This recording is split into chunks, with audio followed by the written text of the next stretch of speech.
in orbit. We have followed in their footsteps to get us where we are today.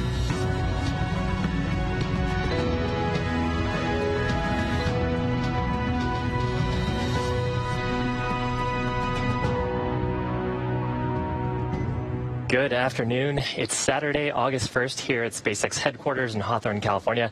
And on your screen is a live view of the interior of the Dragon spacecraft as we await its departure from the International Space Station. Now, we expect Dragon to push away from the space station with NASA astronauts Bob Behnken, who's actually in the frame right now, and Doug Hurley on board just after 4:35 p.m. Pacific time to make their way back home to planet Earth. My name is Shiva Bharadwaj, and I'm a space operations engineer here at SpaceX, and I'm really excited to be bringing you live coverage today of Crew Dragon as it completes its very first trip to space with people on board as part of our second demonstration mission for NASA.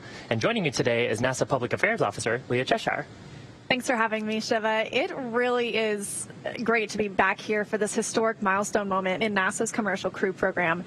Once Dragon departs station, Bob Behnken and Doug Hurley's flight home is expected to last roughly 19 hours. That'll include 4 departure burns that move Dragon away from station, a phasing burn to lower its orbit and line the spacecraft up with its landing location, and 1 final deorbit burn.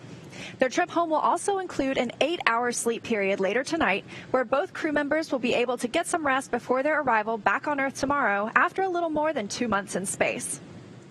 Dragon is targeted to splash down off the coast of Pensacola, Florida in the Gulf of Mexico tomorrow at 11:48 a.m. Pacific time, followed by the crew getting picked up at sea by one of SpaceX's recovery vessels. Now, the mission began about 2 months ago on May 30th from historic Launch Pad 39A at the Kennedy Space Center in Florida. And after a successful separation from the Falcon 9, Bob and Doug enjoyed a 19-hour flight on board Dragon before they came to the International Space Station. Now, since arriving, Bob and Doug have been doing some real work aboard the station. In fact, Bob and Station Commander Chris Cassidy completed several spacewalks, and they've also been taking some really spectacular photos of planet Earth and the Dragon spacecraft as it's been in attached operations. We'll have a chance to share some of those later on in the broadcast. And I can't believe it, but it's already been 63 days since they arrived in space, so they are just entering the final phase of their mission in just a few hours from now and have been preparing for over the last 2 weeks for their return flight. Today on board the space station is the Expedition 63 crew, led by NASA's Chris Cassidy and joined by Russian cosmonauts Anatoly Ivanishin and Ivan Wagner, and of course, Bob Behnken and Doug Hurley. Now, while all the crew have been busy aboard, the ground teams have also been performing a number of checkouts in preparation for departure today. These checkouts have been going on over the last several days, and in fact, last week. They've included inspections of the heat shield, checkouts of the suits, some checkouts of the comm systems, as well as a number of activation procedures on the life support system on the vehicle, and cargo loading, which has been really cool. Actually, why don't we check in with Gary at Johnson Space Center? He can let us know how the station crew have been preparing and what we can expect from here. Gary? Thank you, Shiva and Leah, and welcome inside the International Space Station Flight Control Room. Since arriving at the space station, Bob and Doug jumped right in as fully fledged members of Expedition 63. Over the last 2 months, they've helped execute more than 24 scientific investigations from every major category of research aboard the station, including studies in biology and biotechnology, earth and space sciences, human research, physical sciences, and technology demonstration. They've also had plenty of non-science-related work on their timelines, performing maintenance on life support and vehicle hardware in multiple modules and transferring cargo in and out of the attached HTV-9 cargo spacecraft. Bob Behnken also executed 4 spacewalks with Station Commander Chris Cassidy, wrapping up one of the final phases of upgrading the station's large external batteries, with Doug assisting in all suit and robotic operations. Since completing the spacewalks, Bob and Doug have spent the last 2 weeks preparing to come home. They've received some additional on-orbit training to refresh them on the departure, re-entry, and splashdown procedures, and have been busy packing cargo for their return. In fact, that's what they're doing right now. There will be approximately 150 kilograms or 330 pounds of cargo returning on Dragon. The majority of that is more than 200 pounds of science, largely made up of samples packed away into powered cold freezers. These samples are from a range of biological research experiments on the station dedicated to improving our understanding of how the human body adapts to microgravity, or looking at ways to use space to improve life back here on Earth. Now, let's go through some of the major upcoming milestones for today's departure coming up soon at just around 2:35 p.m. Pacific. We're currently awaiting Bob and Doug to ingress or board the station, or board the Dragon for their return flight home. They're doing a little bit of closeout duties now, but that'll be one of the first items on their agenda today. So less than 30 minutes from now, they'll be closing Dragon's hatch around 2:45 p.m. Pacific time. Once inside the vehicle, Bob and Doug will don their SpaceX spacesuits, which will be worn during all dynamic phases of the flight. All those same leak checks on the spacecraft would occur before the crew makes their way into the seats and straps in for undocking. Once the Dragon's hatch is closed, Chris Cassidy will affix a docking target to the outside of the A-Pass hatch and then close it about 10 minutes later, 2:55 p.m. Pacific, creating a space between the Dragon and station known as the vestibule. He then has one more hatch to close. That's the Node 2 forward hatch. Now, after all of those hatches are closed, about 15 minutes later, a ground command will be sent to open the valves on the Dragon side and begin depressurization. That's at 3:10 p.m. Pacific, essentially venting air inside and bringing that space down close to vacuum. They have to pause at 5 psi for a few minutes, allowing the temperature inside that vestibule to stabilize, perform a good leak check, and then continue depressurization. 4:20 p.m. Central Time, they'll conduct a go, no-go poll. That'll be the NASA teams here in Mission Control Houston and SpaceX teams in Hawthorne. If all is go, the undocking sequence begins. The undocking command will be sent, followed by a few minutes for the umbilical that connects the power and data between the two spacecraft to detach. 12 hooks will retract, and then 2 firings of Dragon's thrusters will initiate, and the undocking will be complete. That separation scheduled for 4:34 p.m. Pacific time. Now, the departure burn, there's 4 departure burns. Immediately after those 2 burns, they'll actually have that physical separation, and the departure burns will take them around the zenith side of the International Space Station. Those departure burns taking place, there's 4 of them, and will be taking place over the first few hours of their flight, essentially getting that Dragon further away from the International Space Station. Now, overnight, the crew will be able to get a sleep period in. In fact, this orbital trajectory gives them plenty of time to allow for the crew's sleep, to get them in a good circadian rhythm, and allow them to perform all of their tasks prior to splashdown, including while they are asleep. They're going to also be performing a phase burn. Right now, they're in the orbital plane of the International Space Station, but that phase burn will align them with their primary landing site. Right now, we're looking go for Pensacola, just off the coast of Pensacola, Florida. They'll perform a series of checks right upon waking up when that phase burn occurs while they are asleep. Those checks, they'll put on their suits and get ready for the deorbit sequence. The deorbit sequence is, there's a few steps there. First, there's going to be the preparation for the cloth separation. There's the Dragon's trunk. They're going to perform a heavy yaw of the Dragon vehicle and release the Dragon trunk off to the side so it doesn't intersect with the vehicle during the deorbit sequence. Align Dragon back up with the orbital plane and fire the forward bulkhead Dracos. This will be one of the longest burns, and that is the deorbit burn, almost more than actually 11 minutes long. That will slow them down enough. They'll position Dragon for re-entry into Earth's atmosphere, and then the re-entry sequence will begin. Of course, before they do that, they do have to close the nose cone. So after they close the nose cone, they'll go through the atmosphere, shoot the drogue parachutes, main parachutes, and then splash down. That's scheduled for tomorrow afternoon, Sunday afternoon, around 1:48 p.m. Central Time, 11:48 a.m. Pacific Time. Then the recovery operations begin. After that, Bob and Doug will be back on planet Earth.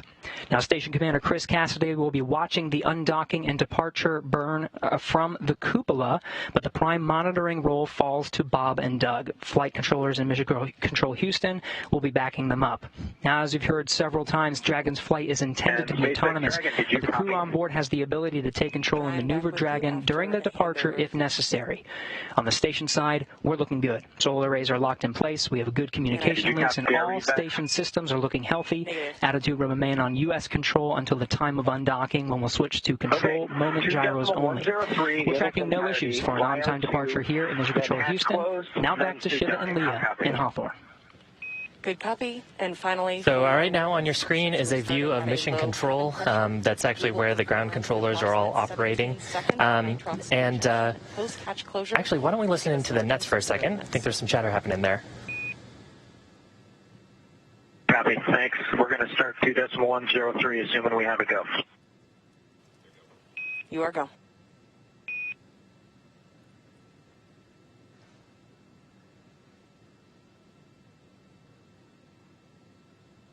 I believe I just heard a go call on the FD net, but I think we're still in the process of assessing vehicle health and actually making sure that Bob and Doug can ingress the capsule, which should be a habitable environment long enough to get home safely in an emergency scenario. The external portion of the suit is also flame retardant as well, so if there were a fire on board the vehicle, the suits would help provide the crew some protection in that event. The suits are actually really cool. They're very aesthetically designed and actually designed in-house here at SpaceX. Yeah, they're definitely very sleek. The crew has actually been really busy all day as they have been preparing to leave. Got up this morning. It's actually evening on the International Space Station right now. And they got up and started working out. All the astronauts on the space station have to work out for 2 hours a day every day to make sure that they keep up their bone strength and their muscle strength so that way they can walk when they get back home. And so they got up, got the opportunity to do that. Bob Behnken transferred some emergency equipment from Dragon into the space station. They keep that emergency equipment in there just in case they ever needed to make a quick, speedy getaway in Dragon or take a safe haven in that space in case something were to happen in the International Space Station. Yeah, and Leah, you mentioned the idea of safe haven. Actually, a couple of the visiting vehicles, either the Soyuz vehicle and the Dragon vehicle, when they're attached to the space station, can provide the crew with a place to hole up if there were an emergency on the station or if there was a leak or a fire or depressurization event. And so some of that emergency equipment is stored in the vehicle for quick access in case they needed to get inside very quickly. And the crew actually train pretty rigorously on those emergency scenarios, getting in quickly under all kinds of visibility scenarios and checking that their crewmates are safely aboard in their vehicles as well. We had a chance to do some training with the crew actually here in Hawthorne early, for the Crew 1 crew earlier this month. So, and just a quick recap of kind of what's coming up next. So Bob and Doug going through the ingress operations right now.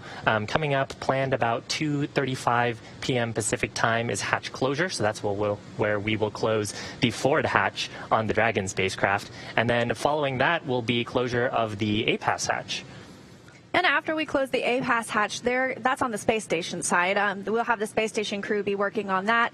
We'll go for vestibule depressurization, and the vestibule is that space in between the hatches that the crew flies through when they arrive and then, of course, when they leave. But we are going to bring that space, which is at the same pressurization as the rest of the space station, down to as close to a vacuum as possible because that's what it will be exposed to once Crew Dragon departs, hopefully in just a couple of hours. Yeah. Right now, the planned departure and separation is looking like around 4:34 or 4:35 p.m. Pacific time, and that's when we're hoping to see Dragon do some small undocking burns that will separate it from the space station. On your screen is actually a view from inside the space station looking down Node 2 towards the pressurized mating adapter. I think I saw Chris Cassidy in the view there, and I think those are his other expedition crewmates on board. Yes. And Bob and Doug probably inside the capsule at this point. Yes, that looks to be Chris Cassidy over on the left, and then Anatoly Ivanishyn and Yvonne Wagner upside down, or what feels like upside down to us, but really there's no up or down in space. That's got to be nice. Yeah, I know, right? And both the hatches still open, so we'll be waiting for that hatch closure. Yeah, and actually I think you can see that's probably the APAS hatch. If you look just past where all the ISS crew are, I believe that's the APAS hatch that's sort of coming up, kind of that white circle. And Chris Cassidy will actually have some tasks to attach a docking target onto that when we're ready to close the APAS hatch. Looks like he might be hopping into Dragon to help out with some work inside the capsule for securing. Now, we mentioned earlier today, Bob and Doug have been busy today. They've actually been busy as well stowing cargo on board the the vehicle. Just listening into the nets right now, it looks like they're actually going through life support activation. So I just heard a call out that carbon dioxide levels are coming down, which means that our life support system is actively taking in air from the cabin and revitalizing it so Bob and Doug can breathe nicely on board. So just some statistics while we're thinking about it.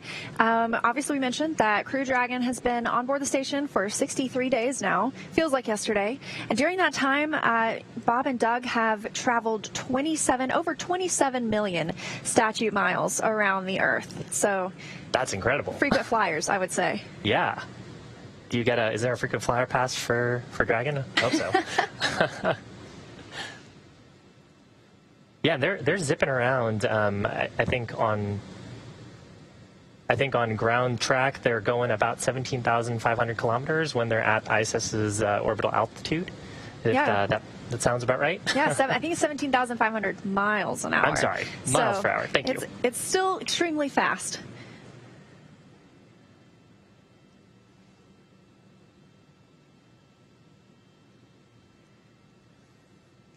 So if you look just above the hatch, you see that ISS 20 flag.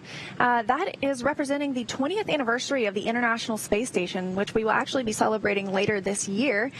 So for the past 20 years, I like to explain it to people as if you are under 20 years of age, you've never lived a day without humans in space. So for the past 20 years, we've had continuous human presence aboard the International Space Station. It's truly international. We have obviously our two upside down friends we see. They're getting a better look inside by turning in that direction. They are from Roscosmos, the Russian space agency.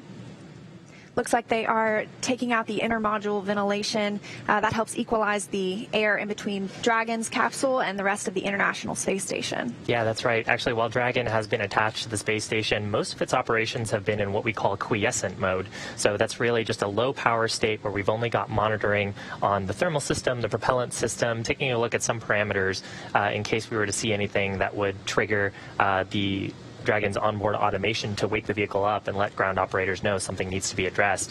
The onboard life support system is actually only used when we close the hatches and for brief periods when we are configuring the vehicle when we first arrive and periods when we're leaving, like right now. So that duct that they pull out, the intermodule ventilation duct, that actually provides clean, breathable air and circulates the air in the capsules, and providing that air from the International Space Station. And it looks like hatch closure is soon to be underway. Houston and Hawthorne from Endeavour. Still working to take out some equipment inside Dragon, move it back into the space station.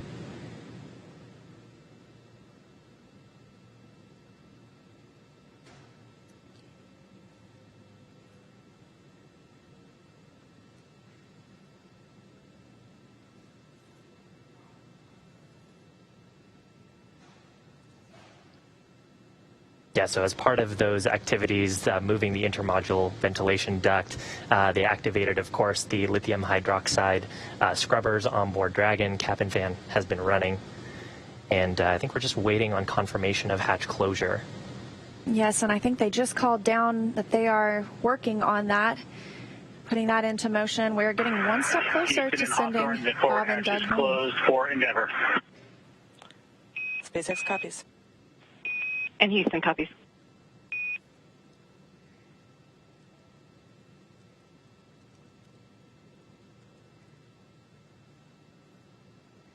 And we just got confirmation that Capsule Endeavour has closed the forward hatch.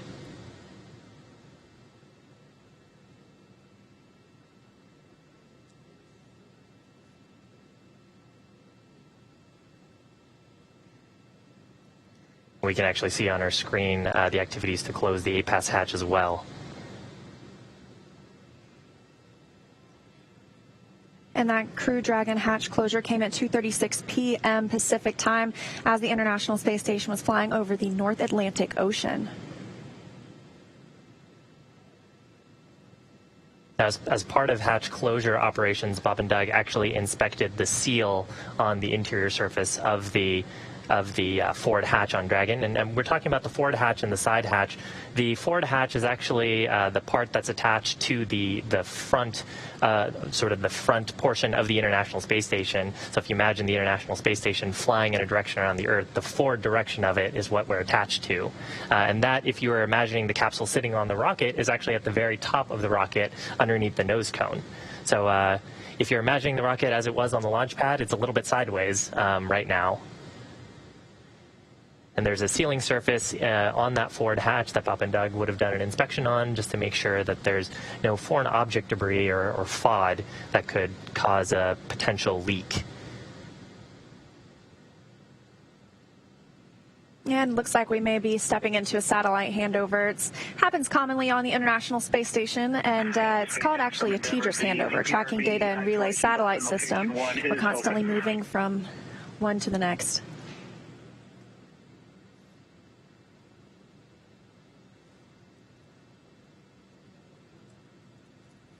Yeah, so we actually use those tracking and data relay satellites as well on the Dragon vehicle. They provide our telemetry links. There's I believe they're in the GeoBelt. Hopefully that's correct. But they provide communications, uplink and downlink and commanding, actually, a downlink for us to command the vehicle as well if we need to step in on the ground side.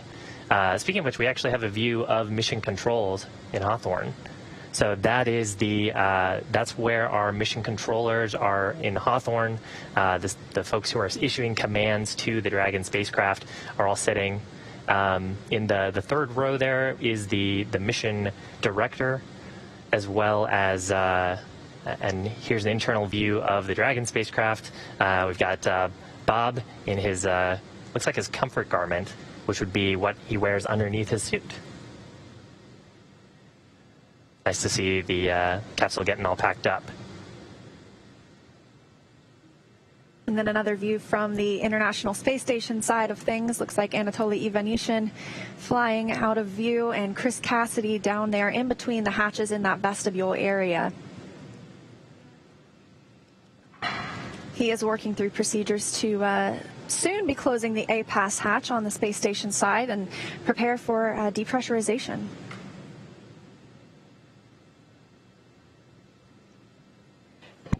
Dragon SpaceX, no response. Yeah, so we talked about this a little bit. On cameras for your suit donning.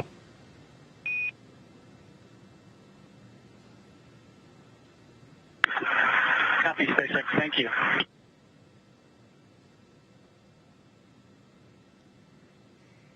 Now, we talked about this a little bit earlier, but the vestibule, the space between the A-Pass hatch and the forward hatch on Dragon is really just a small volume that is normally exposed to the vacuum of space when we don't have a visiting vehicle like the Dragon spacecraft.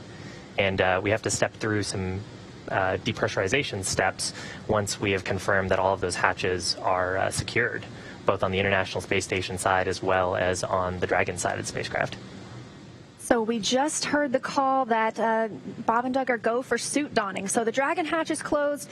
They've said farewell to their orbiting friends for now until they're all reunited in the ground in the future.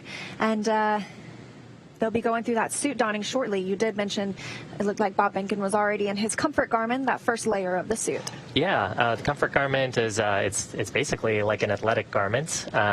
Just helps them stay comfortable before they step into the suit. And the suit is largely a one-piece design. So the helmet is integrated into it. The boots are integrated into it. Really, they will unzip some interfaces on the suit, climb into it, zip all those attachment points up, and then there's actually an umbilical on the leg of the suit, so it's a kind of a connection that provides gases and electrical connections to the suit, so they can use the integrated microphones in their helmets, and it also provides them breathable gases for suit leak checks, and if we were to have one of those emergency scenarios, it would also provide pressurization to the suit. And I think notable to mention that these are different suits from what you might imagine for like the spacewalks and EVA suits. These are what are called intravehicular activity suits, meant for really activities inside the vehicle. So what we just saw as Chris Cassidy was down there in between the hatches in that vestibule space, he was affixing that docking target that we mentioned earlier. I like to say it's like an X marks the spot because that's what the vehicles aim for when they arrive at the International Space Station. So one step closer to bring in Bob and Doug home. And we're actually really fortunate that the weather has turned out pretty good in the Gulf. Looking at a Pensacola landing site right now, we just, before we went on air today, we had the 2.5 hour prior to undocking weather briefing, and things are still looking good for an on-time departure today. I'm really glad to see the weather cleared up. Storm moved back towards the Atlantic.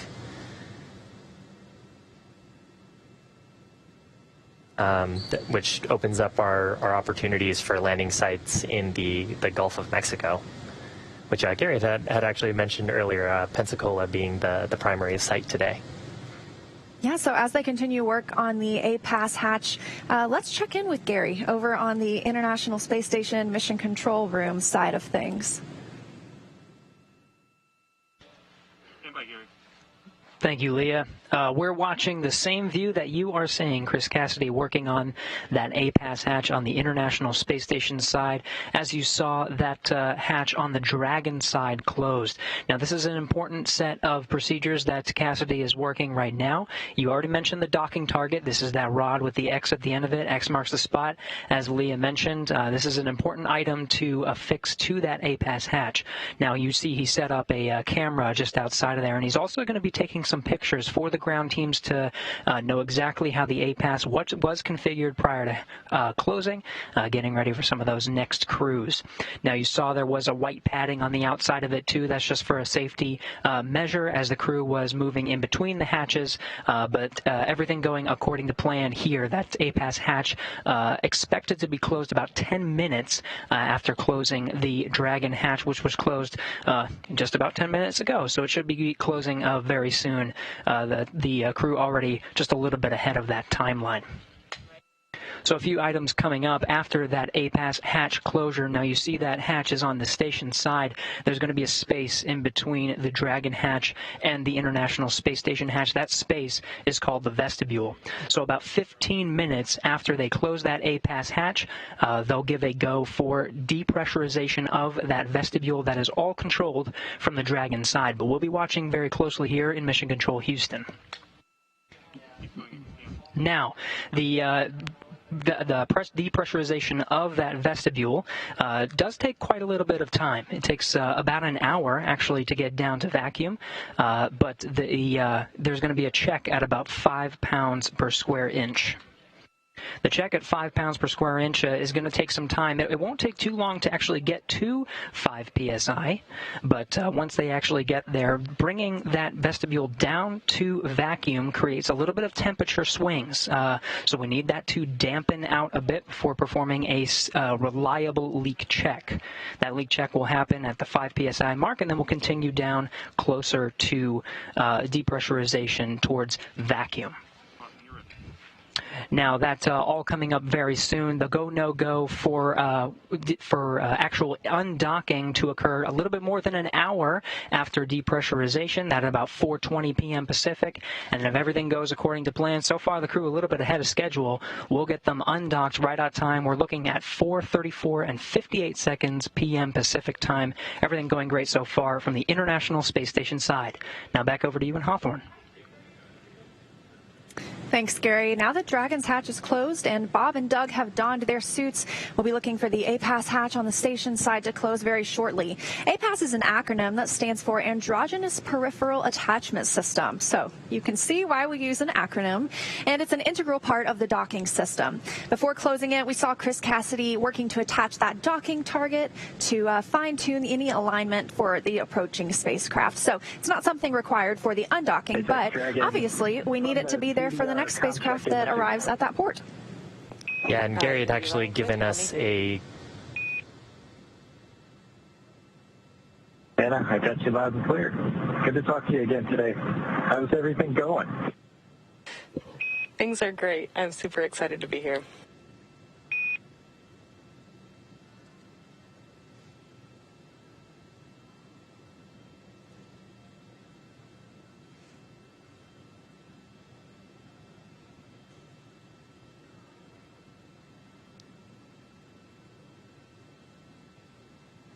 So I think what we heard there was a comm check between the core here and Hawthorne Mission Control up to the crew. That's a very good sign. That means that they're well underway into their suit donning procedures. Suit donning just referring to getting into their suits. And one of the first steps there is checking that the microphones work both in the cabin as well as in their suits. Now, kind of what we were talking about earlier, once we get through suit donning, which will have a couple of steps involved in it, first with these comm checks, and then we'll actually do some pressure checks to make sure that the suits are leak tight. Once we get through that, then we'll actually go through a quick poll. Mission control teams will verify that we're go to depressurize the vestibule, again, which is that space in between Dragon's forward hatch and the station's APAS hatch on the mating adapter, pressurized mating adapter on the forward module.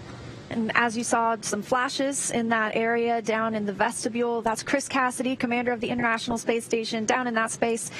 He's taking pictures, and he'll be sending those back down to the ground team so that they can check out how the hatch closure procedure went, and he'll be able to provide those detailed photos for future use as well. Yeah, vehicle actually undergoing a number of reconfiguration steps at this point. With crew, of course, on board, we have to make sure that our life support systems and thermal systems are all operating as nominal. And the volume actually in between in the vestibule, that pressurized area, which is now at about 14.7 psi, will actually vent that through some vent valves on the Dragon side of the system. So one of the two astronauts returning to Earth in Crew Dragon is Doug Hurley, the spacecraft commander for the Demo 2 mission. He previously flew on 2 space shuttle missions as the pilot on STS-127 and again on STS-135, which was the final space shuttle flight. Here's a closer look at NASA astronaut Doug Hurley.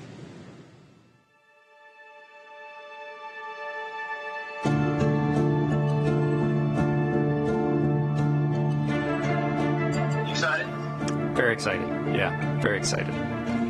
Still ready? Still pumped? Oh, yeah. I think we're ready. I think we're certainly ready. Joining the SpaceX Demo 2 test. He is a Marine Corps colonel and test pilot. He was selected as an astronaut in 2000. He piloted Space Shuttle Endeavour and Atlantis for STS-135, the final space shuttle mission. Introducing NASA astronaut Doug Hurley.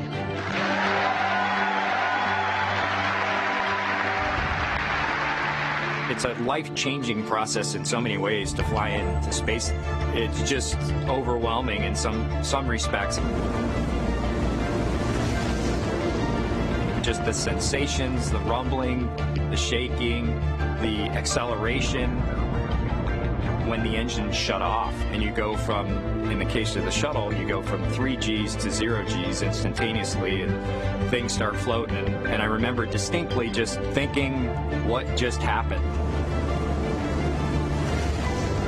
To see a rocket launch in person is, it's a pretty emotional event.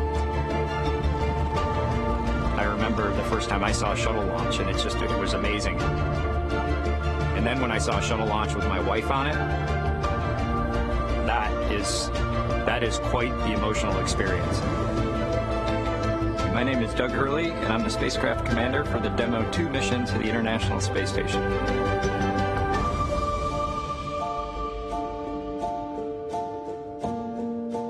We are doing the first crewed flight for NASA and for SpaceX. So this is the test flight to prove end-to-end from launch to docking to ISS operations and then entry, descent, and landing. We'll wake up about 6 hours prior to launch. You'll eat breakfast, you'll do a medical check, you'll start to get your comfort garments on, you'll get a weather brief, and then you'll go get suited up. And it's the same suit up room that astronauts have been using since Apollo. And there they are, NASA astronauts. And then we'll walk out, jump in our Teslas, and we'll ride to the pad. We will board the vehicle roughly 3 hours before launch, go through all those pre-flight checks, and then ideally we're off to the races from there at launch. Ignition. Liftoff of the Falcon 9 and Crew Dragon. Go NASA, go SpaceX, Godspeed, Bob and Doug. It's about a 9 to 10 minute ride to orbit. We'll go through the on-orbit activities. We'll do some manual flying of the vehicle. We'll obviously sleep on the vehicle. And then we will continue through the rendezvous phase to where we end up in front of the space station the next morning, ready to dock. Endeavour, this is Houston. Bob and Doug, welcome to the International Space Station. We'll spend likely a few months on space station. We'll be able to do some on-board training with regard to undocking, entry, descent, and landing. Actually getting to fly the mission with Bob, we've been close friends for almost 20 years, so, the whole experience for me is what we're looking for. For Doug personally, he's worked so hard, through his entire life to get to where we are right now. It makes me so happy to see that he gets to be part of this mission, the spacecraft commander. I'm just glad to see his hard work and his dreams come true for that. We're so proud of him. It's been a huge amount of sacrifice and time away from home, but the fruits of our labor are coming to fruition.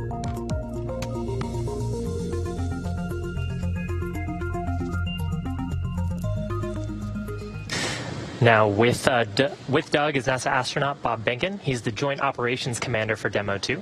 He previously flew on 2 shuttle missions, STS-123 and 130, and he also served a tour as the Chief of the Astronaut Office. Why don't we learn a little bit more about him?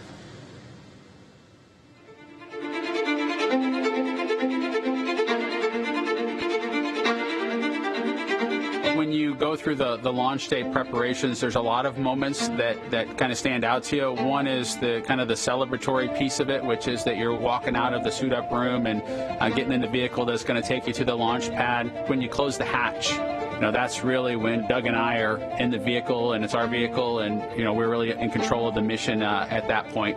Test pilots, their task SpaceX Dragon on the big loop. we are fly into orbit around the Earth. When you are live and well to talk about it. There's always a balance of managing risk as you go forward to execute a test point and figuring out a way to collect the data. We hear a sound. Okay, is that sound an expected sound? Or we see a light. Is that light an expected light?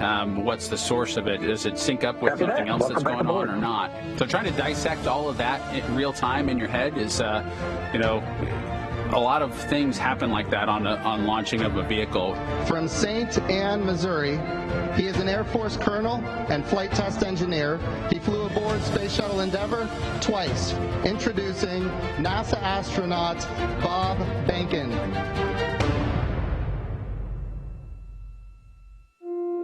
My career at NASA has kind of spanned a couple of decades at this point. I arrived with the class of 2000, went through the training program, primarily focused on the Space Shuttle and the International Space Station, learning those systems. Having launched a couple times on vehicles, the second time was definitely different than the first time. You can feel a little bit guilty of, hey, should I study one more thing, or is there one more piece of information I should get? Am I really prepared or not? So that's definitely different between where I was on my first flight and where I'm at right now. I think for me personally, as a spouse, watching everything that Bob has put into this over the last 5 years, the dedication that he's shown, the perseverance is pretty special. For both of us, though, the way our minds work, it won't be until sort of the mission is complete that you have really a chance to savor it and celebrate it.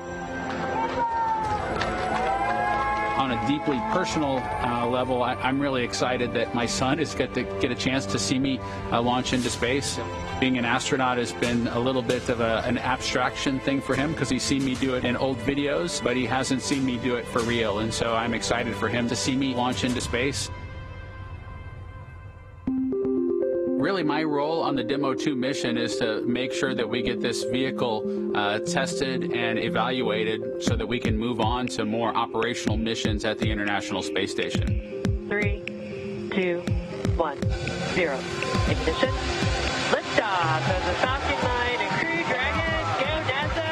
Go SpaceX. Godspeed, Bob and Doug. We we've got a lot of objectives on board the vehicle that we need to accomplish to really make sure that it's good to go.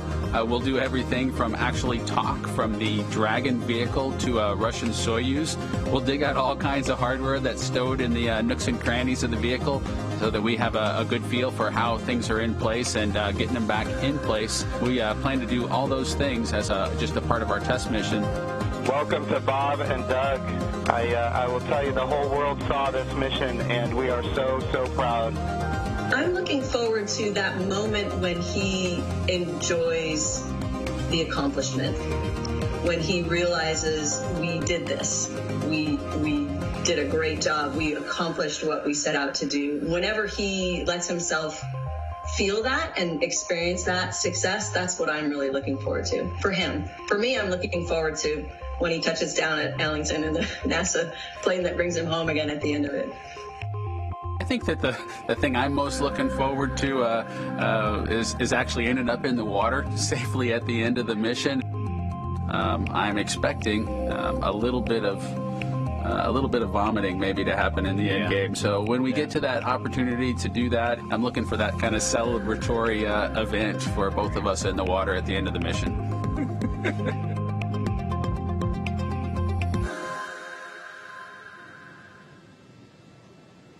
So cool, great view on your screen. That's from a camera behind Bob and Doug. Bob sitting in the right hand as we see him. Dragon and 2.5, 2 successful leak checks. Dragon SpaceX, we see the same. Thank you.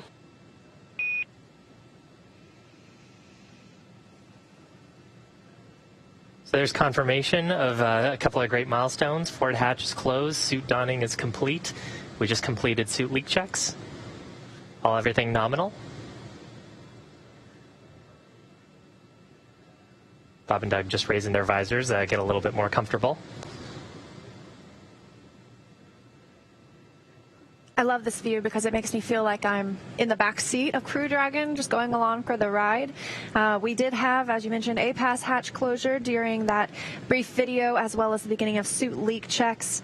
I've got a few milestones coming up. Next, we'll be looking for that vestibule depressurization, bringing that space down to a vacuum. That should be happening very shortly, hopefully within the next 5 minutes, actually. Yeah, so again, on your screen, left-hand side is spacecraft commander Doug Hurley. Right-hand side is spacecraft pilot Bob Behnken, and also joint operations commander. In front of them are the 3 touchscreen displays in the Dragon spacecraft. And with suit leak checks complete, the next major milestone, as you mentioned, Leah, is vestibule depressurization. So you can see they're checking out all their screens. The crew will actually be monitoring during the departure portion of the flight.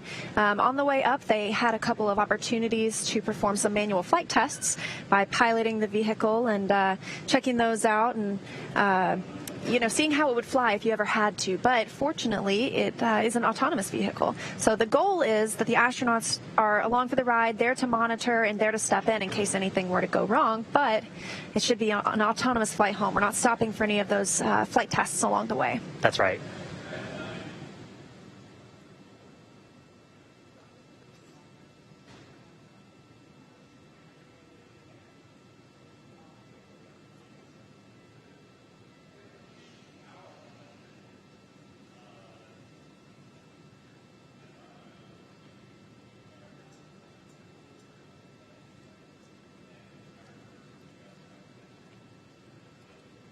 Just trying to take a look here to see what the vestibule is currently pressurized at.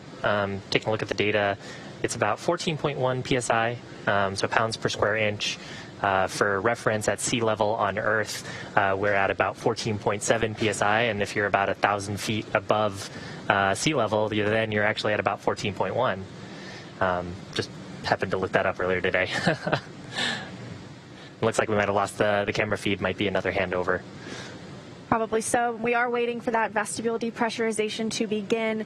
We're getting calls from the crew that they're getting ready for that. So things are moving along smoothly. Everything is happening on time for an on-time departure from the International Space Station today. Yeah, and that call will actually be the ground side. We'll do a couple of checks, make sure that we're go and all of the data and telemetry on the Dragon side of the vehicle looks good and on the vestibule sensors look good. Then there should be a call to the crew from the core letting them know that that we're planning to step into commanding vestibule depressurization. And then we'll actually issue that command. For this command, we are in joint operations. So what that means is the the flight director in Hawthorne, or in Houston at Johnson Space Center, the flight director of the International Space Station has mission authority for the mission. And any commands that we want to issue to the spacecraft will actually have to get permission from the flight director. And so some of those calls will be happening in the background before we actually begin that depressurization.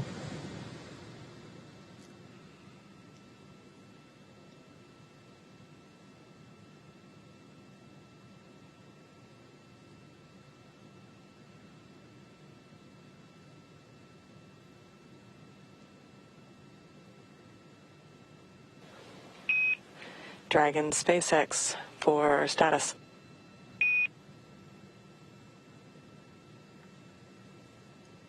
Go ahead, Anna. The ground has verified system reconfigurations for hatch closure are complete and they are nominal.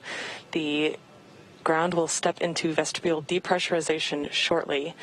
And finally, control of cabin air temperature via your procedure 4.080 is allowed at this point, and note that the HEX is currently configured for maximum cooling.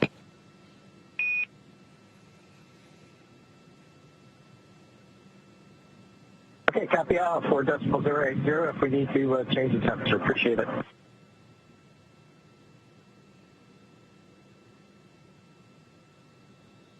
And some words going up to the Crew Dragon crew from, as you mentioned, the core, the crew operations responsible engineer here on the ground at SpaceX. They spoke with the teams in Mission Control Houston and decided, yes, they are almost ready to begin that depressurization of the vestibule. This is the exact opposite procedure that we saw on the way up. And sounds like vestibule depressurization has begun.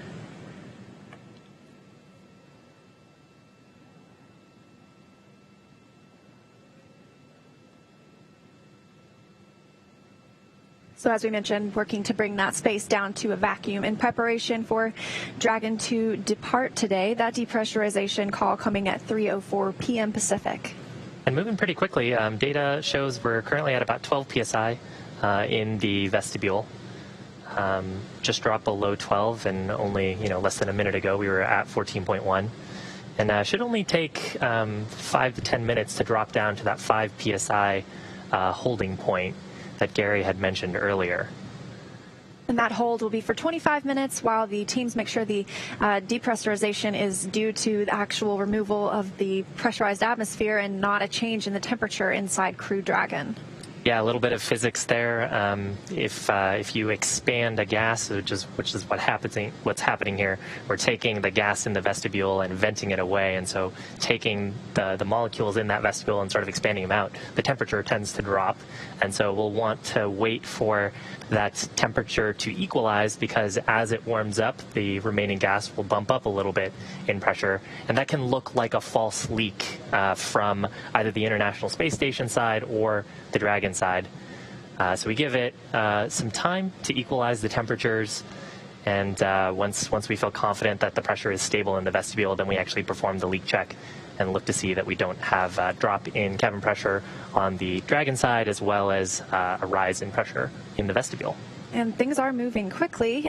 We are actually already at 8.5 psi, it's pounds per square inch, in the vestibule. And as you mentioned just a moment ago, we were at 14.1. So at 8.2 now, and then we'll be waiting for that 5 psi point where we'll do that 25-minute hold. Yeah, and kind of wild to think, among the other fun facts I was looking up, so the pressure at Everest is about 4 psi.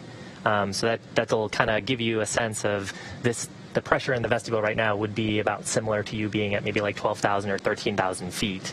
Yeah, and very interesting. That's near the same pressure as in an EMU or an extravehicular mobility unit that the astronauts use when they go outside on a spacewalk. They keep that at 4.3 psi.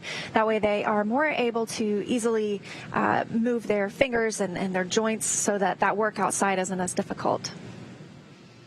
Something interesting to note on the extravehicular, or on the EMUs. So at that like roughly 4 psi, where you're not breathing the same mix of air that you would be breathing here on the ground. Here on Earth, we'd be breathing something like 70% nitrogen and then about 20-something% oxygen. You actually need the concentration of oxygen to be higher. So when you go to those lower pressures, those suits actually transition to oxygen, right? And taking a look at the data, it looks like we're at 5.9 psi in the vestibule. So coming up pretty soon, we should be expecting that call of having reached that 5 psi level that we're waiting for that 25-minute check. Mission controllers that you can see on your screen, specifically who we refer to as the systems officer, will be monitoring for the pressure. We'll also be looking for temperature checks on that area. The systems officer is actually responsible for the life support systems and thermal system on the vehicle, and so they're most familiar with that telemetry and able to make those calls for nominal leak check complete. And they'd also be responsible for checking that the vehicle configures into appropriate transition modes. And I just heard that the initial depressurization of the vestibule is complete, looking at 5 psi, nearly on the dot. So I think what we can expect next is a call from the core up to the crew to let them know that the thermal hold period is beginning. And then we will probably also hear when the leak check is complete and the results of that leak check.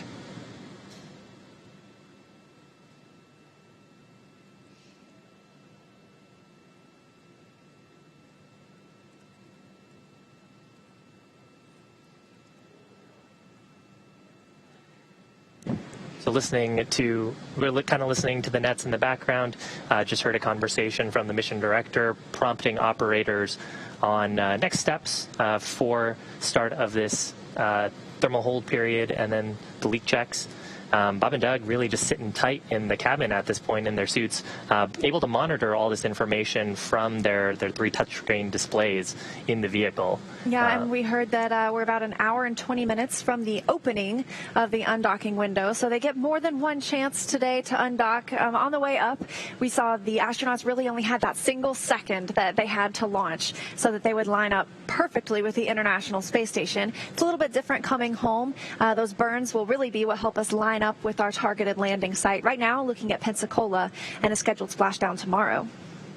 There's a view on your screen. Left-hand side is the International Space Station. So that's coming from Node 2, or the forward node. Looks like Commander Chris Cassidy taking a look down the PMA and sealing up the hatch. Probably checking the seal there, it looks like. Yeah, probably checking it for FOD, or foreign object debris, making sure that there's nothing, even a minuscule hair, that could impair the hatches from getting a good solid seal. So it looks like another handover of our TEDRS satellite systems. Those are tracked. The flight controllers know when to expect those, and so they can target their communications with the crew and any of those operations around that as well. And now would actually probably be a great time to kind of hear what the mission control team in Houston is doing and what's going on station side. Gary, can you give us an update? I sure can, Shiva. We're seeing the same results of the vestibule depressurization. Went down pretty quick, but again, as you said, we're looking for that thermal stabilization before we perform the leak checks. We saw good leak checks from the crew's suit-up procedures. The suit's looking pretty good. And then we just saw Chris Cassidy aboard the International Space Station finishing out his closeout duties of the pressurized mating adapter. That was that long tube on the other side of the hatch that he just closed, putting some items there, getting ready for the next crew coming up later this year. He closed the APAS hatch and configured that.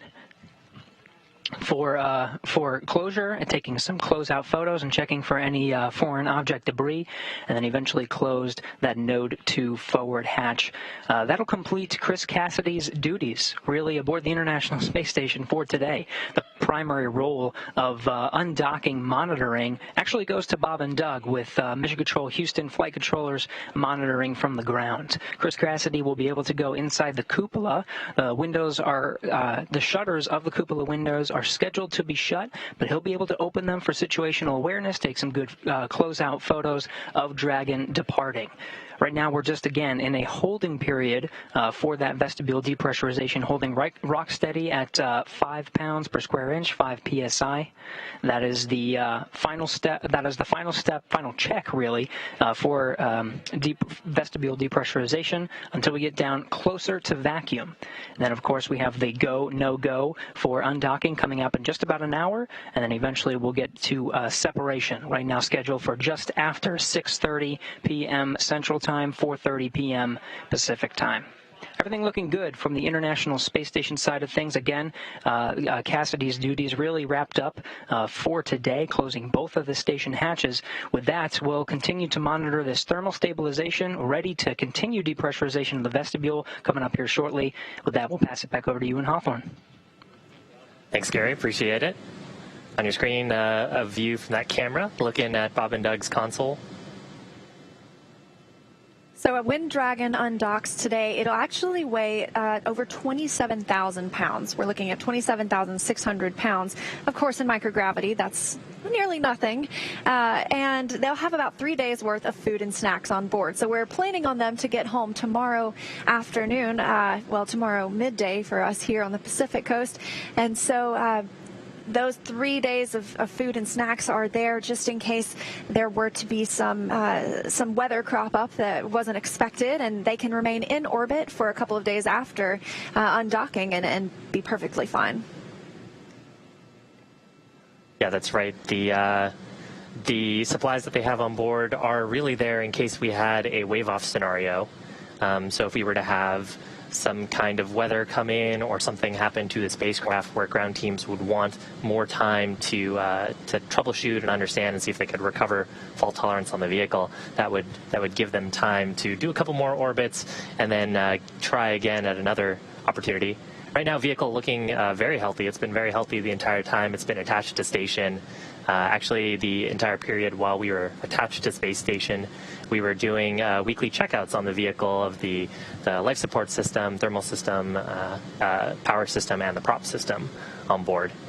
And spacecraft has been pretty solid the entire mission.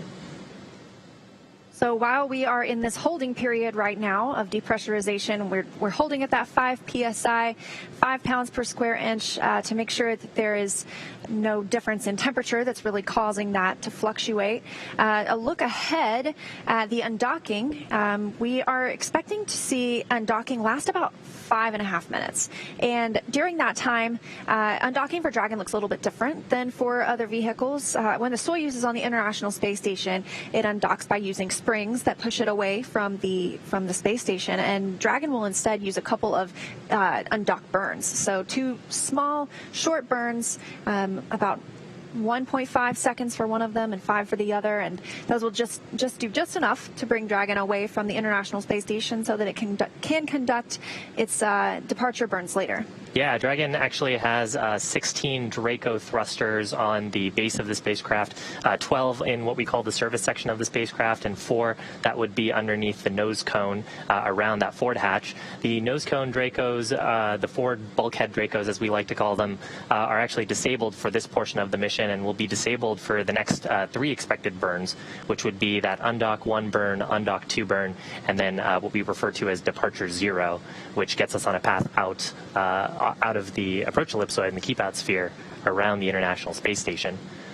So these first 3 burns will actually only use the 12 surface section Dracos. And we actually have that many because of redundancy on the vehicle. So we could lose certain combinations of those thrusters and still have full dimensionality control and the ability to control the vehicle's position to apply thrust to it.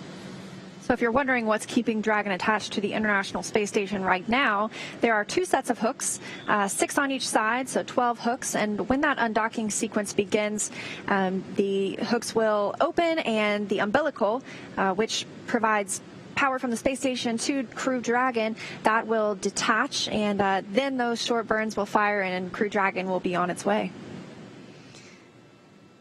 Yeah, those 12 hooks, hard capture hooks, are actually what also provides the seal as well. So they ensure that the vestibule has that leak-tight seal. And on the way up, when we docked in late May, that was one of the major milestones after we had attached, verifying that the soft capture system had completely closed and that all those hooks had driven closed. So as you can see, NASA astronaut and commander of the International Space Station, Chris Cassidy, he's staying behind on the International Space Station for right now, and he'll return to Earth aboard a Soyuz in October.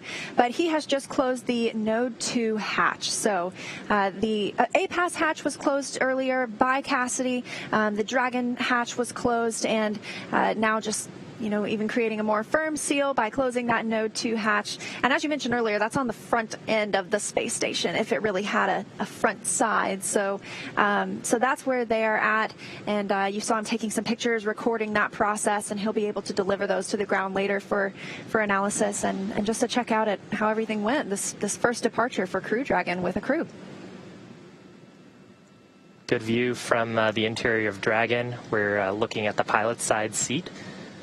So that's Bob Behnken, and you can see Doug Hurley's hands on just behind him. Hey, Chris, that call came down on Space to Ground 1, so I'm just going to read back on the big loop that we confirmed. And if you actually look on the right-hand... Node 2 forward hatch and the MPEV are closed.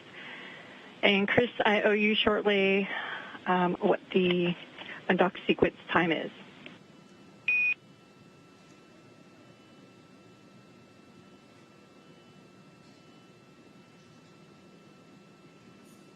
And that was a call to Chris Cassidy on the space station, checking out and making sure that they were just echoing that they saw that Node 2 forward hatch closure. Things progressing well for an on-time departure. When Doug and Bob got into the spacecraft today, they had a few housekeeping things to do. They wanted to make sure those footrests that you see right there are firmly attached for the ride home. And then you can see a window over to the right of your screen. Those have had some window covers on them. They removed both of those, but they are still available so that when the crew go to sleep later tonight, they'll be able to put those window covers back up.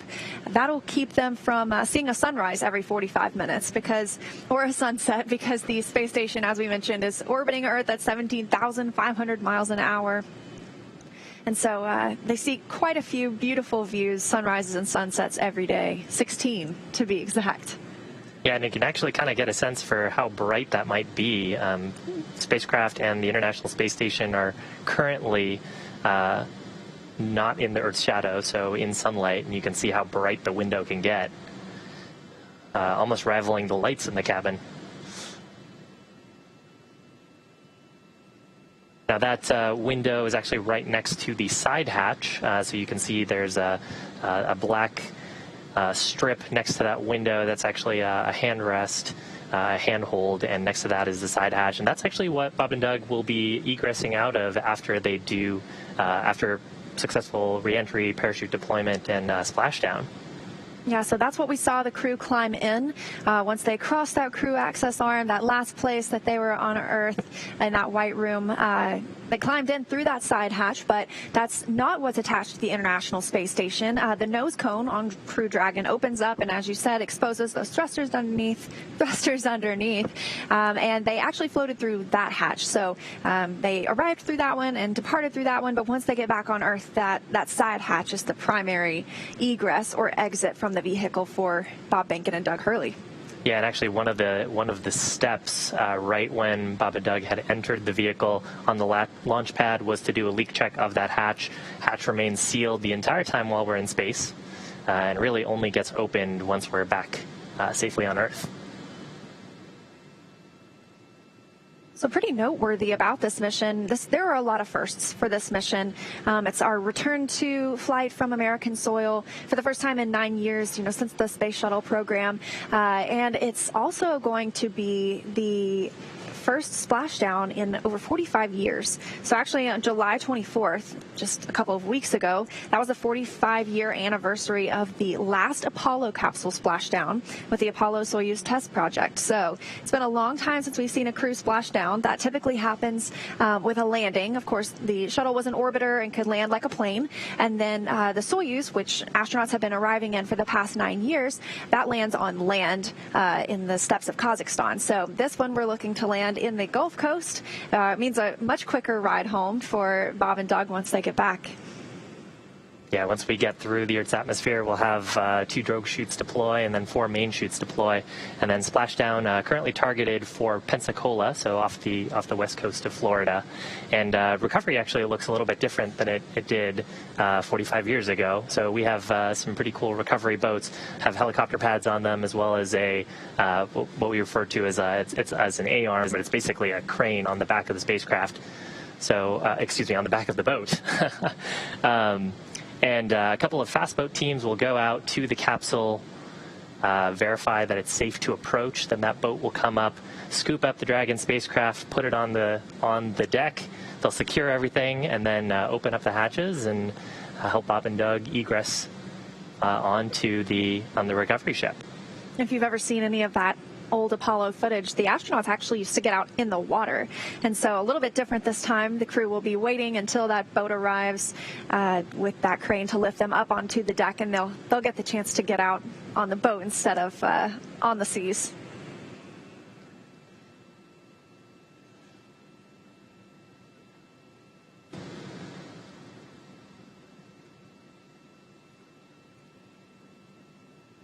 Yeah, and actually for recovery, we have 7 potential recovery sites, what we refer to as supported landing sites. So those are areas where a recovery team can get there very quickly, recover the crew within a couple of hours of their splashdown, but usually actually much faster than that. So we've got 4 sites in the Gulf Coast on the west, or in the Gulf on the west coast of Florida, and then 3 sites on the east coast of Florida. One of them, of course, being Cape Canaveral.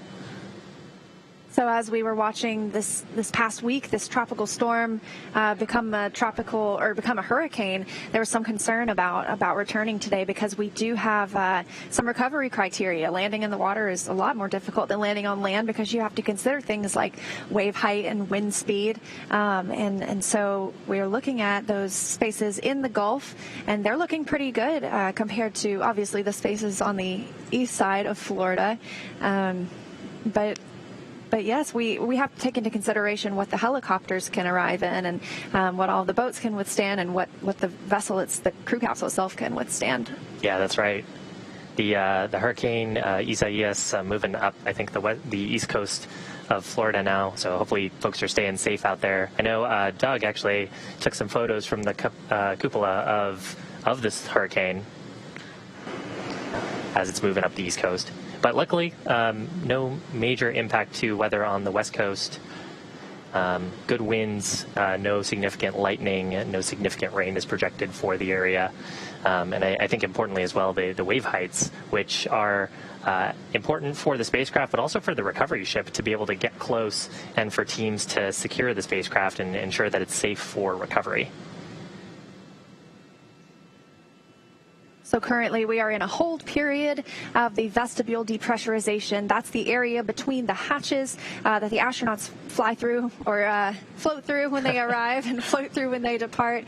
So we are holding at 5 pounds per square inch for 25 minutes to make sure that checks out, and they continue with depressurization after that. But Bob and Doug, as you can see, this view over their shoulder, it makes it look like we're on the ride with them. They have donned their suits. They are in their seats, monitoring everything on those screens aboard Crew Dragon. Why don't we actually check in with Gary at Johnson Space Center in Houston, hear how things are going on the space station side, and how do things look at Johnson, Gary? Hey, Shiva, things are looking great here. We are also watching that vestibule depressurization, of course, complete now, holding at 5 psi. We're just looking at that thermal stabilization, just waiting for it to stabilize, balance out its swings, so we can get a nice solid leak check before continuing down close to vacuum. On the International Space Station side, we did close the APAS hatch, affixing that with a docking target. It's a rod with a little X at the end of it.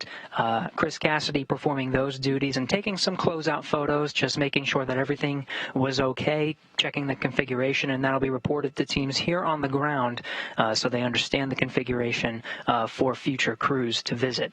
He then loaded up that pressurized mating adapter. That was that tube that he was on the other side of which was closing the APAS hatch, putting some items in there for storage, and then eventually he did successfully close and lock the Node 2 forward hatch, completing his duties for the day. So he will be, of course, watching Bob and Doug depart the station. He'll be in the cupola module. This is that 7-bay window that looks right down on the Earth, provides a very good view of the Dragon departing from the forward end of the International Space Station. He'll have a camera right in his hand and be able to take some pictures as they depart the International Space Station. But the primary monitoring role will actually be in the hands of Bob and Doug, the Dragon vehicle being an autonomous departure vehicle, Bob and Doug being able to take control if necessary with the monitoring role, and then the backup monitoring role here in Mission Control Houston. So as soon as we continue this depressurization of the vestibule close to vacuum, just about 4:20 p.m. Pacific time, we're looking to conduct a go, no-go. That's, I think, a little bit less than an hour from now at this time that we'll conduct a go, no-go to start the undocking sequence. So the undocking sequence will be detaching the umbilical and then releasing 12 hooks in sets of 6, 2 sets of 6. There's going to be 2 pulses that are going to be fired from the Dragon end. They're called undocking burns, and they'll actually physically separate Dragon vehicle from the International Space Station. That's scheduled just a little bit after 4:30 p.m. Pacific time today. So far, everything looking good, holding steady right now, 5 psi, looking to continue that depressurization here soon. With that, everything looking good from the International Space Station Flight Control Room. We'll send it back over to Hawthorne. Thanks, Gary. Appreciate that update. If you're just joining us, the Dragon spacecraft is currently forward hatch sealed. Earlier today, Bob and Doug had actually loaded some powered cargo into the vehicle, and the life support system is reactivated. And then after sealing the hatches on both the International Space Station side and stepping into the spacecraft, we did some leak checks on the suits to step into vestibule leak checks now. Yeah, and so that vestibule area, we're holding at 5 psi, 5 pounds per square inch to conduct and make sure that it is holding and not fluctuating due to any temperature changes. Actually, the crew on the International Space Station, as I mentioned earlier, this is evening for them. And so it's actually 10:30 almost aboard the International Space Station, 10:30 p.m. And so they'll be getting ready to go to sleep soon. The crew here in Crew Dragon got to take a 3-hour nap today in the middle of the day. Looks like actually the whole crew was able to enjoy that nap. That way they'd all be alert and ready to conduct these departure procedures, whether it be sealing up the hatches or conducting any of the leak checks, monitoring the ride home.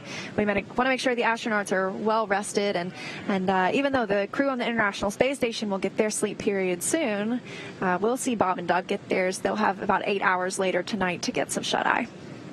Yeah, that'll actually sleep shift them well before they start to step into the deorbit burn, which is actually the largest burn of the day and actually a pretty dynamic period time for them.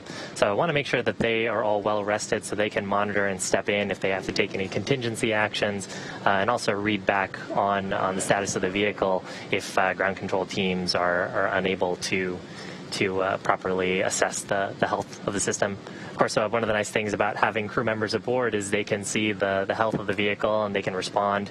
Bob and Doug able to issue commands via those touchscreen displays, and also getting quite a bit of training on potential emergency scenarios, wave-offs, scenarios where they might need to interact with Dragon, and if it were to lose comms or have a thruster issue.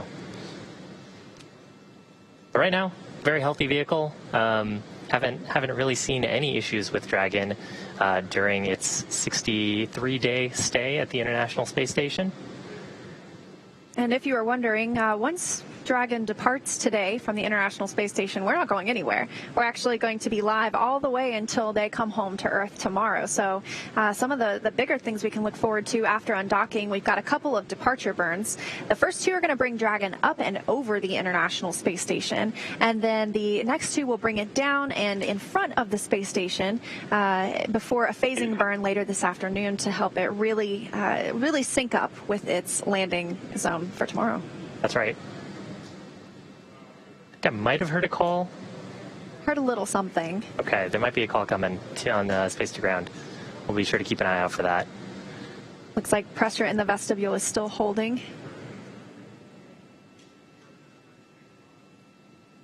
Yeah, and so as part of those burns that they have to do, the first couple of burns are really just to adjust the apogee and the perigee. So the apogee, if you can imagine the orbit of a spacecraft as an ellipse going around the Earth, the apogee is the highest point, or the point farthest away from the planet, and the perigee is the lowest point.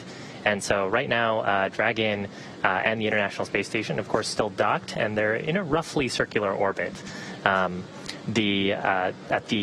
the conclusion of these departure burns, Dragon's apogee will be about 10 kilometers below the International Space Station, but we'll be slowly reducing our perigee.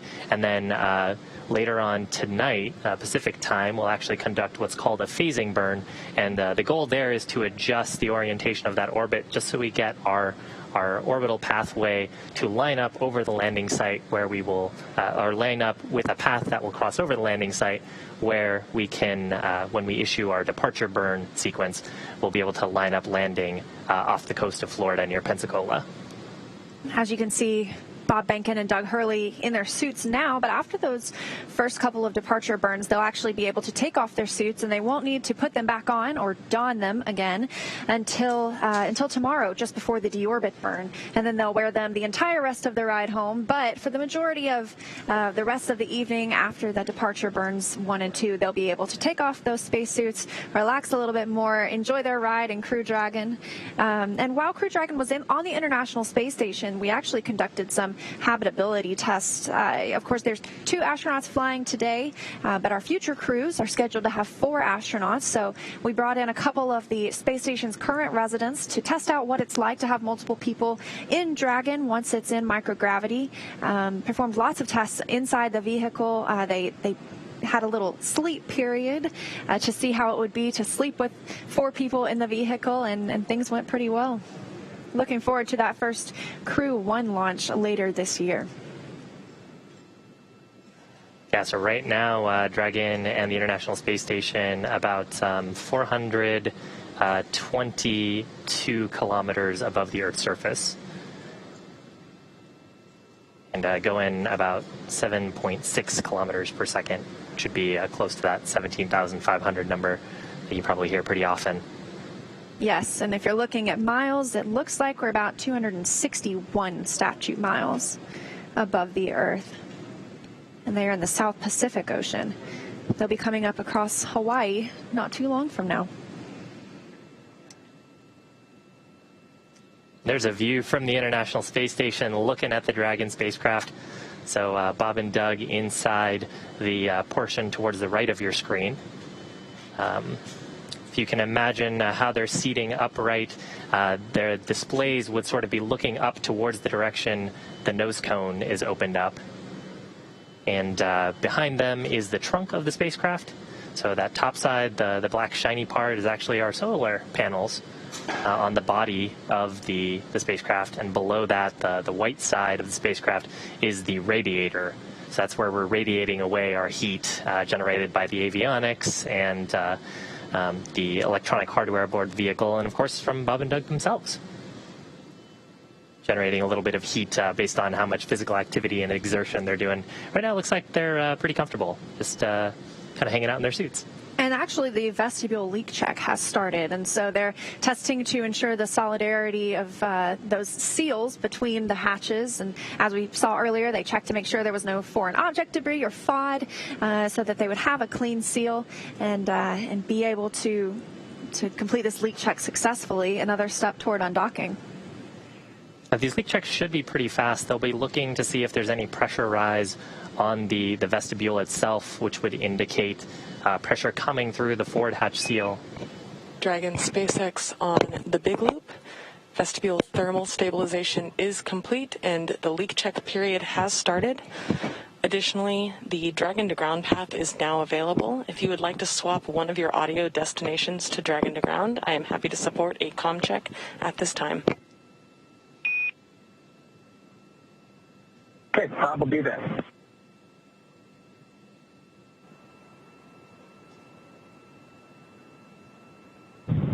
SpaceX Dragon comm checks Dragon to ground. I hear you loud and clear. How me?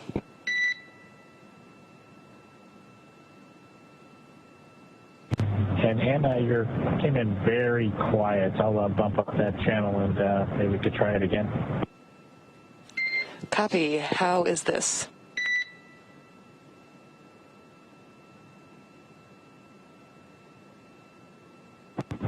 That's a little bit better, Anna, but got it cranked up to be able to hear you just for your awareness. A little bit different volume between the big loop and hearing you on the big loop and hearing you on Dragon to ground. Copy. I will make sure to talk loudly into the Dragon to ground path.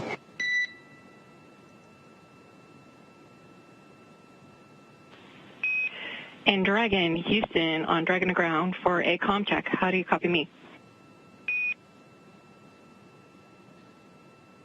And Houston, we have you loud and clear on Dragon to ground. Actually, my bad. I was not on the correct loop. Comm check again on Dragon to ground from Houston. Okay, Leslie, we have you loud and clear on Dragon to ground. Much clearer, much less echo on this loop than the big loop. That's a good data point, and we also have you loud and clear down here.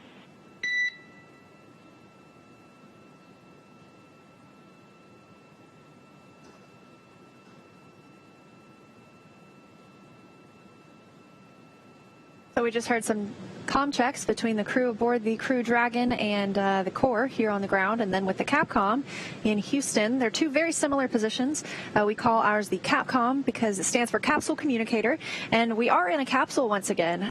For a few years there, obviously we were flying a space shuttle, so not quite a capsule, but before that we had Mercury, Gemini, Apollo, all capsules, and this person was once used to be typically an astronaut so that they could communicate any specific details about the vehicle, especially based on their previous experience. Now we have Capcoms who are not necessarily astronauts, but obviously very, very well studied in the vehicle. Yeah, the way we refer to them is the crew's advocate on the ground. They're trying to think of things ahead of their crew and have information that the crew might need where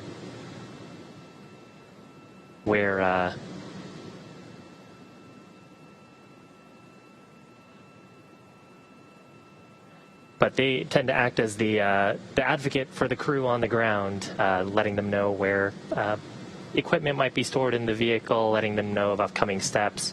If there's any troubleshooting that the crew need to do or information that the crew need, they interact with the crew. Typically also train very closely with the crew in simulations and also during their training periods to get them familiar with all of the procedures that they need to operate in the spacecraft.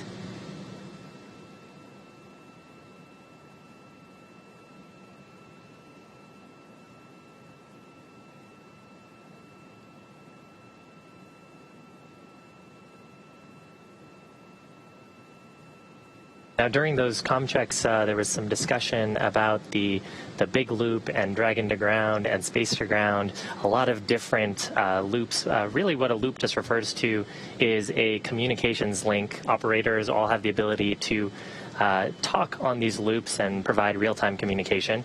Usually they are redundant loops, so if you had a problem with one of the comm systems, then there's a redundant backup so you can ensure you have good voice communication with the crew. And once we get away from space station outside of the keep-out sphere and the approach ellipsoid, we'll actually transition to what's referred to as Dragon to ground. So we'll be issuing a lot of that communication via Dragon's transmitters through those TDRS satellites back to ground.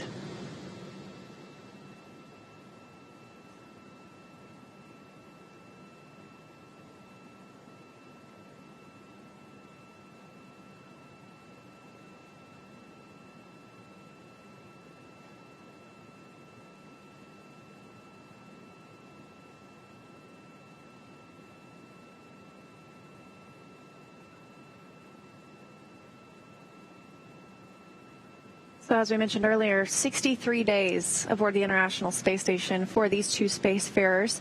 Was not their first flight. They both had 2 previous shuttle missions, and they both have families that are very excited to see them once they get home. I know some folks here around at SpaceX refer to them as the space dads. Both have young boys, and I know that they have to be excited to get back to their families soon. And the space dads actually brought a cool zero-G indicator up with them. An Apatosaurus, a kind of sparkly Apatosaurus, who was sitting in the seat next to them for the ride up. And as I understand, their sons actually voted that that was going to be the zero-G indicator between the two of them. They're also bringing something really interesting and with a lot of history to it back to the ground. There was an American flag aboard the International Space Station that flew on the first space shuttle mission and the final space shuttle mission, and it was left aboard the space station. That way it could be retrieved by the next crew who launched from America, and so they are also bringing home that piece of history as well. Yeah, so I was looking up some facts earlier. The first space shuttle mission in April 1981. So that flag has been to space quite a while, and it's been on station now for about 9 years, which is a pretty long time to be in space. Yeah, it's probably traveled more miles than any human ever, or any astronaut ever, for sure.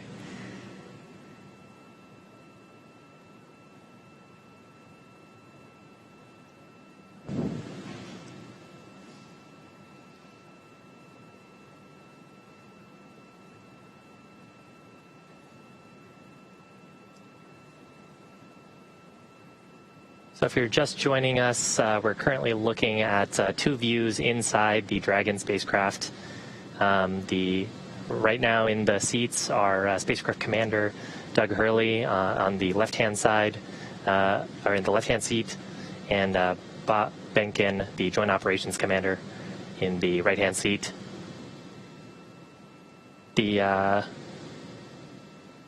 The crew got on board. They've had a relatively busy day packing cargo on board the spacecraft. They closed the forward hatch and the 8-pass hatch on the pressurized mating adapter on the International Space Station side. And they're currently in the middle of a vestibule leak check. So the vestibule, the space in between the 2 spacecraft, the 2 spacecraft being the International Space Station and Dragon.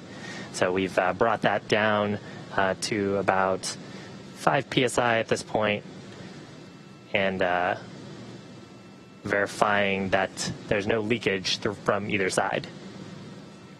The International Space Station is also in the current proper configuration for that departure. They do something called feathering the solar arrays, and so what they do is they turn and lock them at an angle. That way when Dragon leaves the space station, obviously it's going to use its thrusters, and those thrusters have exhaust that are emitted, and we don't want those to contaminate any of the solar cells on the arrays because that makes them less functional. They can't perform as well if they're coated in exhaust, and so those exhaust plumes avoid the solar arrays because they are feathered, and we also just don't want to put extra stress on the solar arrays. So it sounds like the International Space Station and is set up well for the upcoming departure of Crew Dragon. And as kind of a preview of what's happening on the ground side, so operators in mission control in Houston, and of course operators here in mission control on Hawthorne, looking at the health of the vehicle systems.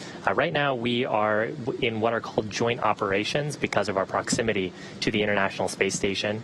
And so in joint operations, the flight director out of Houston is actually the prime authority for any commanding or anything that'll occur up in space close to the International Space Station. So both teams are conducting health checks against a set of what we refer to as flight rules to check on the health of the vehicle, configuration of the vehicle, and then verifying that their procedures are go for undocking.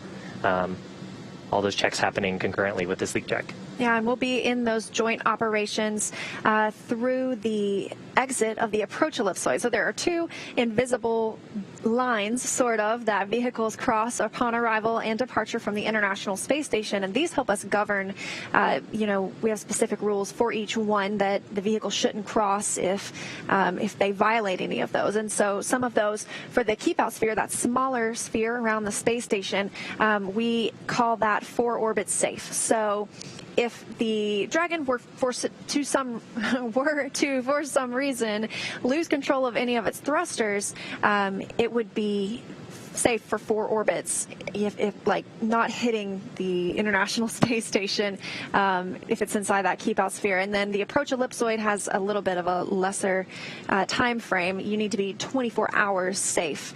And that gives time for the teams on the ground to troubleshoot anything that might arise, as we mentioned, if there were some reason they couldn't send commands to the vehicle or the vehicle couldn't be commanded by the astronauts. So those are typically hold points on the way up for our visiting vehicles. But on the way home, we won't be stopping any. We'll be heading straight for Earth with a splashdown planned for tomorrow.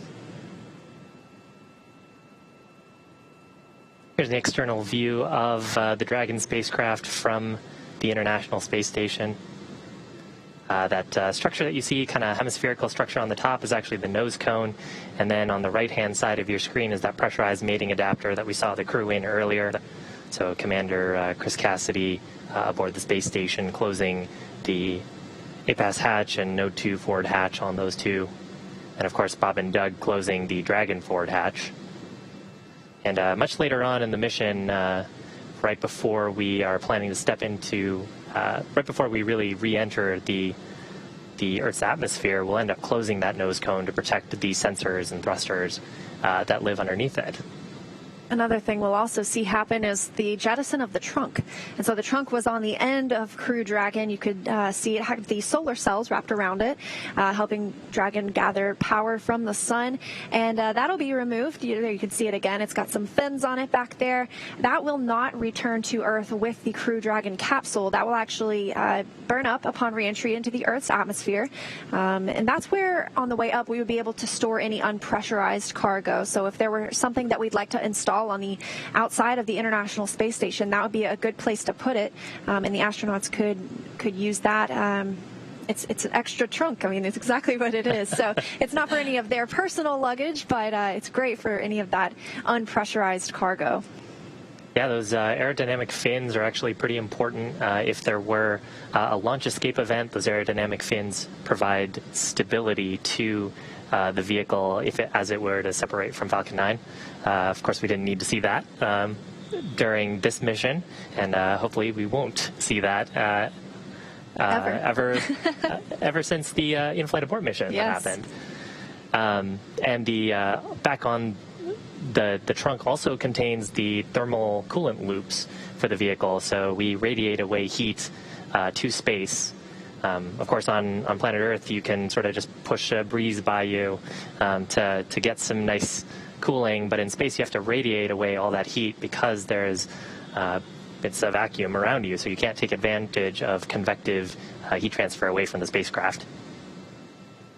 Although, interesting tidbit, there is just enough of an atmosphere to be a drag, and actually the International Space Station needs to do periodic reboosts to stay in its orbit, right? And they did one of those very recently. That was factored into Dragon's departure procedures as the International Space Station used its thrusters to reboost it, and in preparation for this October, when it will have a Soyuz vehicle arrive with some brand new crew members. And so this was factored into Dragon's departure sequence, knowing at which altitude the International Space Station would be flying.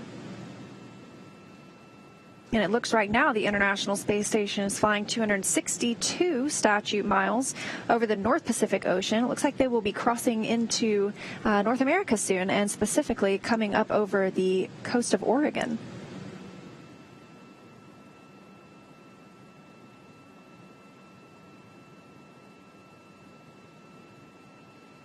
Kind of a preview of what's coming up next.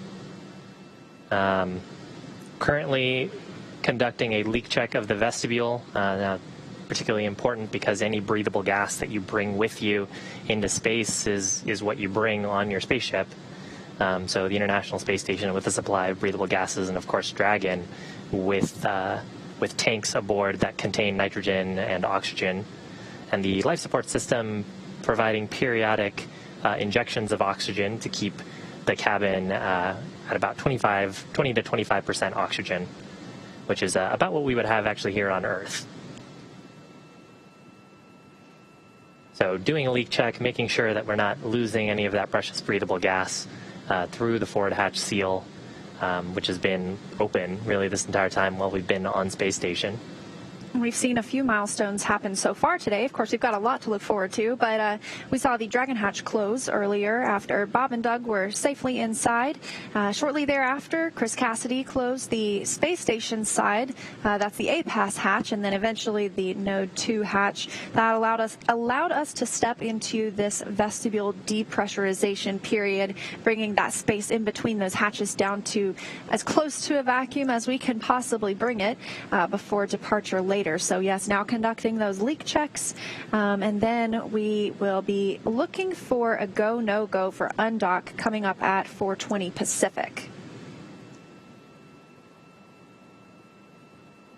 So during that go, no go for undocking, ground operators will be looking at the health of the vehicle systems, verifying that everything seems pressure and leak tight, verifying the configurations of both the Dragon spacecraft and the International Space Station. And then we'll actually expect to hear a call up to the crew, see if they're ready to come on home.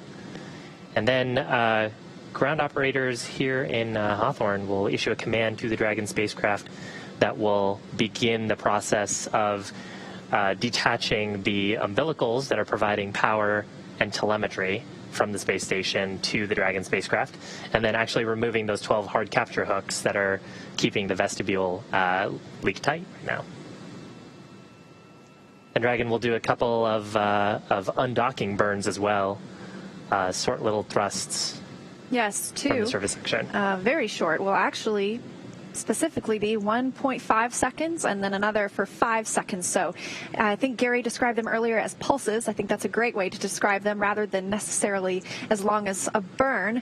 But even our departure burns later are short to start off with. Departure burn 0 looking to be about 12 seconds long, and then departure burn 1 for 20 seconds. And those increase the opening rate between the spacecraft and the International Space Station. And after that departure burn 1, they can take off their suits, get comfortable, and relax until time for that deorbit burn tomorrow. Yeah, the deorbit burn is a pretty big burn, and the departure phasing burn is actually a very large burn. Departure phasing should last about 6 minutes or so, and the deorbit burn will actually be on the order of 9 to 10 minutes. Definitely the largest thrusts of at least the return portion of the mission. And for the phasing burn, that's really to line us up with our potential landing site over Pensacola in the Gulf of Mexico. And the deorbit burn will reduce our perigee, or the lowest point of Dragon's orbit, so that we end up getting caught by the Earth's atmosphere. Dragon will actually then get a chance to use its heat shield and slow down against the Earth's atmosphere. And then once we get to the right sort of pressure characteristics and altitude characteristics as sensed by the vehicle, then we'll have the drogue chutes deploy, slow us down even further before finally seeing those 4 main chutes deploy. That'll bring Dragon down to a nice gentle landing in the ocean. And I learned something really interesting about parachutes. So whenever you see those drogue chutes deploy, they don't automatically inflate right away. That's because they're doing something called reefing, and that keeps the air from flowing into the parachute too quickly and shocking the parachute system on Crew Dragon. So they expand very slowly and begin to slow the vehicle down rather than all at once and giving a jolt to the spacecraft. Yeah, and actually even with the drogue chutes and the main chutes opening slowly, Bob and Doug will still experience somewhere between 4 and 5 Gs of acceleration. So, 1 G is what we experience sort of just standing here. If you can imagine yourself being 4 times or 5 times as heavy just for that brief period of time, that's about how much force they'll experience. Of course, both of them test pilots. Test pilots usually train up to, depending on if you're in the Navy or the Air Force, 7 to 9 Gs. So nothing that they're probably unfamiliar with. So you've got this really good close-up view of Crew Dragon attached to the International Space Station. That's the Node 2 forward hatch. You can see the nose cone is open.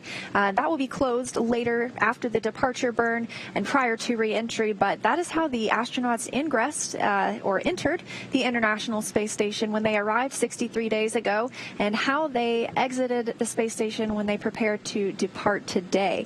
So this is a great view, and that's where we will begin to see some movement once that undocking command is sent later this afternoon.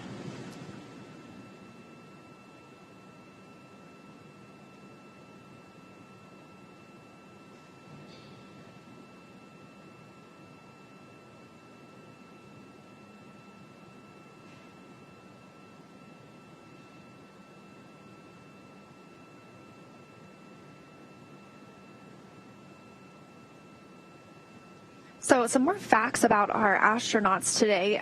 We mentioned that they have had 2 previous flights on the space shuttle, and this is their first flight not on a space shuttle, and so they both just logged 63 days aboard the space station. It'll be 64 by the time they return home. So Doug Hurley will have a total of 93 days in space over his 3 space flights, 2 on the shuttles, including that last shuttle mission. And then Bob Behnken will have logged a total of 92 days in space over his 3 flights. So very close there. But adding up some time aboard the International Space Station. And Bob Behnken actually getting some pretty cool opportunities to conduct a number of spacewalks with Chris Cassidy, going outside the space station, conducting some work to replace power units and batteries on the space station? Yes, they actually replaced some older nickel hydrogen batteries with some newer lithium ion batteries, and these upgrades have been going on for a few years now. And the astronauts were very efficient. They conducted 4 spacewalks, Chris Cassidy and Bob Behnken. And in the meantime, Doug Hurley was inside, and he was controlling the Canadarm2. That's the robotic arm on the International Space Station. And so all 3 with a very important role in those spacewalks.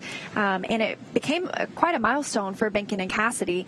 They both now have conducted 10 spacewalks in their career, and that ties them with the most spacewalks by an American astronaut. They're now tied with 10 with Mike Lopez Alegria and Peggy Whitson. Dragon SpaceX, we had a good vestibule leak check. I can copy. It's good news. Thank you.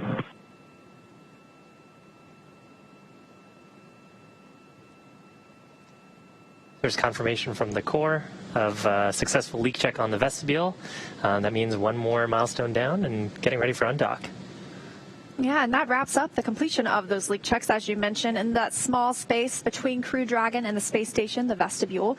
It was brought down from a pressure of, it looked like 14.1 pounds per square inch, and then to 5. So they had that hold period and then conducted leak checks. But that 14.1 was the same as the rest of the station. Now they are offset quite a bit, and so they're going to bring that all the way down to vacuum, since that's what they will be exposed to, the hatches, once Crew Dragon Endeavour begins its journey home. Yeah, and actually, if we didn't bring that space down to vacuum, then it would almost act like a thruster. There'd be a little bit of pressure left up in there, and so as the seals came, or as the seals were sort of opened up and we removed those hard capture hooks, we'd see a little propulsive thrust. And of course, being this close to station, we want every maneuver to be very carefully choreographed, so trying to make sure there's as little energy imparted by that little bit of pressure in the mating adapter.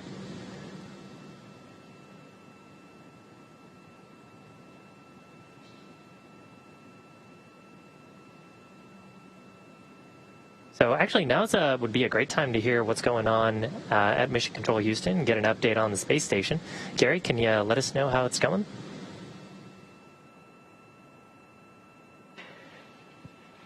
Hey, Shiva, we're watching the depressurization of the vestibule now. It's a little bit less than 4.5 psi, a little bit slower than what we saw just a little bit an hour ago when we went from about the pressure of sea level down to 5 psi. That really only taking a few minutes. This one's a little bit slower, but we are seeing a good depressurization of the vestibule, those all being controlled from the Dragon side, and we're monitoring here from Mission Control Houston. Now, some of the views you might see from the outside of the International Space Station looking at the Dragon vehicle, some of those cameras being controlled from Mission Control in Japan. Working from here in Mission Control Houston with the Japanese Mission Control Room to make sure we're going to get good views with those cameras. We're going to get a little pan as the Dragon makes its way away from the International Space Station, and that first departure burn 0, brings it a little bit faster away from the station. We'll get a nice view from the Japanese side of the International Space Station. Right now, the International Space Station configured for undocking. We do have those solar arrays feathered. That's in a locked position. Station Houston on the Big Loop. Endeavour's undock sequence start time is planned for 23:30 GMT. That is 28 minutes from now.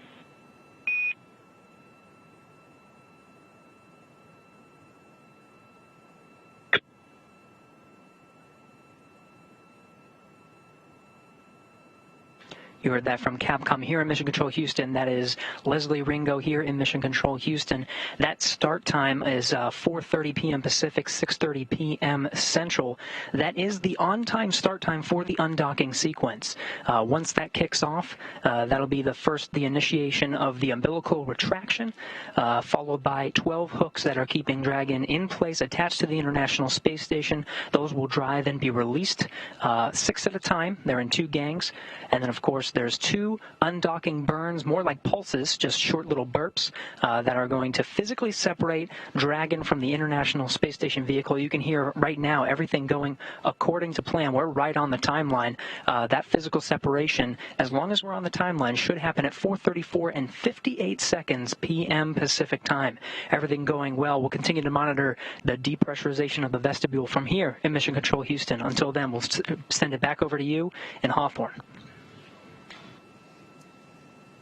Thanks, Gary. So once Bob Behnken and Doug Hurley arrived at the space station on May 31st, it did not take them long to get to work. During the time on board the orbiting laboratory, as we mentioned, Bob Behnken ventured outside the hatch 4 times for spacewalks to upgrade those batteries, and Doug Hurley used the Canadarm2 to command the station's robotic arm from the inside of the station.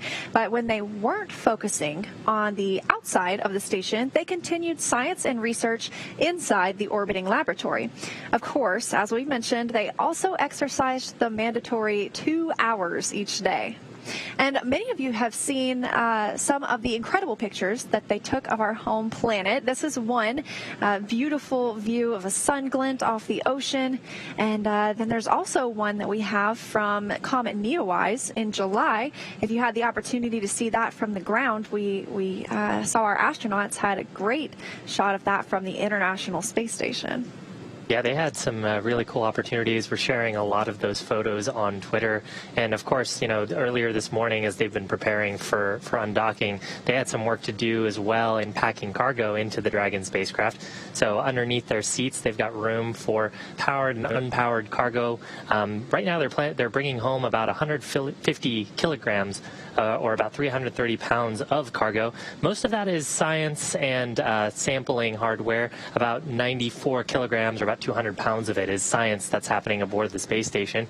And Dragon does have the ability to return a lot of that cargo, so it can come back to labs here on Earth who can continue to do human science studies on those biological samples and cold sample studies on those cold samples that they're returning. And it's really something that we've been doing even since our previous version of Cargo Dragon, just continuing that capability with Crew Dragon. Yeah, that's one thing I was going to mention. When the astronauts know that there is a Crew Dragon or a Cargo Dragon vehicle coming, they know it's about to get really busy with a lot of science. Because Cargo Dragon is currently the only vehicle cargo resupply ship we have that can bring back cargo. The others disintegrate, burn up in the Earth's atmosphere upon reentry. So we mentioned earlier that Comet Neowise picture, and I think we have it now. Look at how beautiful that is. The comet streaking across the sky just above the Earth below. I can't imagine. Yeah, especially to see the glow of the Earth's atmosphere kind of creating that blue sheen as the light refracts off of it. Really cool. This was probably taken from the cupola window, and that's, as Gary mentioned, that bay window area on the International Space Station that faces down toward Earth. It's truly the best view in the house. Chris Cassidy might head over there after undocking today to take a look outside and watch as his friends depart. We saw that on the way uphill. He was in there monitoring their arrival and taking some pictures of Crew Dragon as it arrived as well. But aside from all of that science talk, we'll also be returning some vehicle hardware like spacewalking cooling garments, which the astronauts wear under their extravehicular mobility unit suits. There's tubes of water that they can control the temperature of. So when they are in the sun outside of the space station, it can be up to 250 degrees Fahrenheit. Wow. And when they are in the darkness and outside the space station, it can be negative 250 degrees Fahrenheit. So that cooling garment is also, in a way, a little bit of a heating garment and can help them control their temperature when they're outside on a spacewalk. So we'll be returning some of those. Also some glove connectors for refurbishment back on Earth, and along with any crew provisions like food, small electronics, and even their sleeping bags. NASA will have cargo specialists embedded with the recovery team. They'll be able to quickly recover and unload that returned cargo very shortly after Dragon returns on the recovery ship to shore tomorrow. Yeah, and it was really interesting. You're mentioning the wide temperature variations. That's something you don't really see on Earth because we have air and we have humidity in the air that helps us sort of regulate that temperature. Of course, you don't have all that humidity and atmosphere around you to help with that. So when you're in the sun, you're getting the full brunt of that heat, and when you're not, you're getting the full coolness of being in eclipse. And so that's part of the reason why you need those extra vehicular suits, as well as like the thermal systems on Dragon, to help regulate that temperature into something that is palatable for humans. And speaking of heat and atmosphere, when the astronauts re-enter tomorrow, they will be traveling, or they will experience temperatures up to 3,500 degrees outside the crew vehicle. Inside it'll be nice and cool. They've got some air conditioning, and their suits will have cooled air venting through them. So that's a pretty fiery re-entry tomorrow.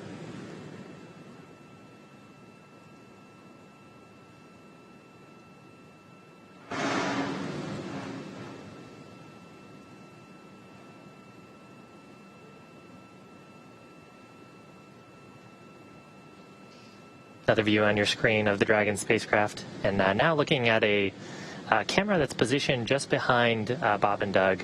So Doug in the left-hand seat, Bob in the right-hand seat, monitoring the vehicle. Looks like they've got the forward view, so on each of their individual panels. You can sort of tell that because it looks like they've got an attitude ring in front of them. And then they've got a view in the middle that has their procedures and cue cards up for what they can expect next. And speaking of which, actually, so the next thing we'll really see here is final configuration for undocking. So there'll be a go, no-go poll for issuing that final configuration. We're expecting that to happen, the actual command to occur right on time at 4:30 p.m. Pacific time. And then shortly after that, we'll have a couple of those undocking bursts that will just separate any sort of friction, any sort of forces that may have statically built up while Dragon's been hanging out on station. And separation is planned for 4:34 p.m. Pacific time, 4:34 and 58 seconds, actually. Yes, so from the time that command is sent from the ground to start undocking, as you mentioned, those hooks have to be retracted, those 12 hooks, 2 sets of 6.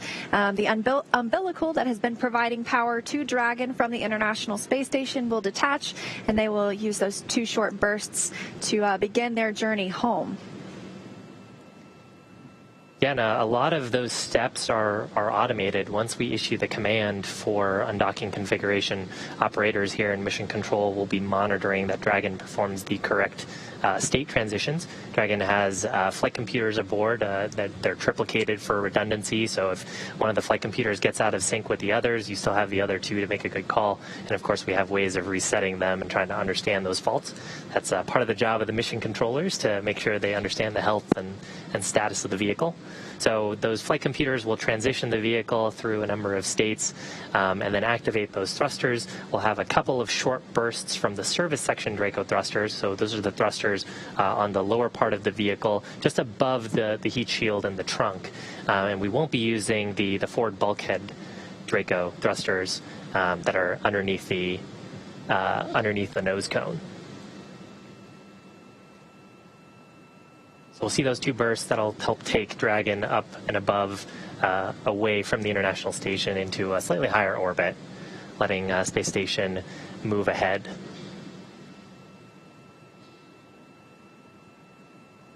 Yes, those will be departure burns 0 and 1, and then that'll just increase the opening rate, the distance from the space station, and moving it out of the keep-out sphere, as we mentioned earlier, and eventually the approach ellipsoid.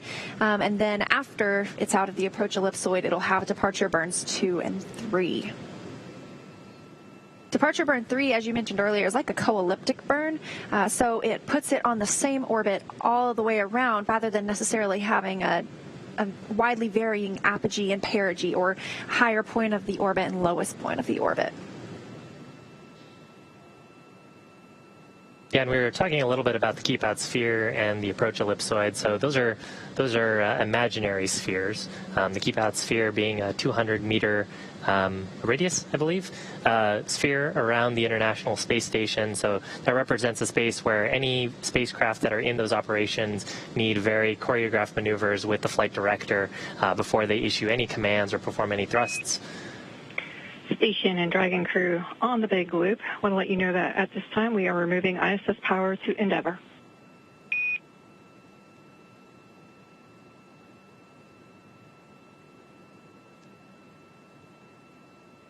Okay. So a call there from the Capcom saying that both the station crew and, of course, Bob and Doug no longer receiving power from the International Space Station through those umbilicals on the docking mechanism. Yeah, so Dragon is operating on its own power, generated and gathered by those solar panels wrapped around the trunk of the vehicle. And that's actually a very similar look to the new Cargo Dragon. For all of the Dragon missions until now, we saw solar wings with solar arrays, and now the Cargo Dragon missions will have the solar arrays wrapped around the vehicle, just like we see here with Crew Dragon. Yeah, and actually it's something that adds to the overall reliability of the vehicle. Anytime you have a mechanism in space that's potential for something to go wrong, you need a motor to drive it. You need checkouts potentially on the actuators. There's probably software that drives it. So having conformally wrapped solar panels around the trunk of the vehicle reduces that little bit of complexity, and actually ends up being a little bit lighter too, so we can add a little more cargo and add a little bit more to other parts of the system. And on the other side of the trunk is the thermal radiator. So we've got a fluid running through that, almost like an air conditioner. And that fluid is being pumped throughout various different points in the vehicle. Actually, earlier on, we heard a call from the core mentioning that the crew could adjust the hex or heat exchanger to the position that they wanted to control internal cabin temperature. So that part of the cabin air, as it goes through the revitalization system, is getting passed over that heat exchanger, and that allows the crew to keep it nice and comfortable inside the cabin. I hope they both like the same temperature, because I like to keep it warm, and I hope they both like it cool or warm, or they can agree on temperature for the long ride home. Well, taking a look at some of their interviews, I think Bob and Doug have expressed just how close of friends they are. So I'm sure it's something that they've worked out over time. I think earlier I took a look, and it was about 76 degrees Fahrenheit in the cabin. So definitely to my tastes. Yeah, I could survive in that. And yeah, you mentioned they are very close. They were selected as part of the same astronaut class, so they went through astronaut training together, and ultimately remained very close friends, and now get to fly a once-in-a-lifetime mission like this. Yeah. I mean, flying a test mission together with your best friend has got to be very fun. Of course, our favorite space dads here at SpaceX. So just a look at these two mission controls. On the left, you have the International Space Station Flight Control Room in Houston, and that's the team that's monitoring and sending signals and controlling the International Space Station side of these operations. It is staffed 24 hours a day, 7 days a week, 365 days a year. We've always got someone in there protecting the astronauts in space, making sure that everything is working well on the International Space Station. And then on the right, Shiva, why don't you introduce us to the Mission Control Hawthorne? Yeah, so this is Mission Control in Hawthorne. It's actually right behind us where we're standing here in Hawthorne. And in that room is a number of specialists as well as the primary Dragon operators. Of course, if you've tuned in for some of our other webcasts, you've seen Mission Control as well. We use that same control room for Falcon missions, and that's where the Falcon operators stand in. But today, the third row is where most of the primary operators are, and then we have a number of specialists sitting in other roles, folks who have really devoted the larger part of their careers and a lot of their expertise to understanding the nuances of the life support system or the propellant system, and even, of course, the health and safety of the crew. We have a flight surgeon, actually a NASA flight surgeon, who is in that front row. And he's there as well to make sure that Bob and Doug, if they have any sort of complaints from a physiological perspective, that he can weigh in and help them stay healthy.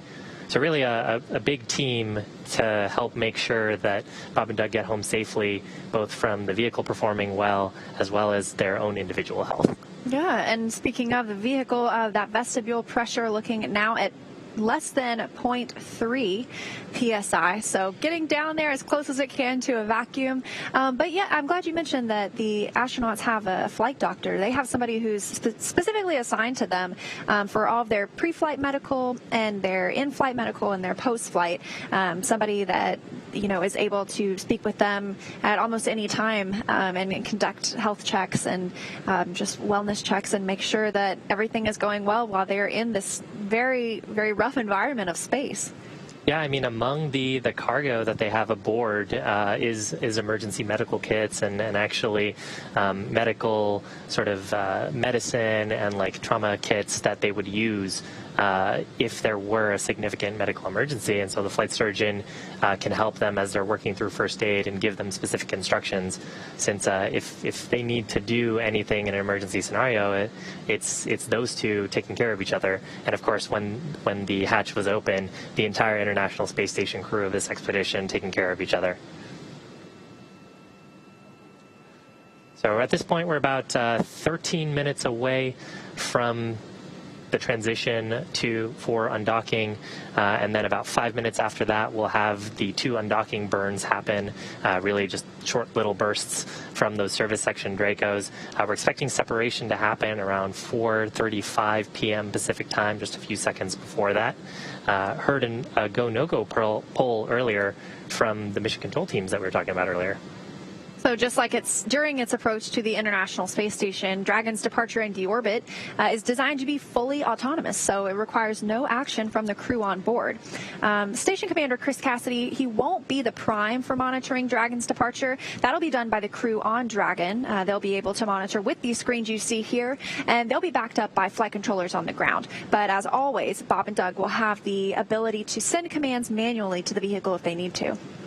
And once the undocking sequence is complete, Dragon will then use its Draco engines. It'll thrust away from the station in a series of pretty carefully choreographed maneuvers or 4 departure burns to increase that distance between the two spacecraft. And then from there, it'll perform a phasing burn that will put it on the right trajectory to get back to Earth and the landing site. Next on its trip home is deorbit, entry and landing. And that covers all operations after the final departure maneuver. That includes trunk separation, closure of the nose cone, deorbit burn, and deployment of the drogue and main parachutes, and finally splashdown off the Florida coast, at which point our teams will recover Bob Behnken and Doug Hurley inside Crew Dragon from the water. At this point, a little bit ahead of schedule. We always put in a little bit of margin into the schedule in case there were any problems with, for example, the suits or if the leak check didn't quite go as planned. Right now, the the planned time to perform the undocking commands to the spacecraft will be around 4:30 p.m. Pacific time, and we'll expect to see Dragon go through a number of state transitions as well as transitions of its life support system, and then shortly after we'll see those Dracos come to life very briefly, just to unstick ourselves from the space station and then thrust away from where it's called home for the past 63 days. Yeah, and as you mentioned, those will be the service section Draco thrusters. Those are what are used when the spacecraft is around the International Space Station. We don't want to use something as powerful as those nose cone thrusters, the forward bulkhead thrusters, I should say, just yet. But that's what we will see being used for the deorbit burn tomorrow. Yeah, those forward bulkhead thrusters just a little bit more efficient because they can expand the propulsive gases a little bit more. Sort of the principle of providing thrust to a rocket vehicle is you burn some kind of propellant or have some kind of gas that you expend from the vehicle, and that mass that you're ejecting away from your launch or from your spacecraft is through Newton's laws pushing you and giving you some momentum. So those forward bulkhead Dracos, when we use the thrust out of those, the propulsive gases in there, we're able to more fully expand than we are on the service section Dracos. Gives us a little bit better performance, but of course they're pointed directly at the space station. Yeah. So any of that propulsive gas that we're shooting out from Dragon would of course go directly then to the space station, which is not ideal. I just heard the call that Mission Control Houston is go Dragon for undocking. SpaceX on the Big Loop. The final reconfigurations for undock are complete and nominal. The ground is go for undocking at the undocking sequence start time of 23:30 GMT. Please confirm your visors are down and that you are ready for undock and departure.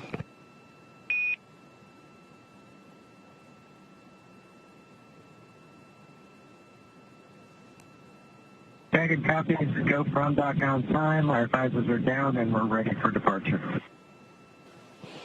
We copy all.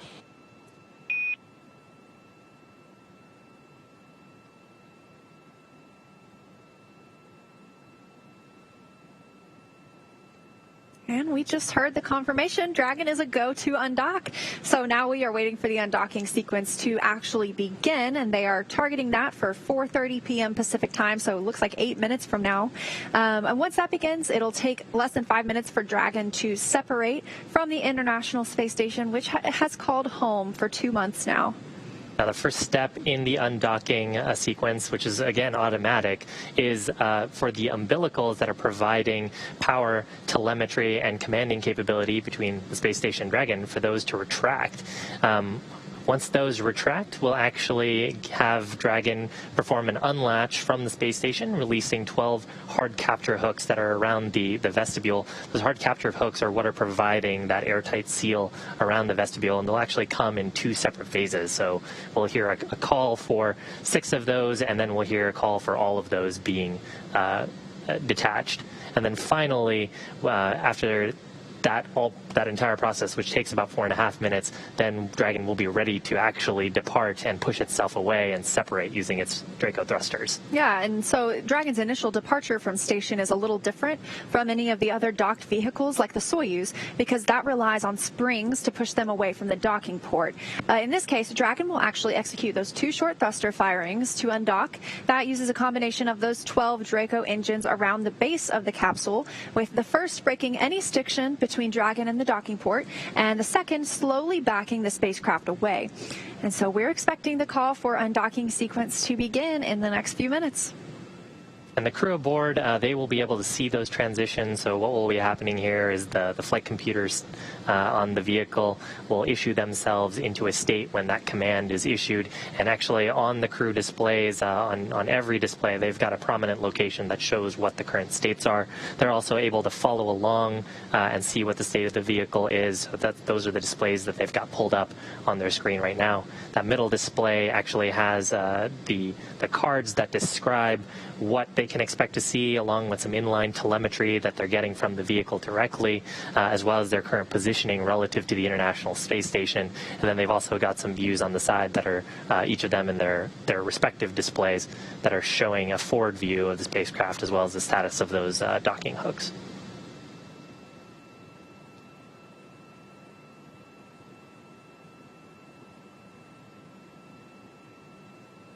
At this point, the umbilicals both still installed because that command has not been issued. And the vestibule should be pretty close to vacuum. Getting closer every second to that undocking command being sent. We're looking for that in about 5 minutes from now. Taking a look at data here, I see the vestibule is reading as 0.1 psi. So definitely not very friendly to humans.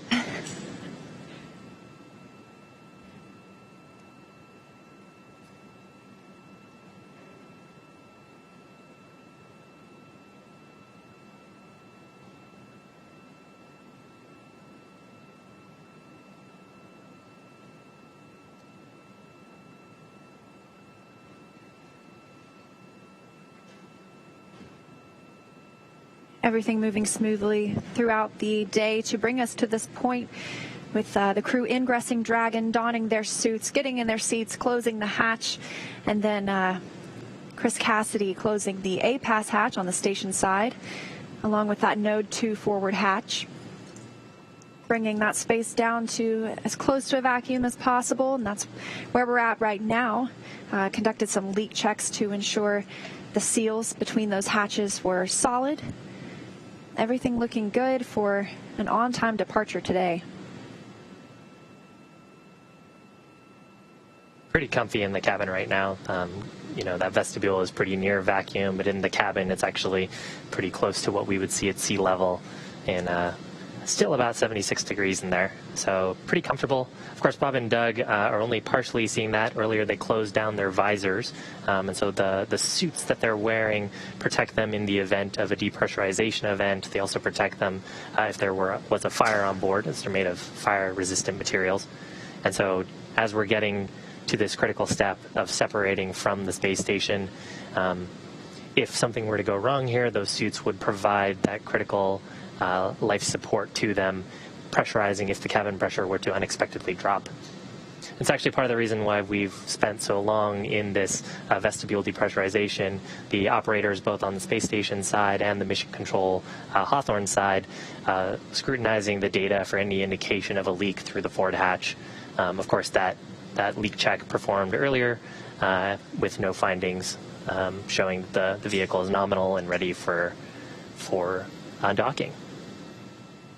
And as once we mentioned, that undocking will take a few minutes before we actually see the separation occur. But once the command is sent, those 12 latches will be retracted. The umbilical will be disconnected. Dragon is already on internal power, however. It's not receiving any power from the International Space Station. But once that umbilical is retracted, those hooks are removed. Be looking for those 2 short bursts to send Dragon on its way, and then things will speed up with those departure burns afterward.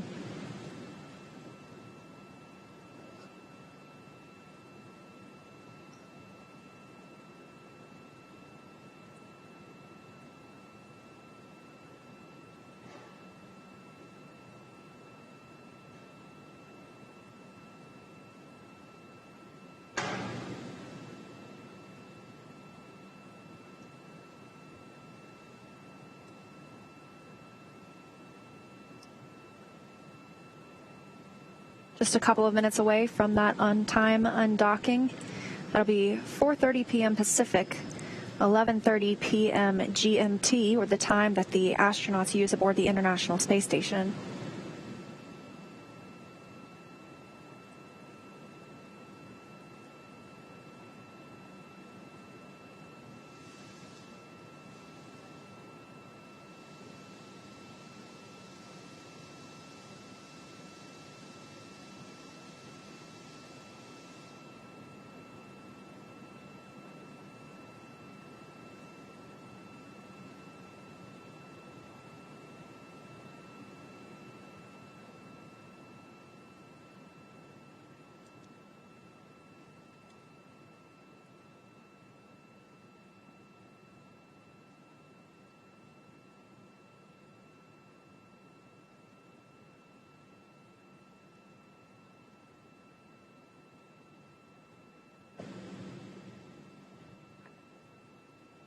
Looking for the undocking command to be sent in just about 30 seconds.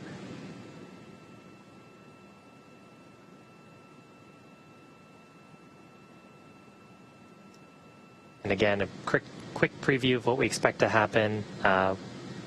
Umbilicals will retract, then we'll see those docking hooks disconnect, and then we'll actually see those undocking burns followed pretty shortly after by a departure burn.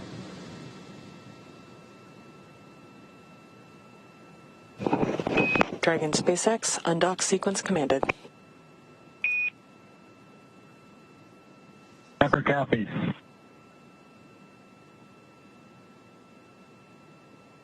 That undocking sequence right on time. And that was 4:30 p.m. Pacific time, 11:30 p.m. GMT. The umbilical now retracting. The International Space Station flying 263 statute miles over Namibia in Africa. Dragon SpaceX, umbilical demate complete and nominal. There's confirmation of the umbilicals retracted, so no longer receiving power or data or commanding from the International Space Station. And there's a view on your screen of Dragon, currently in eclipse. Gary, how's it looking from Mission Control at Johnson? We're looking good, Shiva. We are now inside the undocking sequence. Good umbilical retraction. Standing by for the driving of those hooks. There's 12 hooks that will be released in 2 gangs of 6. Standing by for the driving of the hooks.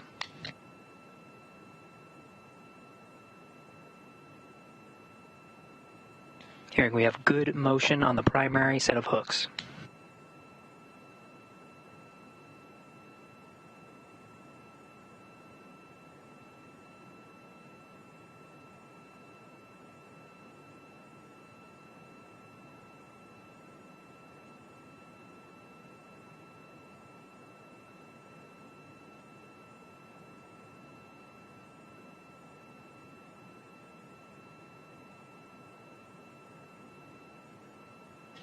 Again, first set of hooks driving the navigation light, the forward end of Dragon clearly visible from this view from one of the Japanese cameras.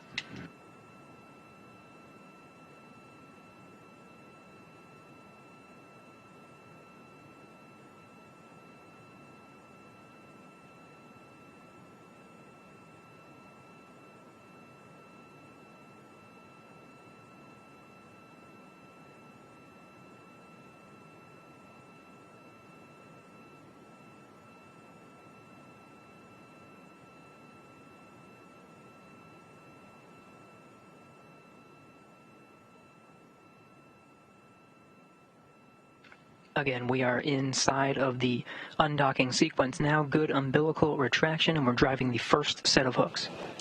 Dragon SpaceX, first set of hooks open and nominal.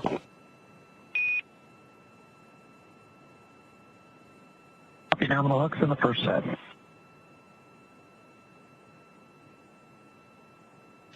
The first 6 hooks have completed their driving. First set down. The second set is now driving. We're now committed to undock.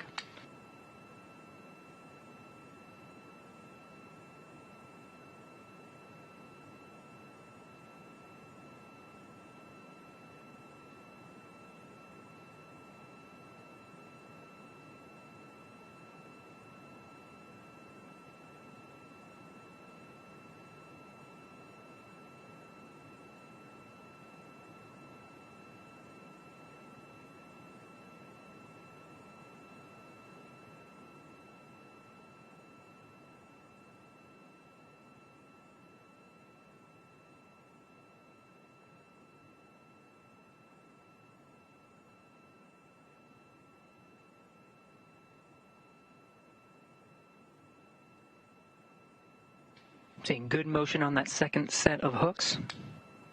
Continuing to drive. These will be the final set of hooks. There's 6 of them holding Dragon into place now. Afterwards, we'll conduct 2 undocking burns to physically separate Dragon.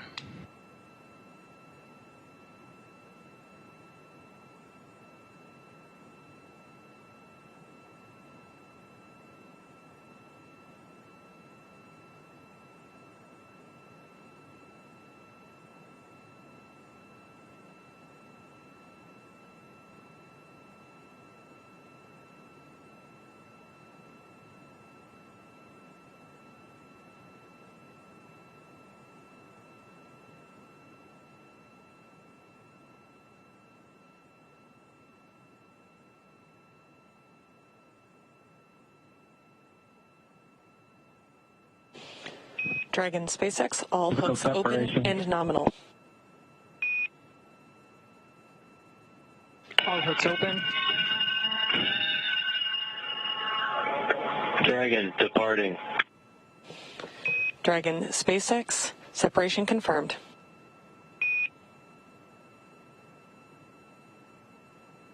Okay, separation. Great burns. Physical separation 4:35 p.m. Pacific. Thrusters looking good. Counting down to a nominal departure burn 0 coming up shortly.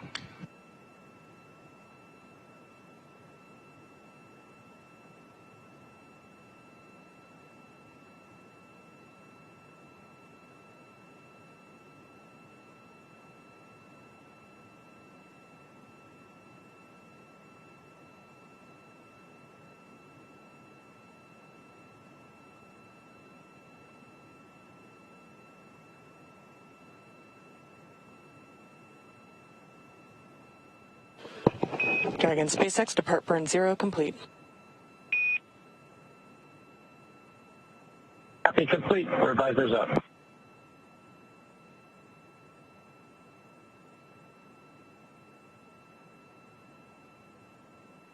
And you heard depart burn 0 complete, that 12-second firing, moving Dragon slightly faster away from the International Space Station using those service section Dracos. And with that, Bob and Doug have concluded their stay aboard the International Space Station. They're on their way back to planet Earth. Confirms a physical separation at 4:35 p.m. Pacific as the station and Dragon were flying 267 statute miles over Johannesburg, South Africa. 2 good undocking burns and a nominal departure burn 0. Next departure burn coming up in about 5 minutes. We'll be monitoring Crew Dragon throughout the departure sequence, but with Dragon flying free, that'll do it from us here in Mission Control Houston. Godspeed, Bob and Doug. To take you through the rest of the departure sequence, we'll send you back over to Hawthorne.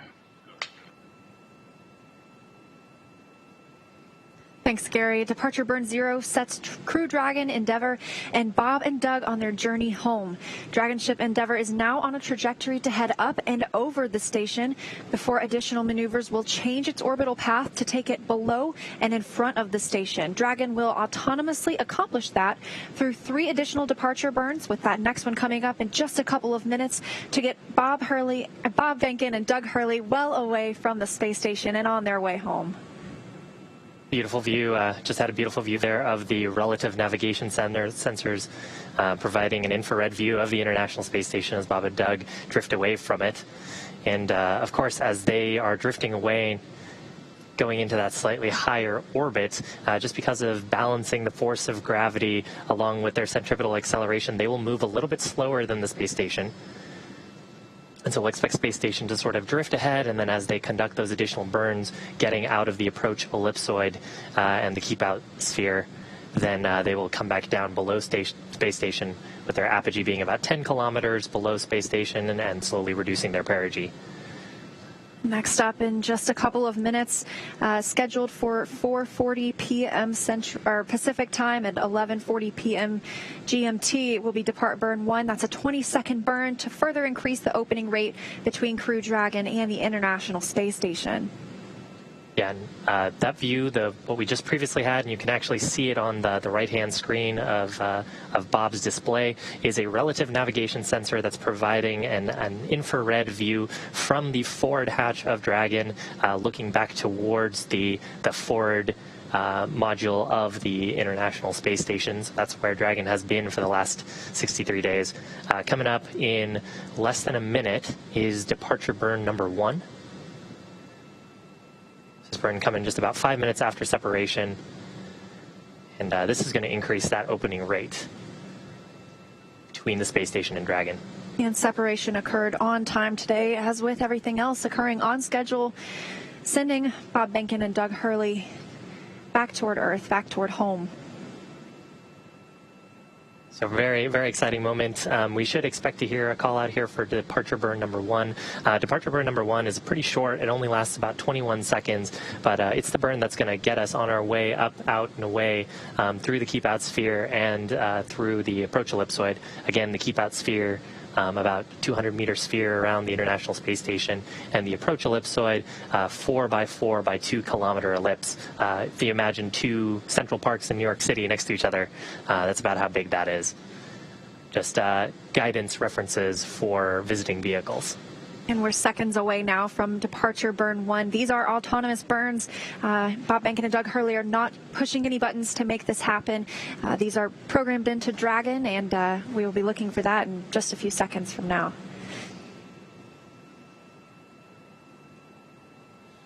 That's a view from the space station. Those 2 lights, the green light is the view that on the right-hand side of the Dragon vehicle. That would be the side that Bob Behnken was sitting on, and the red light, the side that Doug Hurley was sitting on.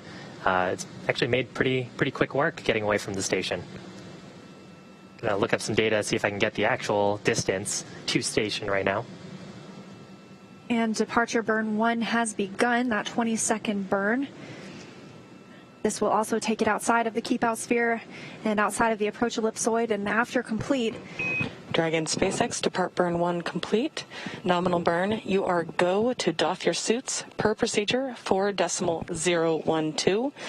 Reminder that the ground will be deactivating the big loop following exit from the approach ellipsoid, which is approximately 12 to 14 minutes from now. Okay.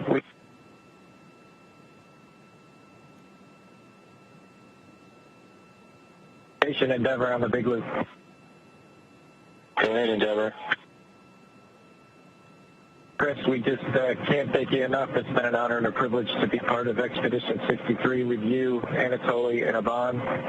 It's been a great 2 months, and we appreciate all you've done as a crew to help us prove out Dragon on its maiden flight. I'd also like to thank Zeb and his team in Mission Control in Houston for the incredible amount of work they did to make the dock to ops successful for Dragon, and also the teams at SpaceX that keep us going towards the end of our mission that we look forward to splashdown tomorrow. I'd also like to wish you a great success on the rest of your expedition and a safe flight home in the fall. Take care, friend. Endeavor, thank you, Chris. Thank you, Anatoly. Thank you, Ivan. Thank you, Houston, and thank you, SpaceX. Endeavor Station, Bob and Doug, wholeheartedly agree with those sentiments. It's been a real pleasure. It's been an honor to serve with you. Safe travels and have a successful landing. Endeavor's a great ship. Godspeed. Endeavor copies all. Thanks, Chris.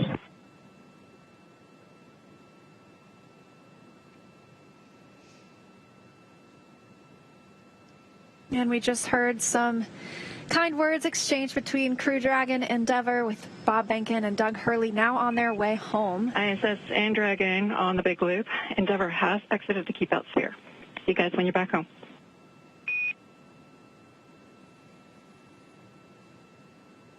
Endeavor copy.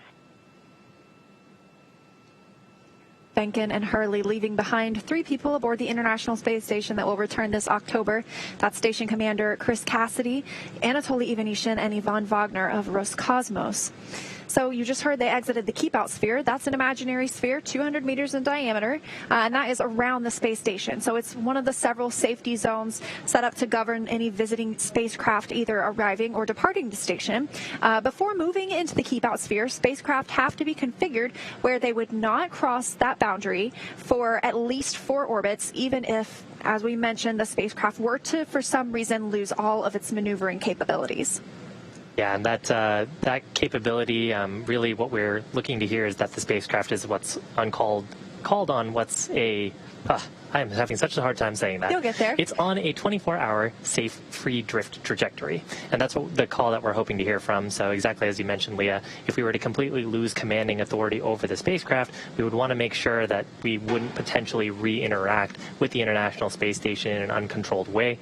And so these burns helping us to get out and away from the space station in a way that we could, if something were to go catastrophically wrong on the vehicle, protect the crew aboard the space station. Of course, the crew aboard the spacecraft until you were able to recover. Of course, Dragon spacecraft has been really rock solid this entire mission and has a lot of redundancy into it. So that scenario is pretty unlikely, but it's a good safety standard that we design all of our spacecraft to. And this departure burn 0 and 1, as we mentioned, is bringing Dragon up and over the International Space Station. It's not just making a straight journey home. That will be determined later once the phasing burn is complete, and then the deorbit burn, which commits us to leaving space, to bringing Bob Behnken and Doug Hurley back into Earth. The next Dragon on Dragon to ground comm check with the cabin mic. I hear you loud and clear on Dragon to ground. How me?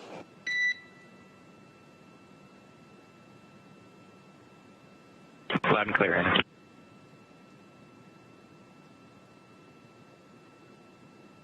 As we heard, they are now testing out the cabin mic, so they may be beginning to doff their suits, take off their suits, which is allowed now that the first 2 departure burns have been completed. And the next is scheduled for 5:27 p.m. Pacific time. That'll be depart burn 2, and that'll be 12:27 a.m. GMT. So it's really the middle of the night for the space station crew right now, and they'll be getting ready to go to sleep pretty soon. But our astronauts are awake for several more hours before they get their sleep period later. Of course, they all got a chance to take a quick sleep shifting nap to be alert and awake for these operations. And, as you mentioned, the crew are in the middle of doffing or getting out of their suits. That was a pretty dynamic period of time around the station, a time where there could have been a potential depressurization, or if there were any problems with the thruster, we would want the crew suited. Of course, with that big burn out of the way and Dragon now on a confirmed trajectory away from the space station on its way out, close to exiting the approach ellipsoid, Bob and Doug can get out of those spacesuits and get into something a little bit more comfortable. And that test step of verifying the cabin mic, the spacesuits actually have 2 microphones in them just towards the near the jaw, actually in the base of the helmet. And so with Bob and Doug removing those spacesuits, they're testing their cabin mic just to make sure that they still have good communications with the crew operations responsible engineer here in Hawthorne. So we should expect a few more calls here as Dragon moves away from the approach ellipsoid. We heard a couple of calls from the Capcom as well about deactivating the big loop, so to speak, and transitioning to Dragon to ground. The big loop is a comm network that connects flight controllers and Mission Control Houston, the International Space Station crew, visiting vehicles, and of course, like our Mission Control team here in Hawthorne, all together on one comm loop so we can all communicate with one another if anything needs immediate attention. As we step out of integrated operations or joint operations with the International Space Station, we'll transition into mission control here in Hawthorne, having mission authority, and transition all of those calls to the Dragon to ground loop.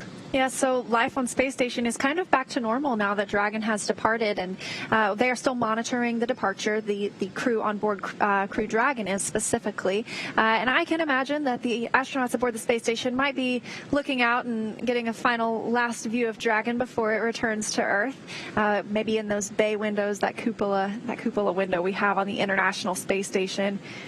Now, as we mentioned, Dragon is outside the keep-out sphere, and it is a little more than 500 meters away from the International Space Station. So we'll be looking for it to exit the approach ellipsoid coming up here in about 6 minutes. Yeah, right now, Dragon moving away just under 1 meter per second, or close to like 3 feet per second away from the space station.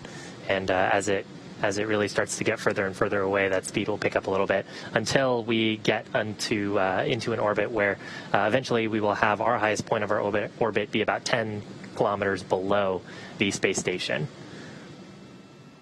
And coming up after that approach ellipsoid exit, we'll also have 3 more burns scheduled for today, so 2 more departure burns as well as a departure phasing burn, and then that should button up the major activities for today, and Bob and Doug will hopefully be able to get some rest before a pretty exciting day tomorrow. Yes, I can imagine they are very excited, and tomorrow they'll wake up and then several more milestones to look forward to, including, as we mentioned, that deorbit burn, that final commitment to bringing them home, because if there were a change in and potentially the weather over the next several hours, we would still be able to have Bob Behnken and Doug Hurley in Earth's orbit, and they have enough crew supplies on board that they could stay there until a couple of days. That way we would have an opportunity for the weather to clear or for us to find another splashdown site. But everything's looking good for us to come home to Pensacola tomorrow.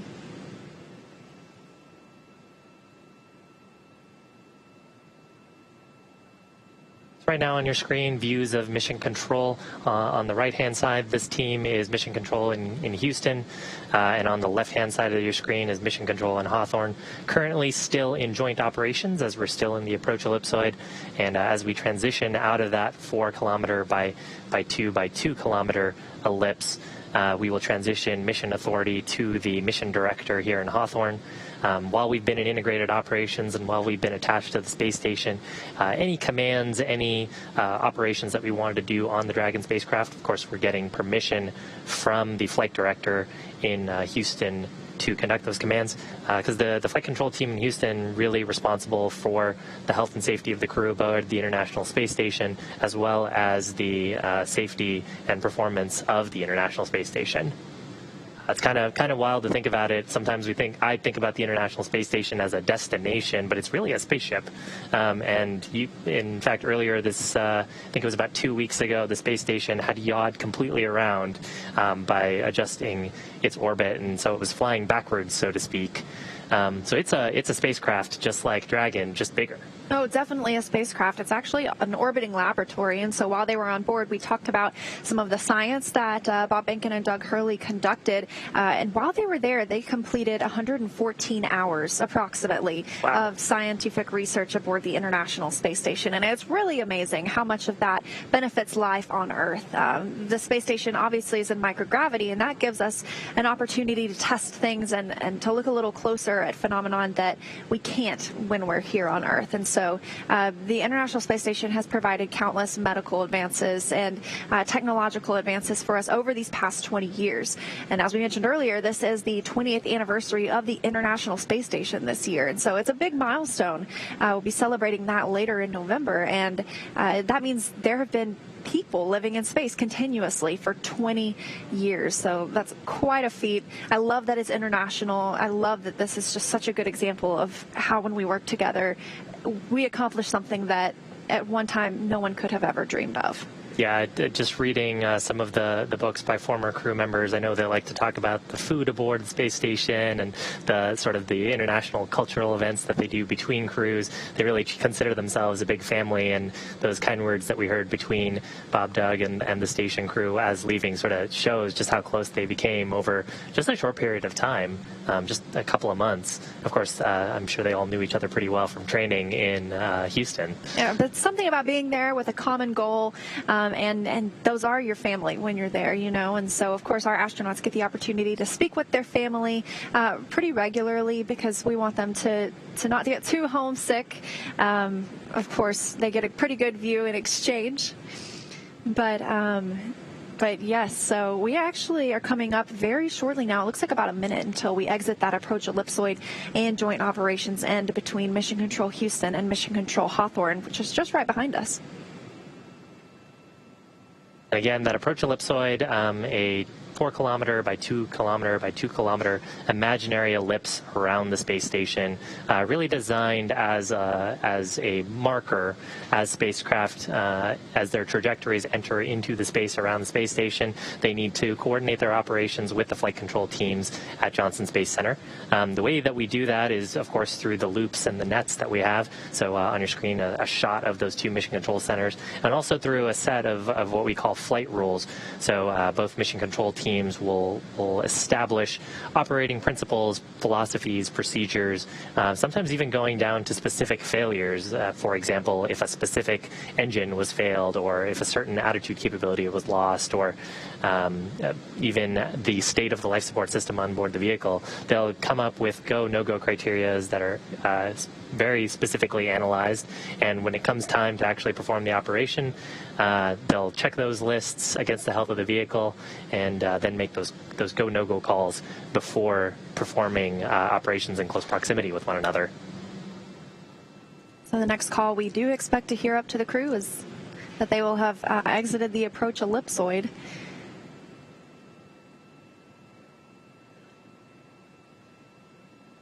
Everything occurring on time for Dragon.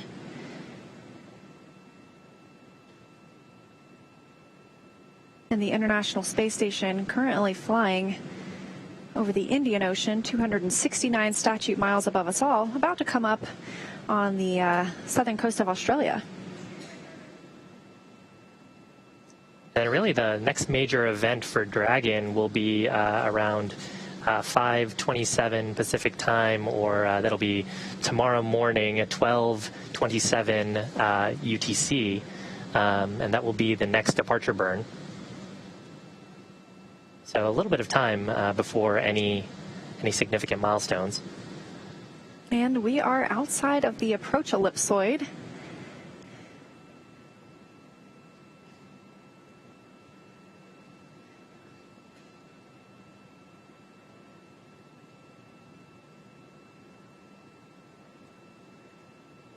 So now that we are outside of the approach ellipsoid, as we said, everything happening like clockwork today for their departure. Dragon SpaceX on the Big Loop. Dragon has exited the approach ellipsoid and is on a safe free drift trajectory. Houston will be taking down the Big Loop shortly, and expect ISS audio traffic to cease.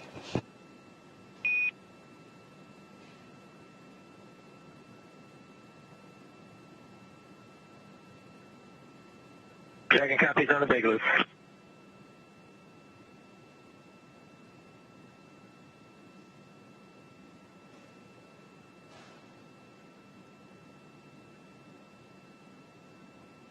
So with that exit of the approach ellipsoid, or the AE, that other imaginary three-dimensional ellipsoid measuring 4 kilometers by 2 kilometers, in the same family as the Keep Out Sphere, as we mentioned, that means that they are now 24 hours safe in a free drift trajectory. So if the spacecraft were to lose maneuvering capabilities, it wouldn't cross into the approach ellipsoid. We heard that call from the Corps here on the ground in Mission Control Hawthorne up to the crew aboard Crew Dragon Endeavour. The crew acknowledging that call. They typically do some comm checks on Dragon to ground when they transition out of the Big Loop. Of course, we heard those earlier while they were doing their suit doffing. Suit doffing, again, being where they remove their spacesuits, get out of them, and then they'll transition into something a little bit more comfortable, probably a polo and maybe just some pants. And really, they'll just be in a monitoring mode until the next major event, which is the depart burn number 2. That's scheduled for about 30 minutes from now. And that depart burn 2 will really increase the rate away from space station and start reducing both the apogee and perigee of Dragon's current orbit. Then following that, there'll be an additional depart burn as well as the phasing burn. Coming up later on in today's broadcast, the phasing burn being actually a much larger burn than these 2 departure burns, on the order of 6 minutes. And so that departure burn 2 will be the longest one we've seen so far today, and that'll be a 43-second burn that will send Dragon down and lower its perigee, the lowest point of its orbit, to beneath the station. It'll move down and out in front at perigee. And so we can, on your screen, is sort of where we're conducting this burn. So depart burn 2 at the apogee, performing an orbital burn or imparting velocity to the spacecraft at the highest point of the orbit is actually the most efficient way to move the opposite end of the orbit. So in this case, because we want to bring our perigee, or lowest point of our orbit, down a little bit further, we're trying to conduct that burn at the apogee and get the most bang for your buck and most mileage out of that propellant. After they'll have depart burn 3. That'll be a 41-second burn. So as we mentioned earlier, it's kind of like a co-elliptic burn, and it will keep Dragon always down below the International Space Station. Later tonight, we'll be looking for a phasing burn. That'll be the longest one we've seen so far at over 6 minutes, and it'll put Crew Dragon on the proper orbital path to line it up with the splashdown zone. And then eventually we will have our deorbit burn tomorrow. We'll see the nose cone close. We'll see the trunk jettison, and they will come on home looking for a splashdown tomorrow in the Gulf of Mexico, specifically at our Pensacola landing site. Yeah, the departure burn, taking a look at the data, expected around 10:48 Pacific time plus 7. Let's see, that would be around 5 o'clock in the morning or so. For GMT. GMT. And again, that's the last major burn plan for tonight. That'll happen right before Bob and Doug end up getting some shut-eye for the night.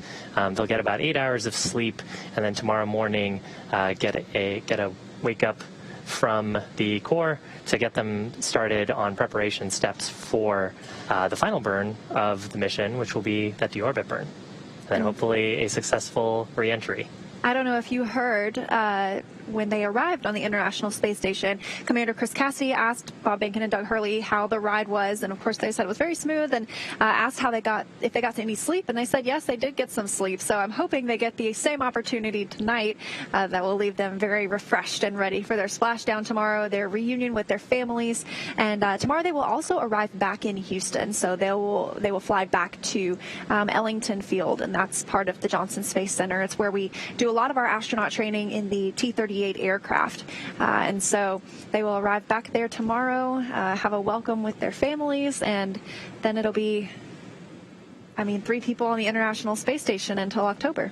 And that's a pretty busy day for them, because I think tomorrow morning they'll get up around, I think I know the time in Pacific, they'll get up around, I want to say 5 a.m. Pacific time, and the splashdown time is around noon. And then if they're flying to their final site near Ellington Field, that's a pretty packed day considering they've been up that long. Oh yes, absolutely. I think it's definitely one of the most dynamic days of the mission, with the deorbit burn, with the splashdown, and then eventually flying back, being recovered in the ocean, and then getting to see your family after 63 days. It has to be pretty exciting. We were talking a little bit earlier.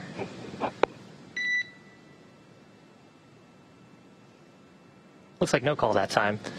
One thing we are expecting here is the teams here in Mission Control will be conducting a go, no-go poll for the upcoming departure burn, just to ensure that the vehicle systems remain healthy. Before each of these burns, the Corps, the crew operations responsible engineer, will give a call up to the crew to let them know if the Mission Control team believes Dragon is healthy for the burn. And then after those burns as well, we expect a call from the Corps to provide a quick status update on performance of the system and whether the burn was nominal.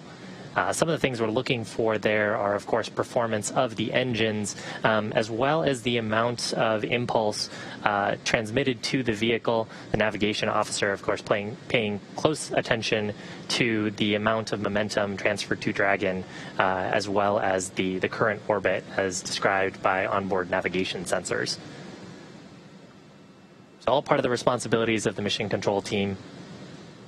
That burn expected about 25 minutes from now at 5:27 p.m. Pacific time, or about 12:27 UTC. 12 a.m., so 12:27 a.m. UTC.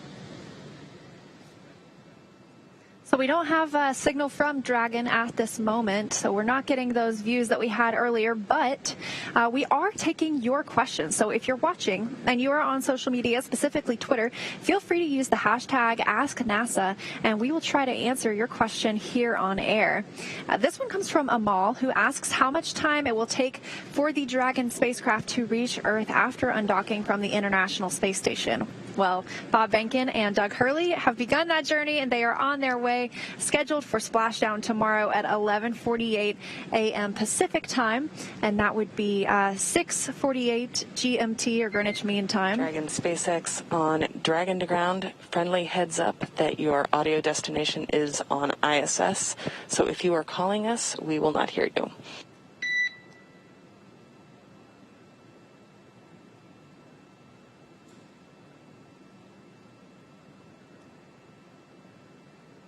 So, now with that splashdown tomorrow, it's looking like about a 19-hour mission for Bob Behnken and Doug Hurley from the time they undocked to the time they splashed down. Of course, that time can be brought in and made a little bit shorter for this mission. We opted to give them a 19-hour opportunity, and that gives them a chance to get some rest. And SpaceX, say again for Endeavour. Yes, just wanted to give you a heads up that your audio destination was on ISS, but I see you've swapped that over to ground now. We just wanted to make sure that if you were calling us, we would hear you.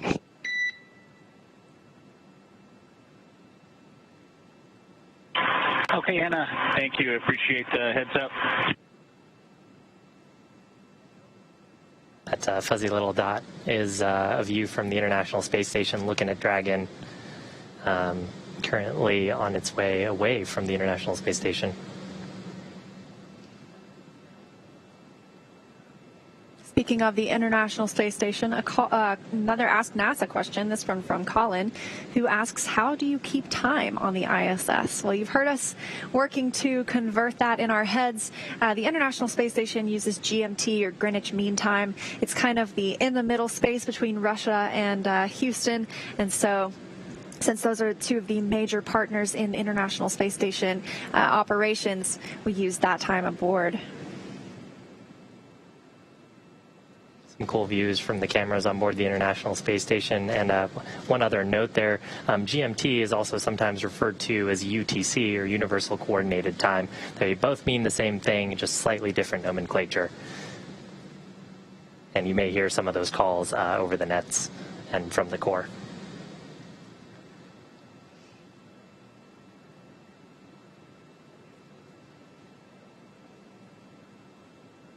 It's now been 30 minutes since Crew Dragon separated from the International Space Station, an on-time departure. Separation coming at 4:35 p.m. Central, 11:30 p.m. GMT.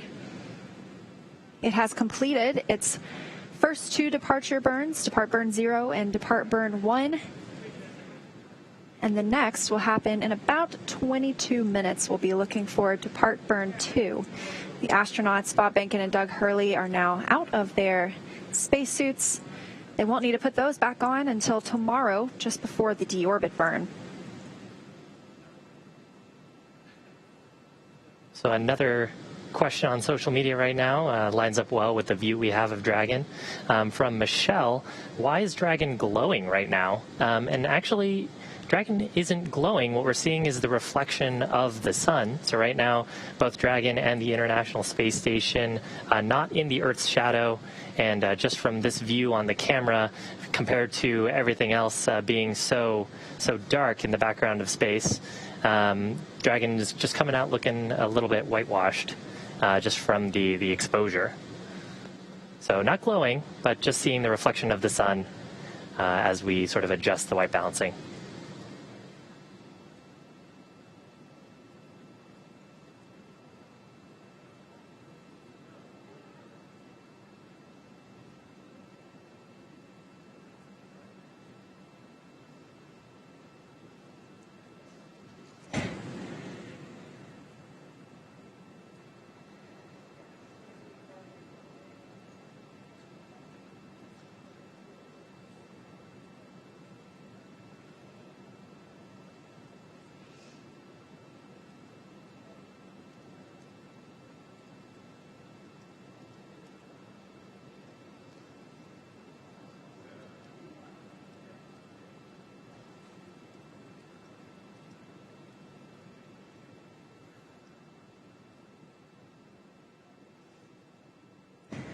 Now, actually, Dragon right now departing about 4.4 meters per second, about 3.3 kilometers away from the space station. So what we're seeing on the screen is a view from the International Space Station, and Dragon about a 5K away, or not a 5K, excuse me. That would be a 5K if it was in miles. About 3.3 kilometers away from the space station. Now, we got a question from Lucas on what the main differences are between the Draco thrusters and the other burners. And I think what Lucas is referring to here is the Super Draco thrusters. So Dragon has two types of propulsion systems on the spacecraft. We have 8 Super Draco thrusters that live in those pods on the side of the capsule. Those are only used, for launch escape. So they're pretty powerful thrusters that if we were to experience an anomaly during the ascent portion of the mission, then we can pretty much use most of our propellant to accelerate away from the Falcon 9 launch vehicle. We actually had a demonstration of that during our in-flight abort test that preceded the Demo 2 mission. The Draco thrusters are actually much smaller thrusters, and we have more of them. We have 16 of them around the vehicle, 12 of them around the service section of the vehicle that we actually have been using for all of these departure burns, and then we actually have a set of 4 of them that we refer to as the Ford bulkhead Draco thrusters that are right around the Ford hatch. They use a propellant called nitrogen tetraoxide as the oxidizer and monomethylhydrazine as the fuel, and those are what are known as hypergols, so if you squirt them together, you get fire.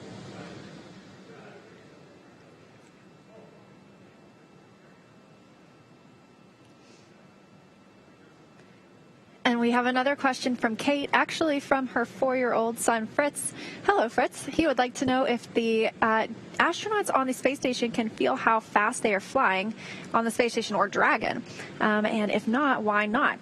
It's interesting if you think about it. The way I like to describe it is if you're sitting in a car, and let's say the car is going 60 miles an hour, you don't necessarily feel like you are going 60 miles an hour because you're essentially part of that vehicle as it moves. And so, of course, you would notice if it stopped, but as the astronauts are inside the International Space Station and it's constantly moving at 17,500 miles an hour, they do not feel that speed. And when they're outside the space station, they don't feel that speed either because there's no wind for them to feel as it moves around the Earth. Yeah, so really if they were to feel, that's part of the fun of microgravity. Gravity is still acting on anyone who is in orbit or not, but it's really a matter of you're in a state of free fall while also your spaceship is in a state of free fall. And so you would only feel acceleration if you pushed against something or if the spacecraft pushed against you. So during those burns, actually, Bob and Doug will probably feel a little bit of thrust since they're in their seats, but otherwise not too much. And we have a question here from Glenn about if the astronauts can get out of their seats during any part of their trip home. And that's partially true. So actually during this phase of the mission, the crew are actually free to roam about the cabin, if you will. But during earlier portions of the mission, we actually had them be seated. So during the earlier undocking burns, the crew were seated. Part of the reason for that is if there was a depressurization, we would actually need them to be seated so that their suits could act as safety devices for them. And then, of course, when we get to deorbit, that's a pretty dynamic time as well, where they will be seated.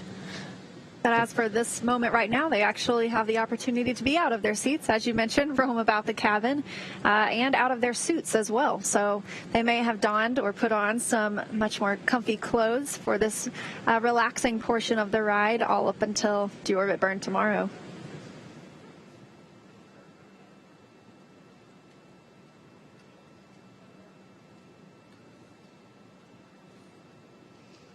So if you're just joining us, Dragon is on its way away from the International Space Station.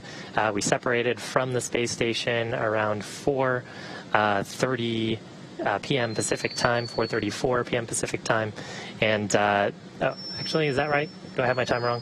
We did. Separation was on time at 4:35 p.m. 4:35, that's what it was. Pacific time, and 11:30 p.m. GMT. And spacecraft is now on its way away. We're awaiting departure burn number 2. So we've conducted 2 undocking bursts from those Draco thrusters, as well as the first departure burn and first and second departure burn. Now departure burn number 2 coming up, where it'll last about 43 seconds, and we'll use a combination of the service section and Ford bulkhead Draco thrusters to reduce the lowest point of the orbit, the perigee of Dragon, get that a little bit closer towards the Earth's atmosphere. Oh, we've got a question from Karen's 9-year-old who wants to know what the astronauts eat on the International Space Station. And they actually get a variety of choices. We have a food lab at the Johnson Space Center in Houston, Texas. And before the astronauts go on a mission, they have the opportunity to go and taste test some of their foods. And so there are a variety of types of food that are available aboard the station. A lot of it needs to be reheated with hot water. They can eat anything from at holidays, they have a lot of the same food we have down here, sweet potatoes and turkey and those kinds of good foods. They have candy like we have here on Earth, so they're not lacking on some of those sweet things. But one thing that they don't typically have are a lot of the fresh fruits and veggies that we get to enjoy. And so that's one of the things that can sometimes arrive on a Cargo Dragon spaceship, and the crew loves it when it happens, but it's hard to get that food up to them just because it has to be fresh when it is packed and when it's launched and by the time it arrives. And sometimes that can be several days. So whenever they can do a late load of that cargo and get some of those fresh fruits and veggies up to them, it's always greatly appreciated. And there's always some good pictures of people juggling oranges. SpaceX on Dragon to ground. The ground is go for depart burn 2.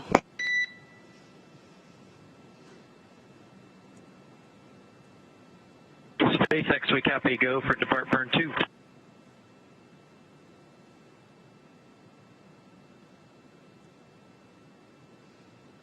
So confirmation there from the core and a good readback from the Dragon spacecraft that the vehicle is go for depart burn number 2. That's expected just in about 12 minutes from now. And again, what we expect to happen here is Dragon will slew. That's just a term for adjusting its orientation or attitude. So there'll be a few Draco pulses to adjust the orientation of the spacecraft, and then we'll use a combination of those forward bulkhead and service section Dracos to perform this burn. Burn's expected to last about 43 seconds, and that really just that little of impulse because of the orbital altitude we're at will lower the perigee to our desired target, and then the burn after that will get us into our holding orbit below the International Space Station, where we'll be about 10 kilometers below Space Station before performing that final departure phasing burn for the afternoon. And this is the third of those 4 departure burns. As you mentioned, this one lasting about 43 seconds. Depart burn 3, which is scheduled to be at 6:14 p.m. Pacific time, or it looks like 1:14 a.m. GMT. That would last about 42 seconds. So that'll be the next burn until we have the phasing burn later this evening, and then it'll be time for Bob Behnken and Doug Hurley to get a little shut-eye. Before that, of course, they'll get a chance to have a meal aboard the space station, or a meal aboard Dragon. They've got plenty of food and water on board the spacecraft, of course, for the expected trip of this mission, which would have them landing tomorrow.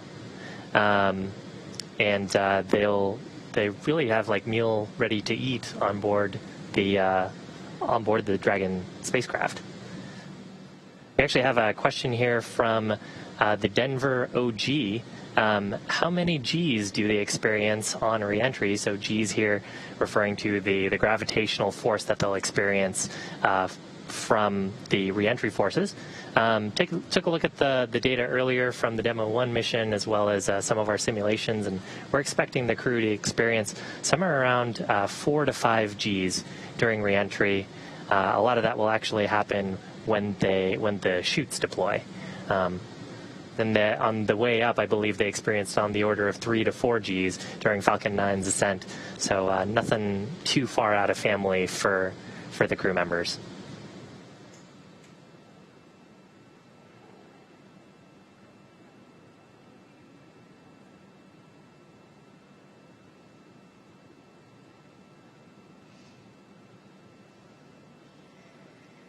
So this view of Crew Dragon is from the International Space Station, and these cameras can actually be controlled by flight controllers in Mission Control Houston.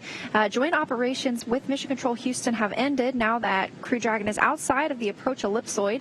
It is entirely under the supervision of Mission Control here in Hawthorne. However, Houston is still monitoring the status of the astronauts and the vehicle. But these cameras can be controlled by teams on the ground. They help us to find what we're looking for whenever the astronauts are on a spacewalk, or to get a better view of an arriving or departing spacecraft as we have today.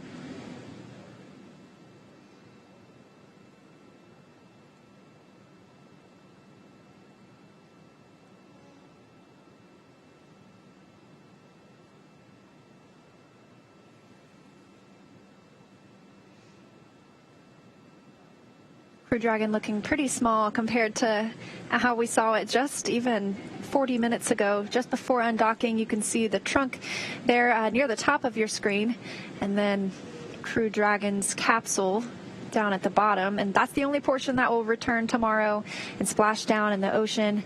The trunk itself will be jettisoned and will burn up upon re-entry into the Earth's atmosphere.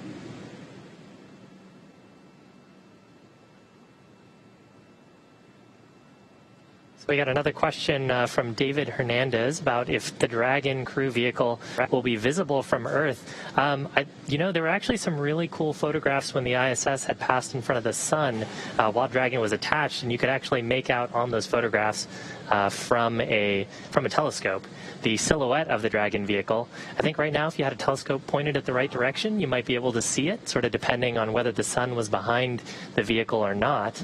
But definitely not visible with the naked eye. So definitely need some help from a telescope. And your telescope would have to be set just perfectly because Crew Dragon is still moving very quickly. Right now it looks like Crew Dragon and the International Space Station are flying 261 statute miles over the North Pacific Ocean and moving at about 17,500 miles an hour. So don't want to miss it.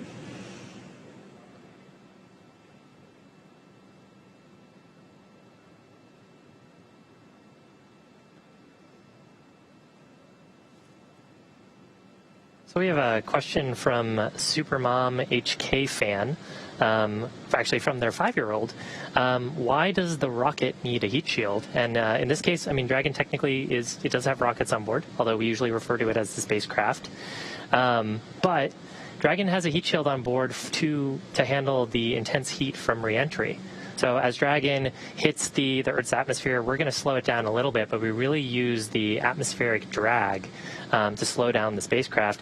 And as the Dragon spacecraft hits into that part of the Earth's atmosphere, it'll actually compress the air and form a plasma at the base of the heat shield. That plasma is very hot, very, very hot from the friction and compression. And they'll reach at approximately 3,500 degrees Fahrenheit on the outside of the vehicle. That's probably not uncommon for Bob Behnken and Doug Hurley, considering they both live in Houston. They're probably used to pretty hot temperatures outside, but they'll be nice and cool inside with air conditioning, as anybody in Houston, Texas knows is a necessity.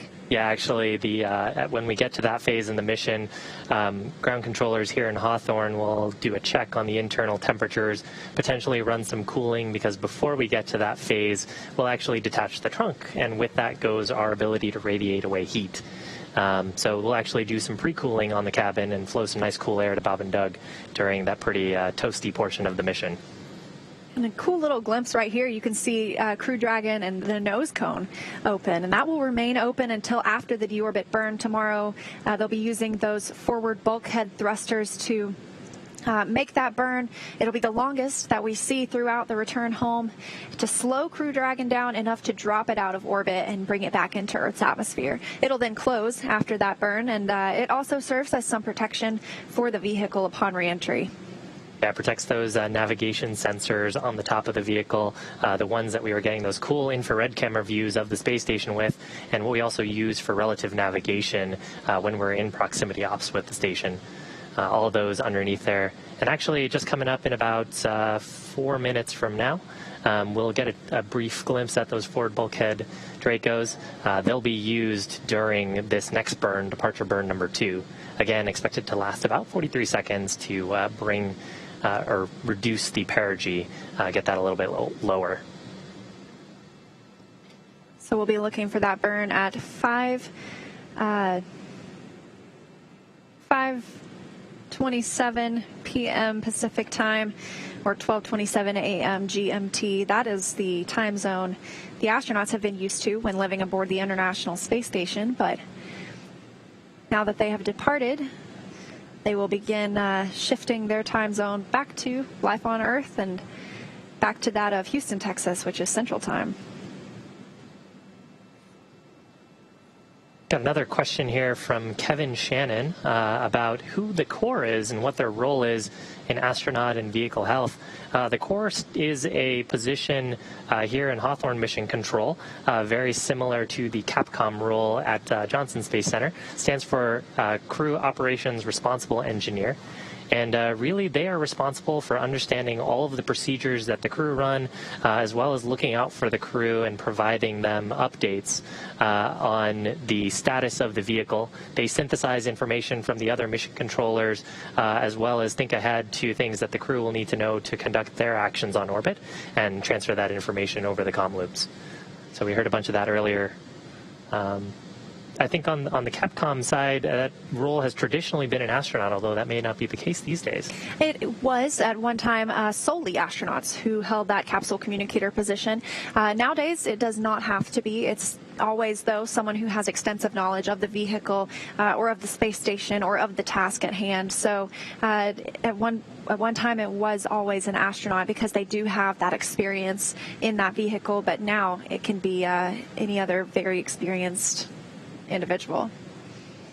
We got another question from Dill Dillon, who asks, I believe I heard you say there's no up or down in space. Can you explain that?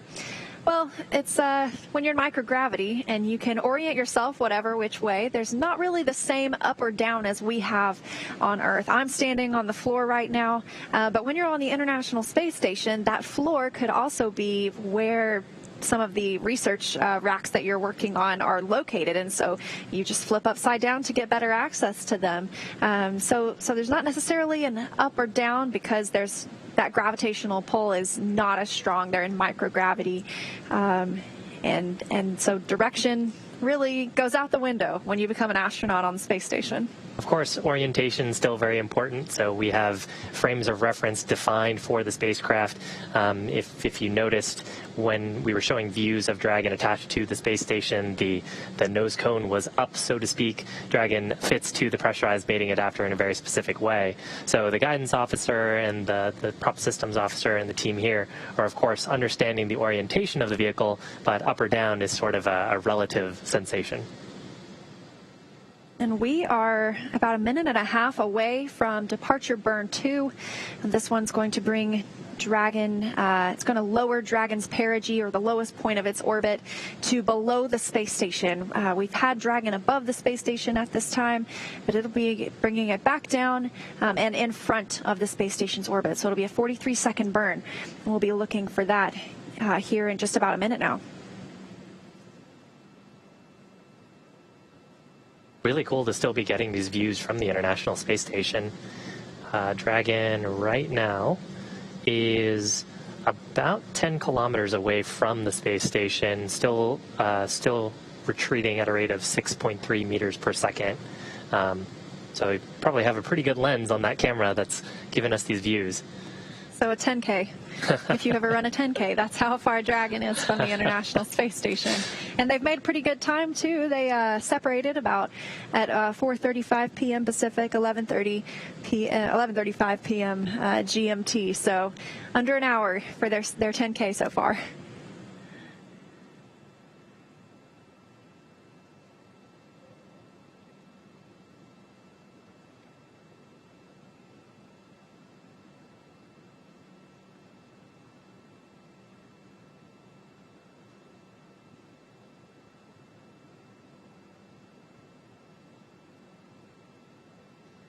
Depart burn 2 in just a few seconds.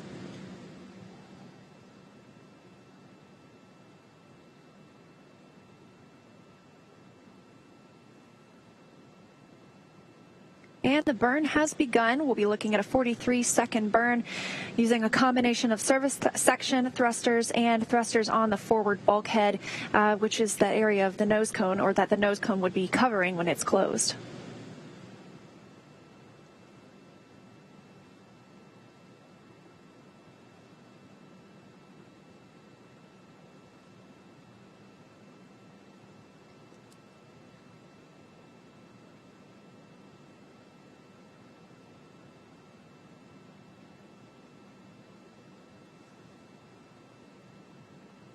Dragon SpaceX burn complete, nominal burn.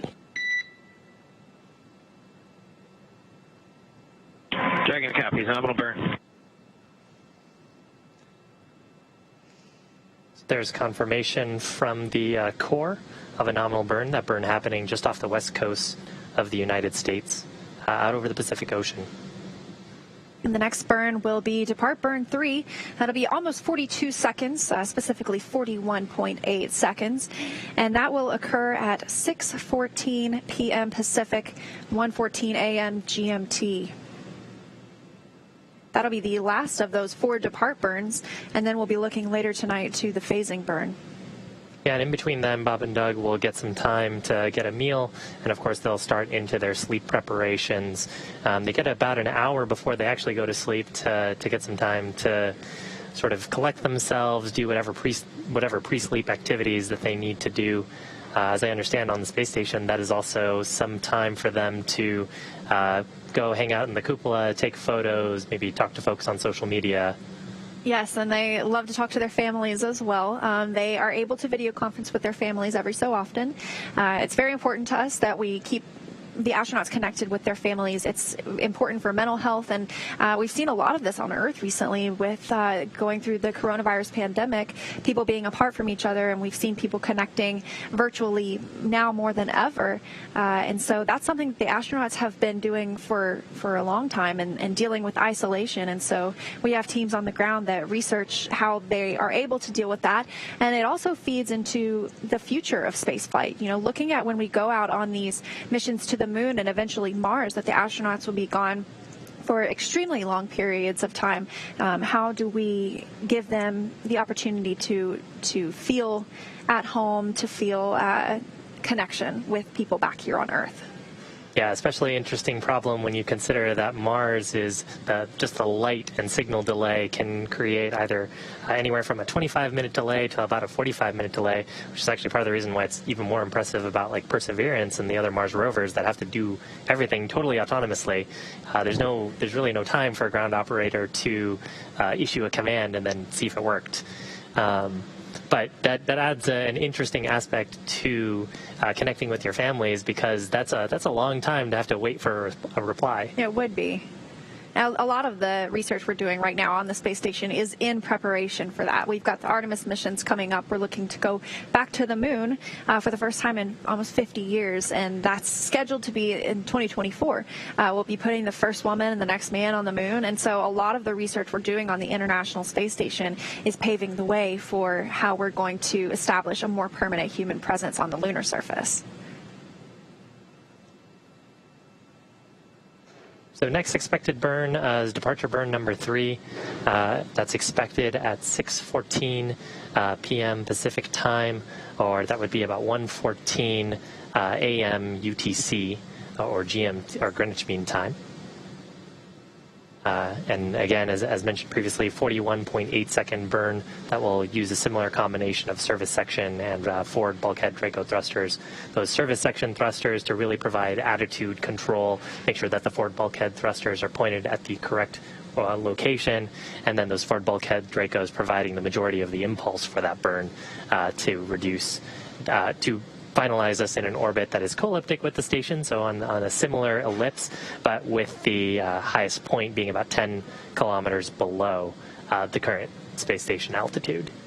And speaking of those forward bulkhead thrusters, we have another Ask NASA question. So a reminder, if you are watching on social media, on Twitter, go ahead and use the hashtag AskNASA.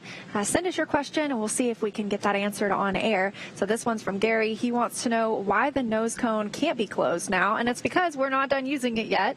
That won't be closed until tomorrow after the deorbit burn. So we've seen those first 2-3 burns now accomplished, and looking forward to departure burn 3 coming up next. And they will once again use those forward bulkhead thrusters that are located under the nose cone. So don't want to cover those up just yet, but it will be closed prior to reentry. Yeah, another note there is there's also a number of navigation sensors beneath the nose cone that help Dragon know where it's pointing in space, and also help it communicate with those tracking and data relay satellites. So not only is it for those burns, and we have a couple of big ones left before this mission is complete, but also to help Dragon know just where is it around planet Earth. We've got a question from Hurricane Force who asks, how can kids work toward being future astronauts or work with NASA? That's a great question, and I will give some advice that the astronauts give. I've always heard them say to pick something that you love to do, because the path to being an astronaut is very, very difficult, and it requires a lot of studying and learning and growing in your field, and so that's much easier to do if you enjoy what you're doing. And so typically we would encourage you to pick something in the science, technology, engineering, or math career or field, and then pursue a career there. And then we have astronaut applications open every few years or so. We pick just around a dozen astronauts to come and go through 2 years of training, which will set them up for readiness of future missions. But working with NASA has a lot of different career opportunities. Obviously, I work in communications, and so NASA needs people to help tell the story. So even if maybe STEM is not necessarily your thing, you can still have a great part of NASA and be part of the NASA family. I think the best piece of advice I've heard from crew members and otherwise is to stay curious. And if there's something that sounds really interesting to you, don't take someone else's word for it. Go do your own research. Stay curious about it. Go learn about it, and you will probably become the person who knows more than anyone else about it. That's a real good way to get to work on cool things like this. Well, this is an interesting question, and I'm not sure I know the answer to it. This is a question from Lucas the Hunter. What does space smell like? I personally haven't been, so I haven't had the opportunity to try it. But I've heard a few different things from the astronauts. One has said it smells like burnt cookies or burnt steak. So the common theme there is it smells a little like something that burned. So, like I said, I haven't gotten to try it out. Dragon SpaceX, no rush, but please let us know when it is okay to come back on board with video.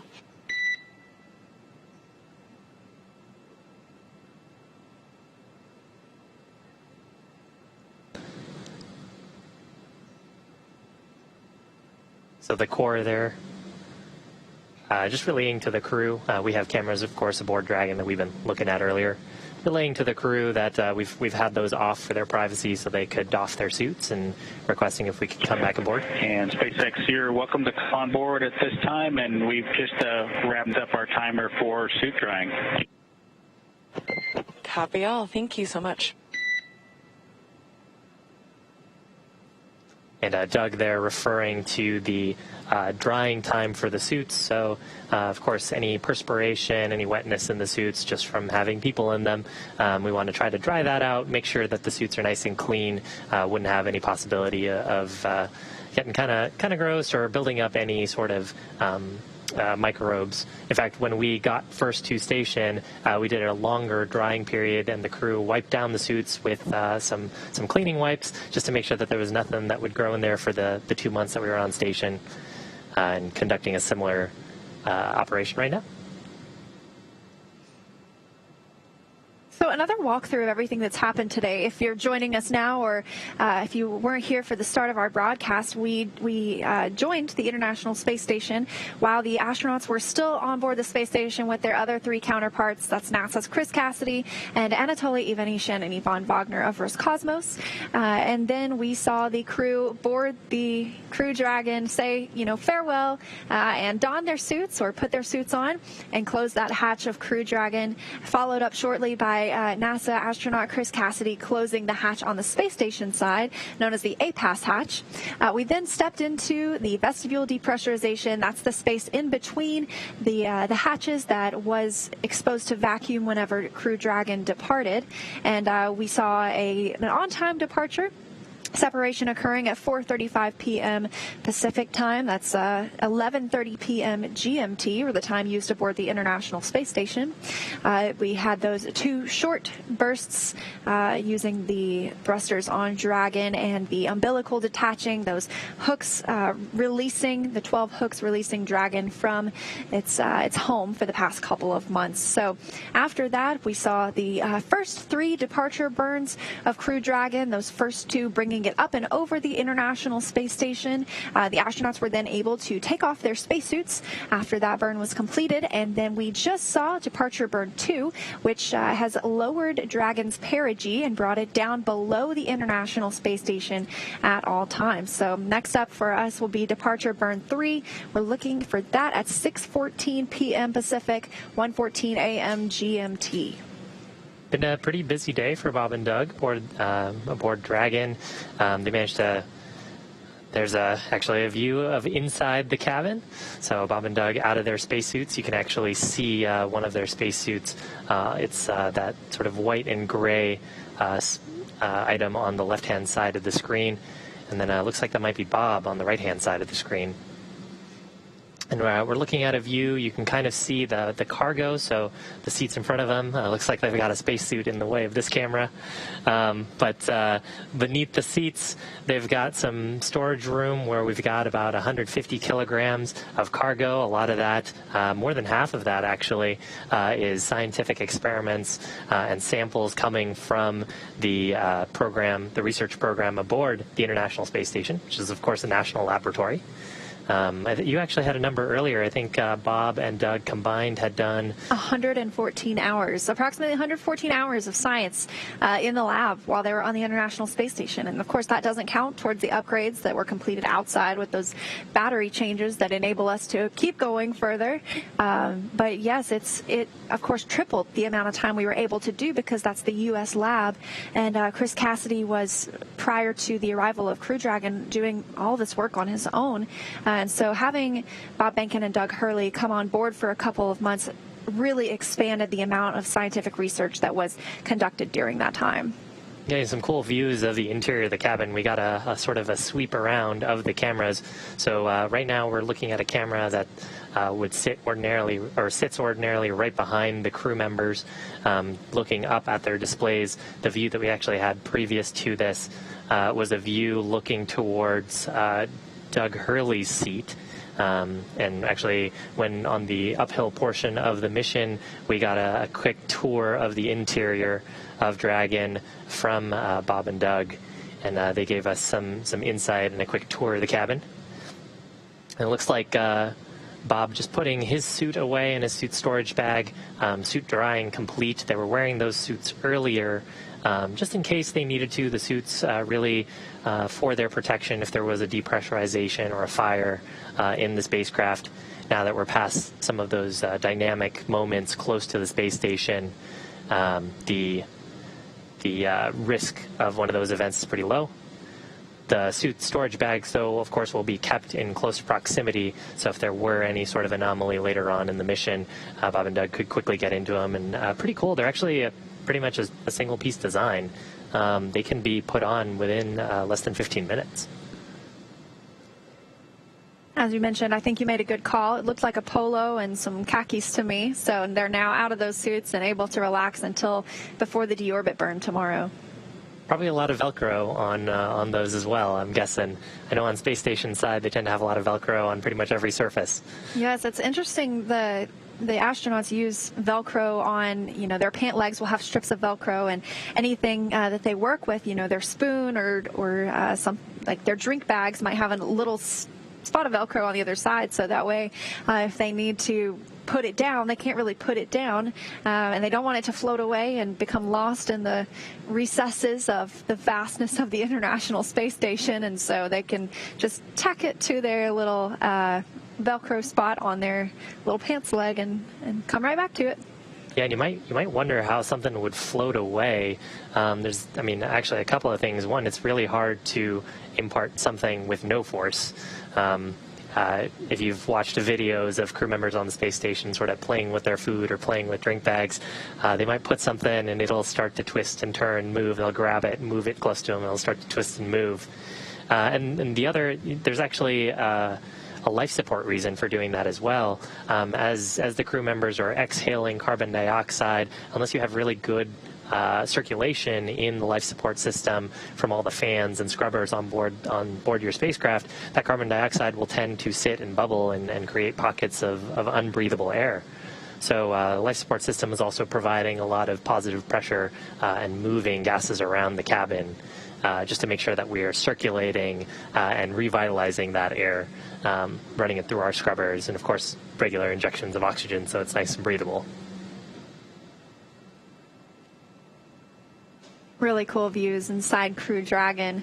And it has now been over an hour since they left the International Space Station. So much has happened in that time with obviously the on-dock burns, the departure burns, and exiting the keep-out sphere, approach ellipsoid, the termination of joint activities between Houston and Hawthorne, and now the crew settling in for the rest of the ride until tomorrow. Yeah, you can kind of see what we're talking about here. Is the suit helmet sort of as Doug is putting away his suit, kind of floating a little bit. Nice, cool view into that clear visor. That visor actually creates a sealing surface as well, so those suits will keep pressure in them in the event of a depressurization.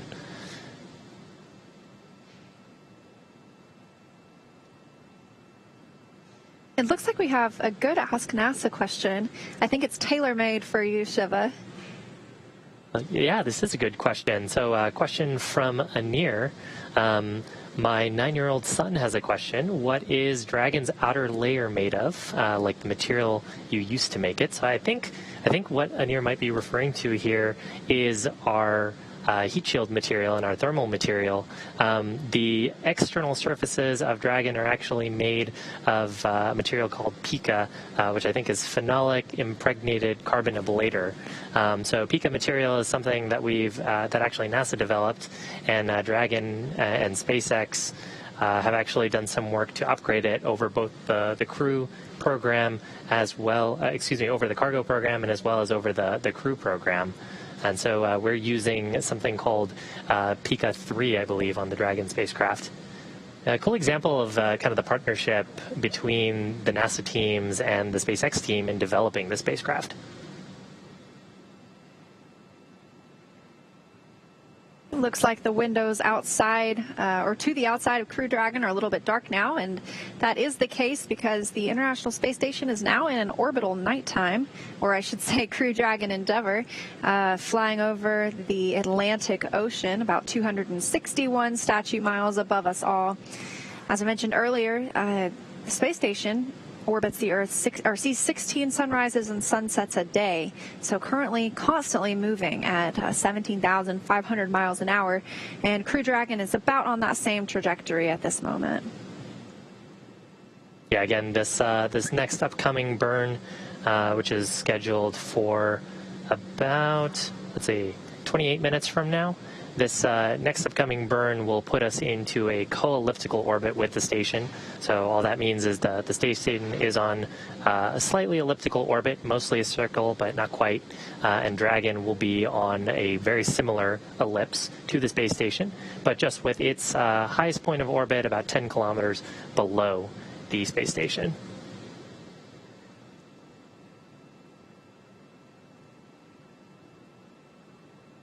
Right now it looks like we're flying right over the middle of the Atlantic Ocean, just off the, well, not quite just off the coast, west coast of Africa, but off the west coast of Africa.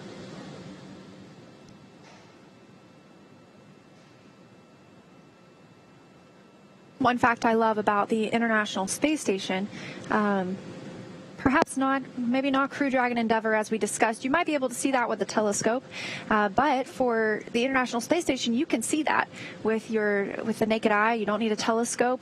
It's the third brightest object in the night sky, and so if you go to spotthestation.nasa.gov, you get the chance to see when the space station is flying over your area. So it's pretty amazing if you get the chance to look it up, and tells you when you can go outside and where to look in the sky to see the space station fly over.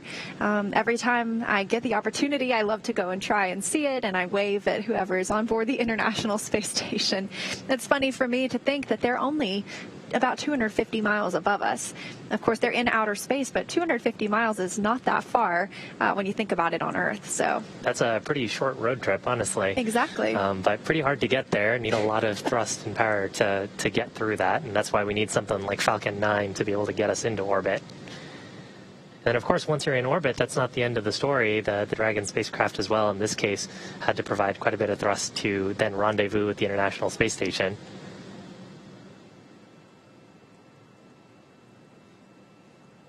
Got a question here from Anna about how the crew can configure the capsule for sleep. So can the crew turn off the lights in the Dragon capsule to sleep? And they can, actually. As part of their sleep configuration processes, the crew can control the cabin lighting. They actually have some covers as well that they'll put on those windows. So there's 2 windows on either side of the side hatch. And, of course, there's a window that looks through the forward hatch. And crew will put some covers on those just so they don't get woken up by the orbital sunrise.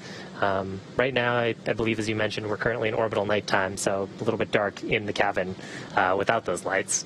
It would really mess with your circadian rhythm if every 45 minutes you were getting a bright flash of light for 45 minutes. And kind of another fun thing, too, is the crew do have a white noise generator on board, so they can also turn that on if they want to try to mask some of the sound of space and get a little bit more rest.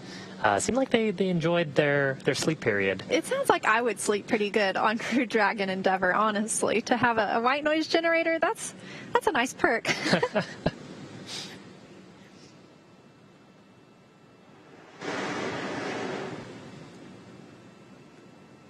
So this might be a question for you, Leah. Can you actually see fireworks from the International Space Station? You know, I'm not positive about fireworks, but one thing you can see is lightning. And so that makes me think that fireworks might be visible from the International Space Station, in which case I can't help but wonder if maybe they got a real show about a month ago for 4th of July.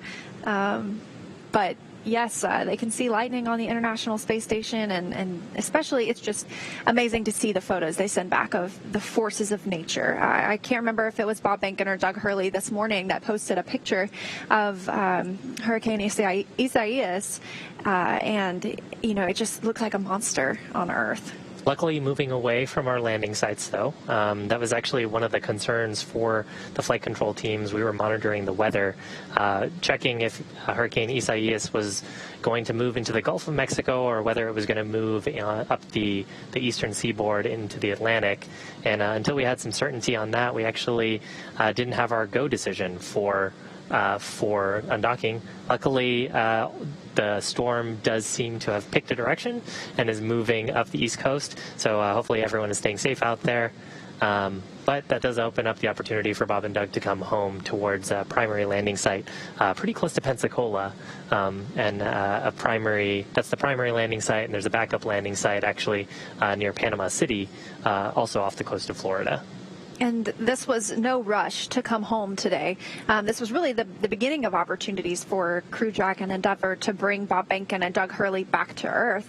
And so over the past several days, you know, we've gotten weather updates, weather reports, even up to the time that Crew Dragon was undocking. We were looking at meteorologists providing weather reports on what we could expect in the next 24 hours, really, in the Gulf. And so the astronauts could have stayed aboard the International Space Station if that weather turned out looking nasty in the Gulf. But it looks like everything is going to be clear, and we should get nice splashdown tomorrow.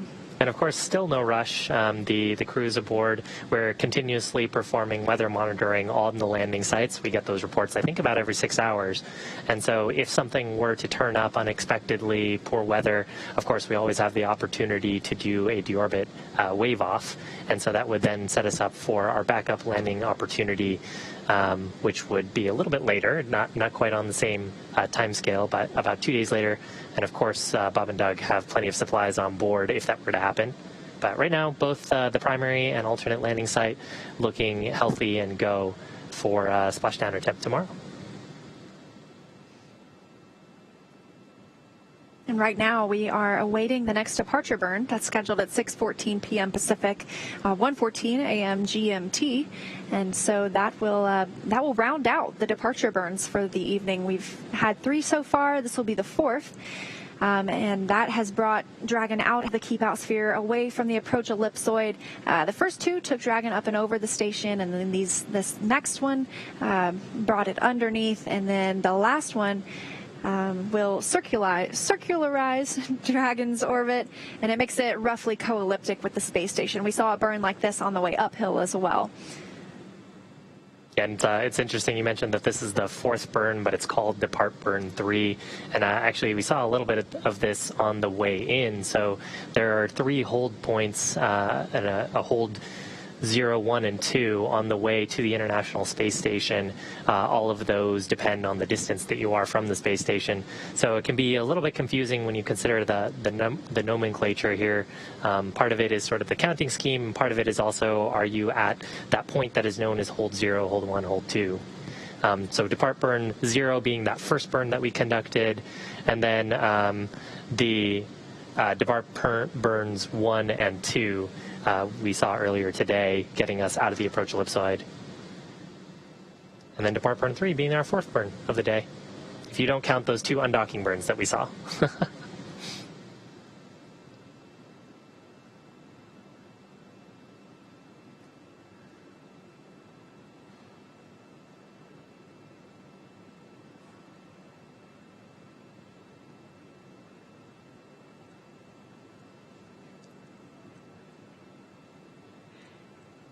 And we've got another Ask NASA question. Don't forget to submit yours on Twitter with the hashtag AskNASA. This one from Blank and 195 others. So they want to know how many times a day the International Space Station flies around Earth. It is a very, very fast orbit. They see 16 sunrises and sunsets a day, so we make an orbit almost every 90 minutes. So that's a sunrise or a sunset every 45 minutes. And Dragon actually seeing something relatively similar right now. Its rate of sunrise sunset will be a little bit faster just because it's going in a slightly lower orbit, but something similar right now. About eclipses lasting about 36 or 37 minutes, and seeing those about every 40 minutes.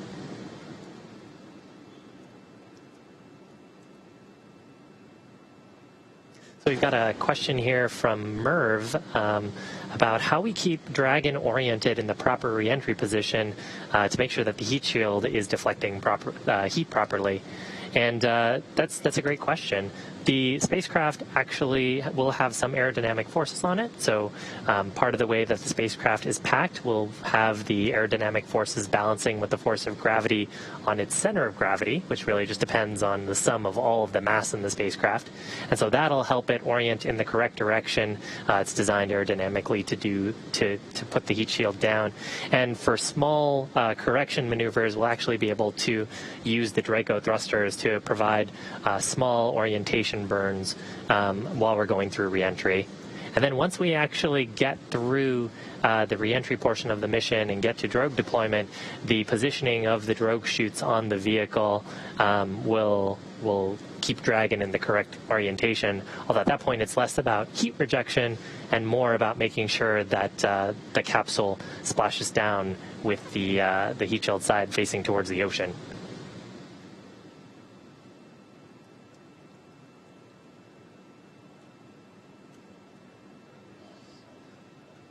Another question from Daniel wondering how late into the reentry can you change the landing site? So the landing site is determined based on a lot of criteria, anything from wave height to wind speed, making sure that we give the astronauts the most safe location to splash down.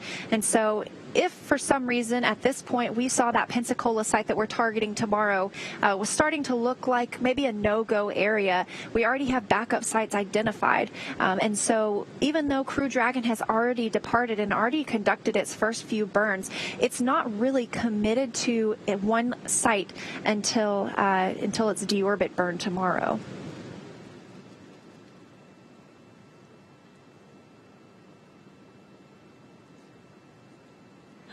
We also got a question here from Bob. If either of us were asked, would we go to the space station? Absolutely. That is 100% absolutely yes, sign me up. I would definitely go. My mom always says, though, make sure I don't know about it until you get home. So I would definitely go to the space station, but I'd have to save all my cool pictures for when I got home so she wouldn't worry the whole time. I think it would be pretty busy on Space Station 2. Hopefully they'd be able to put us to work. Both Bob and Doug have extensive experience in test pilot school, and of course Bob also has his PhD, so both of them getting some good scientific work in on Space Station. Right. Those would be some pretty big shoes to fill and try to work with. Of course, a lot of that science, or all of the science, is developed by researchers here on the ground, and so the astronauts are really the hands in space that make it happen for the researchers here. So when that science returns tomorrow in Crew Dragon, it was just loaded this morning, that'll be delivered back to those researchers, and so it's really enabling not just our priorities for what we want to research in the International Space Station, but it is the national lab. So we have payloads of all kinds that arrive for research on the space station. Yeah, and actually, kind of a fun thing there, and it actually segues pretty well to this next question from Andy. So where does the Dragon capsule get its electricity from? So we were talking a little bit about the cargo aboard. Some of that cargo is in freezers, and it's sitting in a set of cargo pallets right underneath the two middle seats. Those cargo pallets actually receive power from the spacecraft, and the spacecraft receives power from solar cells that are on the trunk. So earlier we saw some pretty cool views of the trunk. Half of it is black and shiny with solar panels covering it, and the other half has a white structure on it, and it's radiating away heat through a thermal radiator. That upper portion receives solar power from the sun whenever we're not in the eclipse or shadow of the Earth. And when we're not in the middle of a burn, we actually point the spacecraft such that those solar panels are pointing towards the sun, as well as pointing the radiator away from the sun, so we can get the most performance out of both of them. And the next question, how long did it take to build the International Space Station? Dragon SpaceX, the ground is go for depart burn 3. How long did it take to build the International Space Station? The first element for the International Space Station was launched in 2018, or in 1998. So we celebrated the 20th anniversary of the first element launch in 2018. But people started living full-time on the International Space Station in 2000, as we mentioned. So this marks the 20th anniversary of continuous human presence. But, you know, even now, pieces are continuing to be added to the International Space Station. There will be a new scientific airlock that arrives later this year. A few years ago, we saw the arrival of the BEAM module, which is the Bigelow Expandable Activity Module. It's helping us test out future habitable zones for deep space exploration. And so it was launched flat, and we had it expanded, and it's still aboard the International Space Station. And I think that Bob actually got to check it out last week. So that's pretty cool. Yeah. So the International Space Station it continues to grow in a way. And of course, that capsule itself sometimes can act as a little bit of habitable space. So anytime you've got a visiting vehicle aboard, if there's room in there, I'm sure you can go hang out if you need a moment of privacy. And the International Space Station is actually huge. It's the size of a football field, which is one reason it makes it so easy to see with the naked eye, from the ground, from Earth. But the habitable space inside is that it's equal to about a 6-bedroom house, also the same as a Boeing 747 aircraft. So that's about the amount of space that the astronauts have to live and work inside. Of course, you have that entire space, though, that's not covered in equipment. If you were imagining a 747, you'd only have the part that you could walk on, but because of microgravity, you can really take advantage of the ceiling and the floor, because there isn't really a ceiling and a floor. And no assigned seats.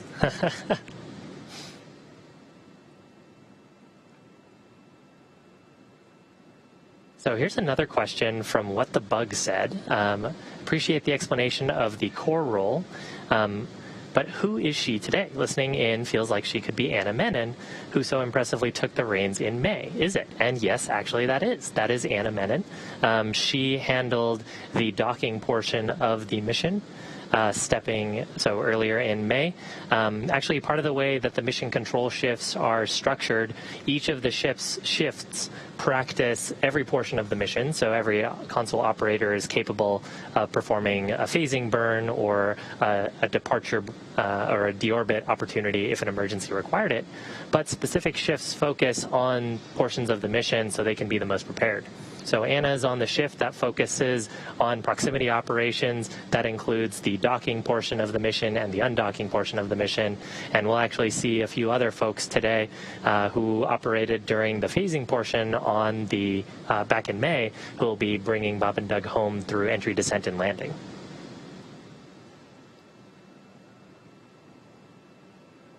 We have a question from Michael, who is curious about the activities planned for Bob and Doug immediately after their safe return. Well, they will be lifted from the water using a crane that's on the ship that will come and retrieve them. So they will still be in the capsule.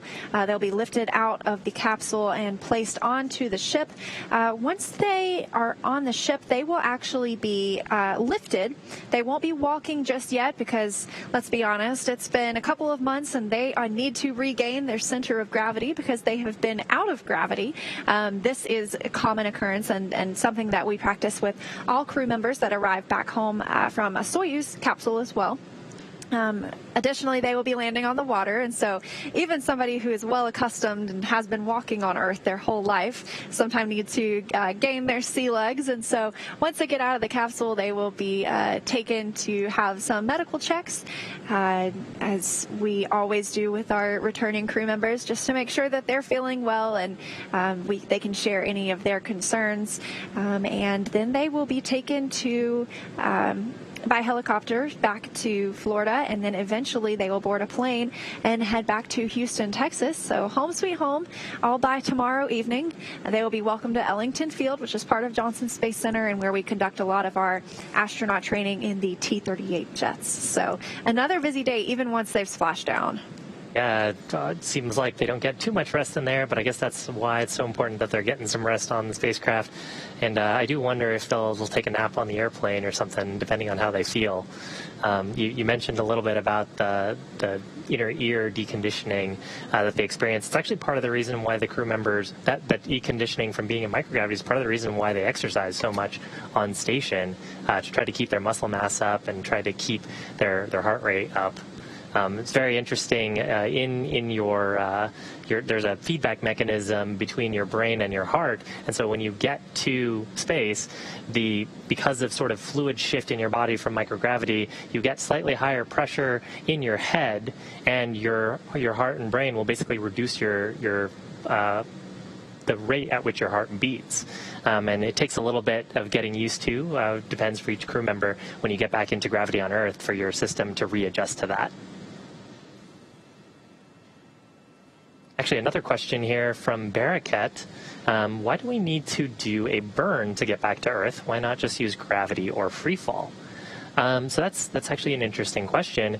If we had all the time in the world, and just kind of let the capsule do its thing, there is enough atmospheric drag in the upper portions of the Earth's atmosphere to deorbit the Dragon capsule and actually eventually the International Space Station as well. But of course, that will deorbit you whenever the drag just happens to work out the right way, and it becomes really then difficult to pick which landing site you want to go to. So there's, of course, a team of folks that are helping us, helping the crew as well with the recovery operations, so we want the capsule to land pretty close to them. These burns, for the first, ensure that we get far away from the International Space Station, but then also ensure that we land close to our targeted landing site. And this one from Starman, this question asking, do the astronauts bring any music with them when they go up to the space station? They do have some music. I'm not sure how it arrives with them, but I know I have heard in several videos sent back from the space station before that they take some time to jam out, enjoy their favorite songs. Yeah, I think I actually saw a Twitter post from Chris the other day. He did a little bit of a music video, I think yesterday morning. So definitely had the tune somewhere. Oh, well, this is a good question. This one from Hashim. Where does the ISS get its water, and is there any water backup? So the International Space Station, we have this little phrase, this little saying that yesterday's coffee is today's coffee, or today's coffee is tomorrow's coffee, because almost all of the water on the International Space Station is recycled. And so that means any of the astronauts' urine or sweat or any humidity at all, that's recycled, that's pulled and processed and cleaned, and so it just becomes the next day's water. And this keeps us from having to launch water all of the time, because we would never be able to keep up with the amount that we needed. And additionally, water is very heavy, and so by not having to launch water, we are able to send up more science or more spacewalk equipment. So that's where the water comes from. Yeah, and actually we don't do that on the Dragon spacecraft. Of course, having a recovery system for that means that you also need power and sort of the real estate to have that equipment aboard.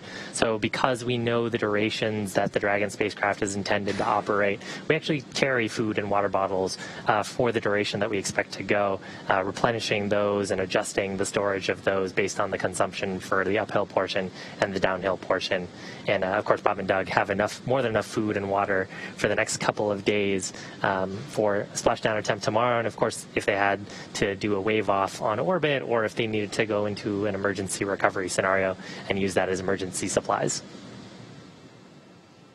We are about 5 minutes away from departure burn 3. Looking at that occur on time at 6:14 p.m. Central Time, 1:14 a.m. GMT. This is the fourth and final departure burn for the Crew Dragon, but it's not their last burn. And it sounds like they are getting ready and getting set up to begin that burn on time. That'll be a 42-second burn, and it'll be the last until the phasing burn later tonight. Yeah, this burn using a combination of those 4 forward bulkhead Draco thrusters, and then using some of the 12 service section Draco thrusters really for attitude control, attitude just meaning the direction that the spacecraft is pointing. So we want to point those forward bulkhead Draco thrusters in what's referred to as the retrograde direction. So if you imagine the spacecraft flying in a direction, pointing opposite of that direction is the retrograde direction. And that will slow down the spacecraft when we fire those thrusters, and that'll bring the orbit a little bit down. And then with that, it'll bring the spacecraft roughly co-elliptic with the space station, about 10 kilometers lower in altitude. So it'll be moving just a little bit faster than the space station, getting slightly out of sync with it as it continues its mission. So as we mentioned earlier, Dragon's flight is totally autonomous. The crew on board is not going to push any buttons to make this departure burn happen. This is something that's programmed into the vehicle, and so they just have to sit back, let spacecraft do its work. I know that they probably enjoy monitoring everything that's going on, so they might be in their seats taking a look at how that burn is unfolding. Yeah, of course, both Bob and Doug are test pilots, went to test pilot school and have pretty extensive experience on the order of thousands of hours in test aircraft. And so for them, testing out a new spaceship is pretty exciting. And for these burns, they, of course, have the opportunity to step in if need be. So typically, one of the crew members will monitor the burn performance and step in if something needs to happen. Ground operators, of course, able to issue commands if need be, but most of the time the vehicle handles autonomously any faults that it incurs during a burn. And that's actually part of, so, it's been pretty quiet for mission control, and that's exactly how you want a mission to go. But almost everyone in the mission control room and everyone across all the shifts has gone through simulations, some of those with the crew embedded in the simulation, some of those with the Houston control team, where we throw all kinds of faults and problems, scary problems at the sim, to see how operators respond, to exercise our procedures, and to make them better.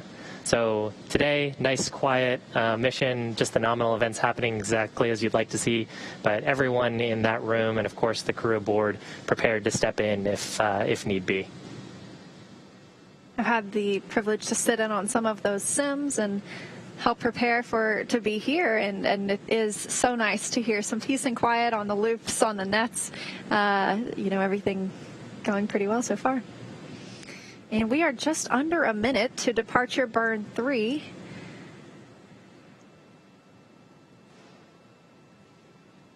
Looking for this burn to last 42 seconds.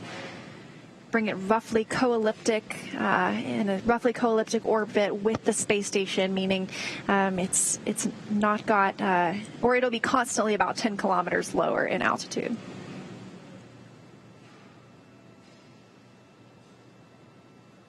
Once that burn occurs, we'll also expect some words from the core to the crew, acknowledging how the burn went and sort of next steps after this. So fingers crossed for a call out for a nominal burn.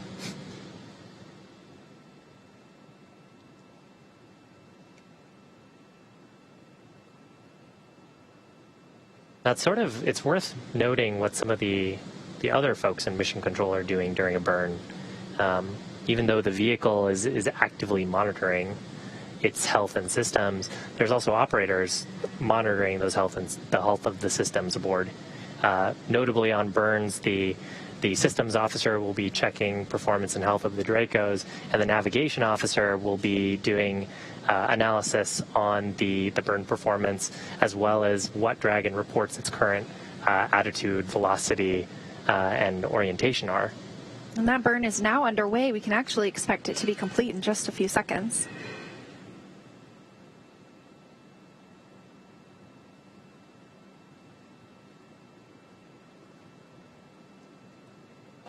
Dragon SpaceX burn complete, nominal burn, and at your convenience, I have 3 additional items for you.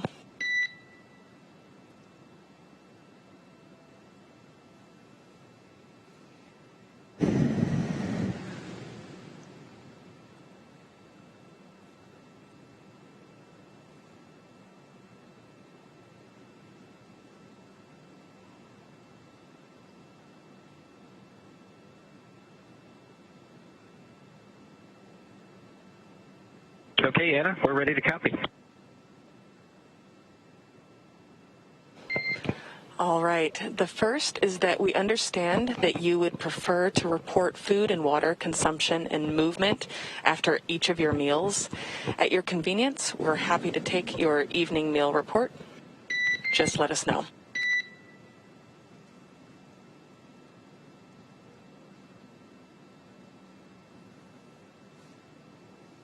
Okay, copy that. We'll give it in a few minutes. Sounds great. The second item is that we have some updates for your tablet timeline. It'll take me a few minutes to talk you through them, so when you are ready to copy those, let me know that too.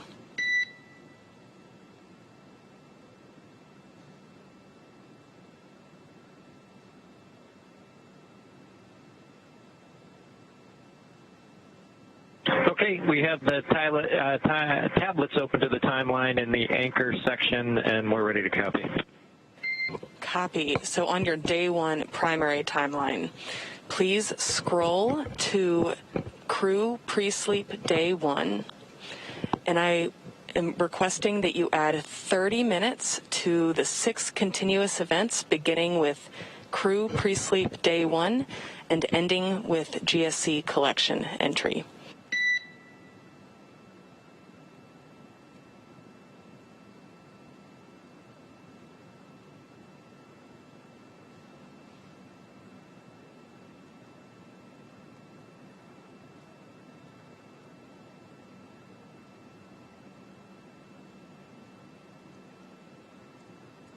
Okay, we've got that up, and so for crew pre-sleep day 1, it should be 02:40, and then we add 30 minutes in each subsequent milestone up through GSC collection at 13:10, which will now be 13:40, it looks like.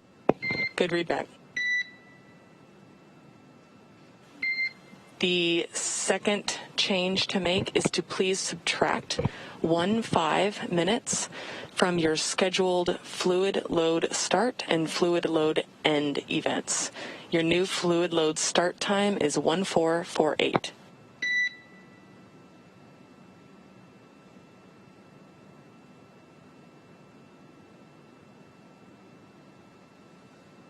Okay, copy. 1448 for fluid load start, and we'll change that.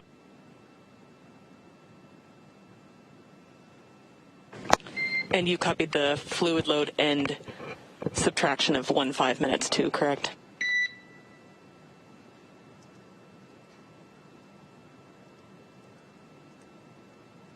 We copy. Start and end minus 15. Perfect. All other entries in your day one primary timeline should be good to go. For your day one alternate timeline, all burns are within approximately 15 minutes of accuracy. Should we find ourselves needing to take advantage of that timeline, we recommend tagging up at that point to update all the details, but if you have an alternate preference, please let us know.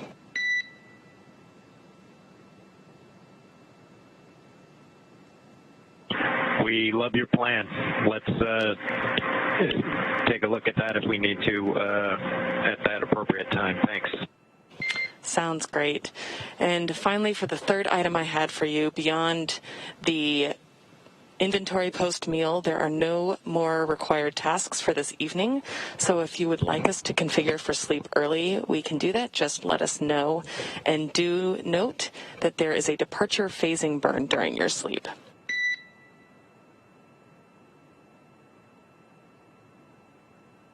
Yep, we saw that. We'll get the inventory to you in a few minutes, and then probably once that's complete, we'll start working our way towards configuring for our sleep period. We copy all.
So we heard some words there from the Corps talking up to the crew, talking about adjusting the timeline. So the crew actually have a set of tablets aboard that has a copy of the timeline. And of course, as we are conducting burns during the mission, there might be slight adjustments based on the actual performance of the vehicle. And so some of those timeline adjustments getting made to the crew's schedule, they have the ability to insert those adjustments from the Corps call-ups. And to make sure that they are in sync for when events are expected to happen. It's been a really long day for the crew so far. Very productive, obviously. They got up and loaded the last bit of cargo, that cold stowage science research cargo, into Crew Dragon. And then just before we went live today, they had the final weather briefing, and everything looked good in the Gulf, and so a pleasant surprise based on how things have been trending the past few days. But it looks like Hurricane Isaias is going to stick to the east coast of Florida and leave a clear space for us to land in the Gulf tomorrow. But Dragon to ground with the food inventory. And I am ready to copy.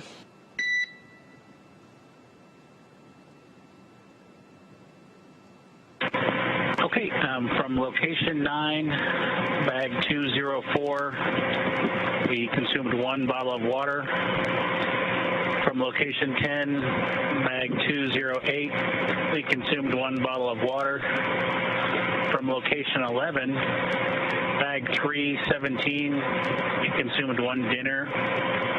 And from location 12, bag 321, we consumed 1 dinner. I copy 1 water consumed from each bag 204 and 208, and 1 dinner consumed from bags 317 and 321. Thanks for the report.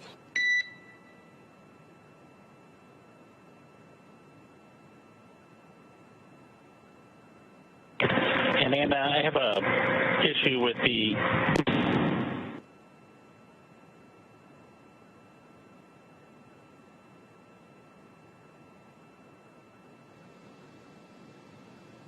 So cool. Got some words there from the Corps, just giving us a quick check-in on their supplies. Timeline.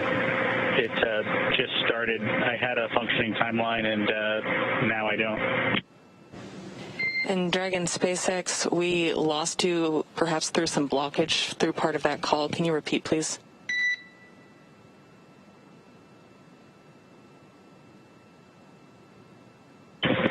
Yes, the timeline application on my tablet gives me a error message that says Safari cannot open the page, and then it's got a HTML address because your iPad is not connected to the internet. And can you confirm that Wi-Fi is off and airplane mode is on?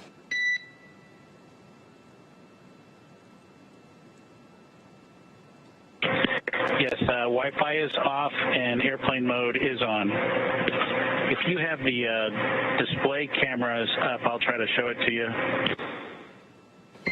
We will take that. We are coming up on a ground station pass, and we have the display camera up.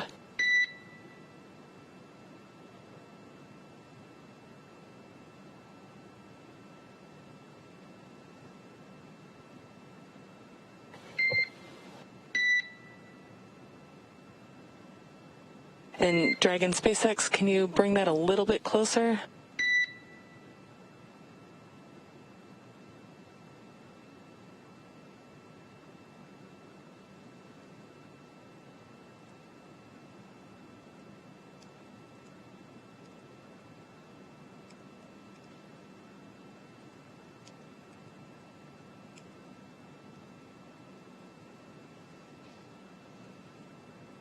Dragon SpaceX, we got a good image of that. Thank you.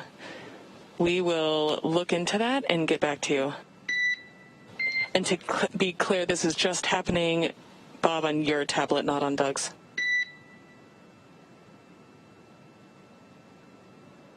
Yeah, it's just just happening on my tablet. I did have a fine timeline before, but when we started investigating to set up to load the changes that you just read up to us, it went to that page instead of the timeline that I had before. Copy all. We'll dig into it and get back to you. Thanks.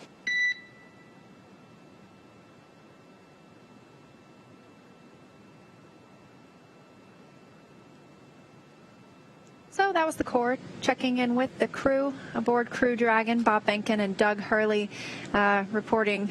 Bob Behnken's trying to monitor his timeline and having a little glitch, but they're working it out on the ground. But yes, a busy day for the astronauts. As we mentioned, they ingressed the hatch. We saw them don their suits and then eventually closed Crew Dragon's hatch and began the departure process. In the meantime, Chris Cassidy, the commander of the International Space Station, closed the space station side of the hatch. It's called the APAS hatch in preparation for the vestibule to be depressurized. So they brought that level down to a vacuum because that would be what is exposed to once Crew Dragon departs the International Space Station. And then we were set up for all of the undocking procedures. Yeah, of course, during that process, there was also a leak check of the suits. Bob and Doug were suited up while we underwent vestibule depressurization, and they were also suited up when we did the first of the 2 departure burns. Before that, we'd had to do a little bit of reconfiguration on the vehicle. So we had the umbilicals retract. There's a couple of power and data umbilicals, basically electrical connections that connect the docking system and the Dragon spacecraft to the systems aboard the International Space Station. We stopped providing power through those, retracted those umbilicals, and then along the vestibule there's a set of 12 hard capture hooks. Those hooks actually provide the seal on the vestibule and keep all that precious breathable gas in there. So we detached those, and then there was 2 undock burns, very, very quick, like less than a second burns that use those service section Dracos to propel Dragon a little bit away from the spacecraft, followed by our 3 departure burns. Yes, and all of those burns were conducted nominally, and all of them conducted on time. Everything has been like clockwork today for Crew Dragon, and so with all of those 4 departure burns complete, the next will be the phasing burn. But the crew, as you saw just a moment ago, a view from inside the cabin, they are now outside of their suits. They're able to kind of relax. There they are. It looks like Bob Behnken there monitoring and maybe even troubleshooting that little glitch he saw while monitoring the timeline. But everything moving smoothly for Crew Dragon, and in the background there you can see Doug Hurley looking out the window. Let's see, the International Space Station is currently flying over Australia, just came up across the coast, and I'm sure it's a great view. So Crew Dragon is not too far from them because now their orbit is roughly co-elliptic, meaning they stay about 10 kilometers beneath the space station at all times. Yeah, so Dragon right now just coming up on the west coast of Australia, and looks like they're in an orbital daytime, which you can see, and you can actually kind of get a sense for how bright it would get in the cabin without those window shades. One of the next activities that the crew will get is an opportunity for some rest. They'll get 8 hours of sleep in the Dragon capsule, and so when they do that, they'll put on some window shades just to make sure that they aren't getting that bright light from the reflection, from one, directly sunlight entering through the windows, and 2, from, I'm sure, the beautiful reflection of that sunlight off the Earth's surface.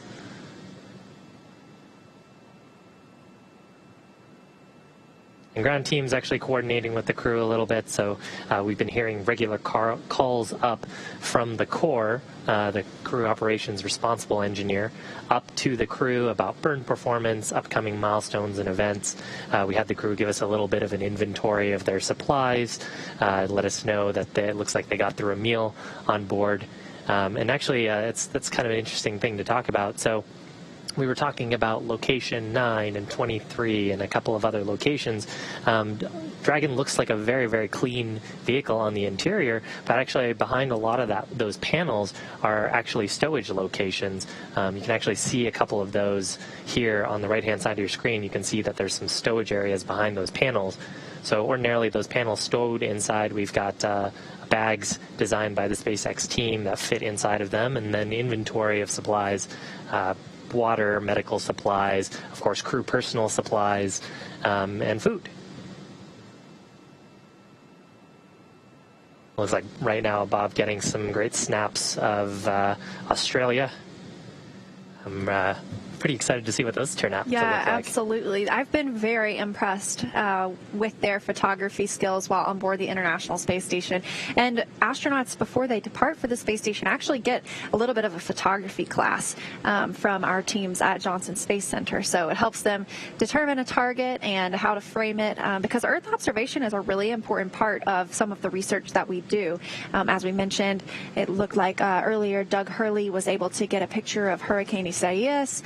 And we've seen, land changes over the years from the International Space Station, tropical storms and hurricanes, and so it's an important part of what we do aboard the space station by doing those Earth observations. And of course, also getting some opportunities to look at the heavens as well. We got some cool photos earlier of Comet Neowise from the International Space Station above all of the atmospheric distortion that you would see on the ground.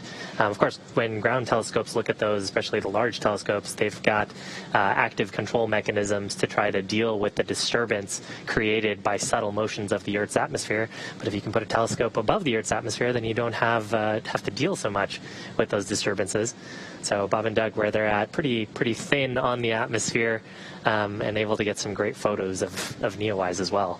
Taking every second they get to take a look outside of the windows, some last views from orbit before returning to Earth tomorrow.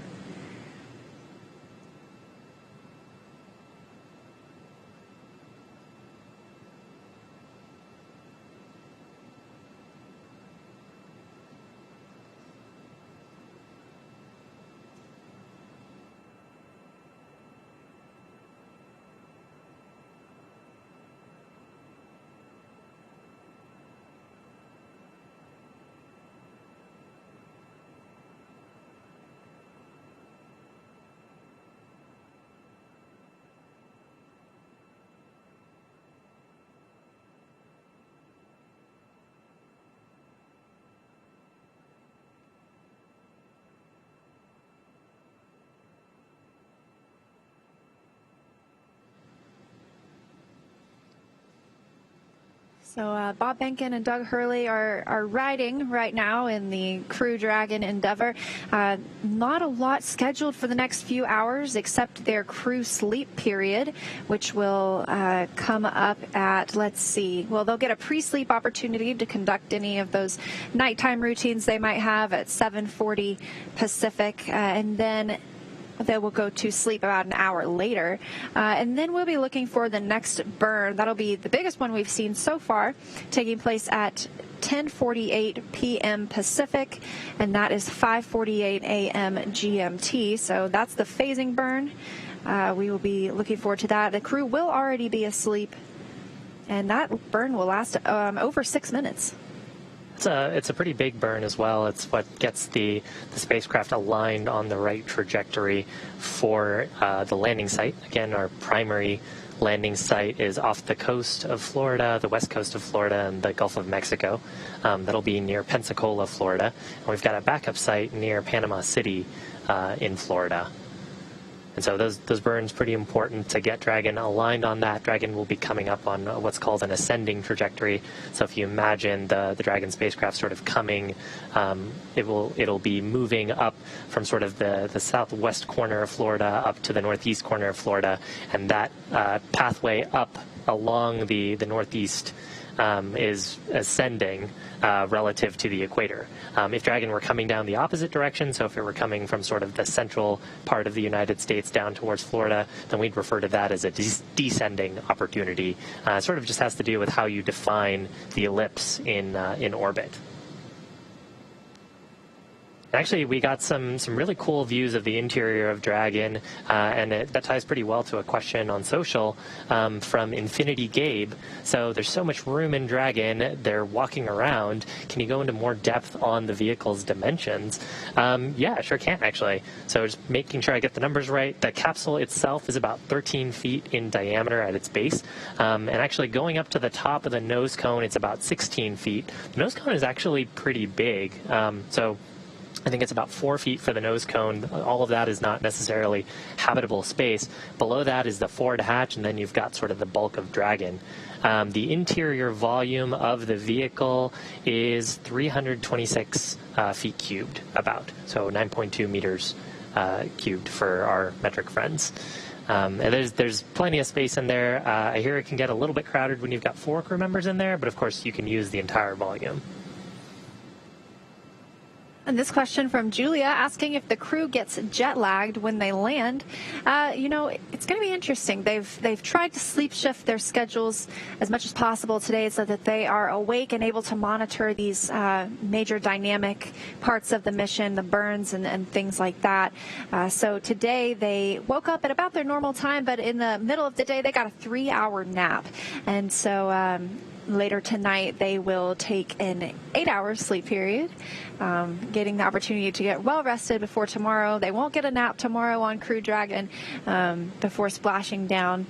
But I'm not sure if they get jet lagged. I'm sure that there's some amount to get used to when your time zone changes that much from GMT to CT, where they're going in Houston. Well, I also wonder how much the adrenaline probably kicks in for them, because they've been training for this for a while. Actually, earlier this week we had an opportunity to do what we refer to as on-orbit training, so giving them a brief refresher about what to expect during the deorbit opportunity. Of course, both Bob and Doug underwent a tremendous amount of training with the teams here, a number of simulations, but they've been on space station for 63 days, about 2 months. And so that refresher on what calls to expect, what their responsibilities are, what the ground is expected to do, and what kinds of actions they might be required to take during the descent portion of the mission. Always good to get that refresher. Dragon, of course, is a completely autonomous spacecraft, so hopefully all Bob and Doug will need to do is enjoy the ride back down. And here's a question from Amy's kiddo, Ben. He'd like to know if the astronauts sleep in their seats in the capsule or if there's different sleep space. So actually, when the crew get into their pre-sleep period and then for their sleep configuration, they've got sleeping bags, and they're kind of like camping sleeping bags, except they've got a couple of cutouts where they can sort of have their hands out if they want to and get some of that nice flow. Cabin temperature is about 76 degrees right now, so like it's pretty nice and comfortable in there. So they'll stow those either in the seat buckets, or actually they can stow and secure their sleeping bags below the seats over the cargo and kind of spread out and get some space. But from what I hear, both options are pretty comfortable. And it was actually kind of interesting looking through the training. We had actually done some demonstrations of that with some of our engineers and crew members up in our capsule simulator, getting some shut-eye to demonstrate that you could sleep in the capsule. And it's funny, one of the things that the astronauts really get a choice of on the space station is they have those cutouts for their arms. And some people like to strap their arms down because in microgravity, your arms just naturally float up to about this area, halfway up, kind of looks like a zombie state. So crew members have the option, if they want to strap their arms in and snuggle up, or they can just let them float free.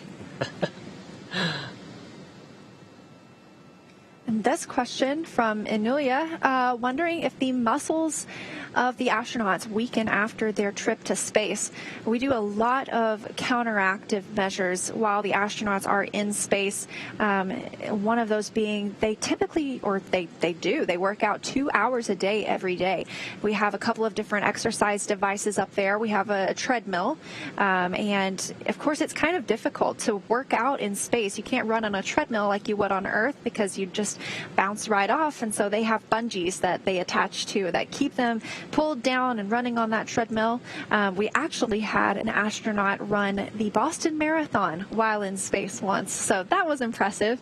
And then additionally, they have something called the Advanced Resistive Exercise Device, or the ARED, and that can be configured for a lot of different exercises. Anything you can think of. They can do squats with it, bicep curls, they can even do crunches with it. And so by using all of these these exercise devices. They also have like a little bicycle on the space station, or the stationary bike. By using all of those, we help keep their bone density strong and their muscles strong, so that when they can return to Earth, they're strong and they're able to get back to normal life pretty quickly. Yeah, and actually, it's that's an interesting point. So I think a lot of people, when they think of lifting weights on Earth, you lift a weight and it's heavy, and you exercise your muscle groups and go through whatever repetitions you need to work on your physical fitness. But of course, in microgravity, any action that you want your muscles to act against needs some kind of resistive force, because your weights would be free falling with you, and so they'd effectively weigh nothing. And that's actually part of the one of the cool reasons why Bob and Chris Cassidy were able to move around those massive many 100-kilogram battery assemblies on the exterior of the space station. If you're all falling at the same rate, then you don't have to worry about the carrying it. So on the ARED, it's a resistive device. You've almost got like resistive bands, if you will, that are counteracting the motion of the crew's muscle. And so when they're exercising against that resistance.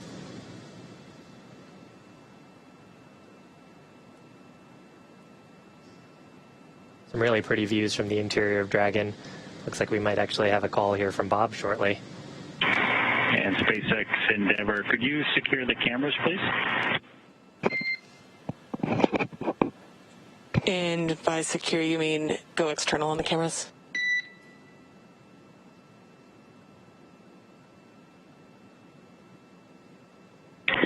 Yep, that would be great.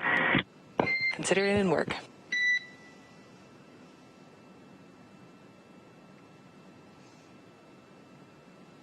So of course, we can move the camera views from interior to exterior. We saw a little bit of that earlier today when the crew were donning and doffing their suits, give them a little bit of privacy. And when we get to the sleep period as well, we will take the camera views exterior.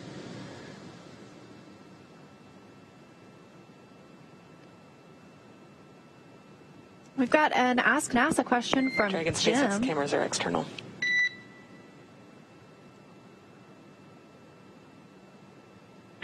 Thank you.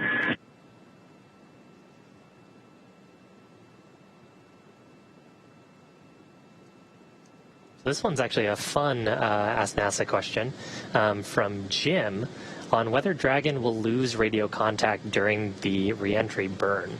And actually, so I think there's something interesting here.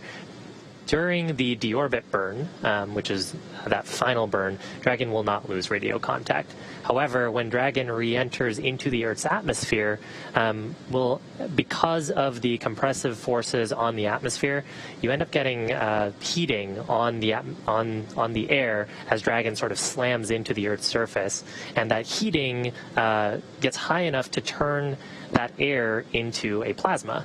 Well, it also turns out that plasma is a very good conductor of electricity, so you end up creating sort of an electromagnetic shield around Dragon that is very hot but also blocks radio contact. And so during reentry of spacecraft, we do expect to see a loss of communications or a communications blackout while that plasma buildup occurs. That'll last a few minutes, and then we'll expect to get communications back with the spacecraft. And we have another question, this one from Rachel, actually from Matthew, who is 13, who wants to know, how does the Dragon capsule attach and detach from the International Space Station?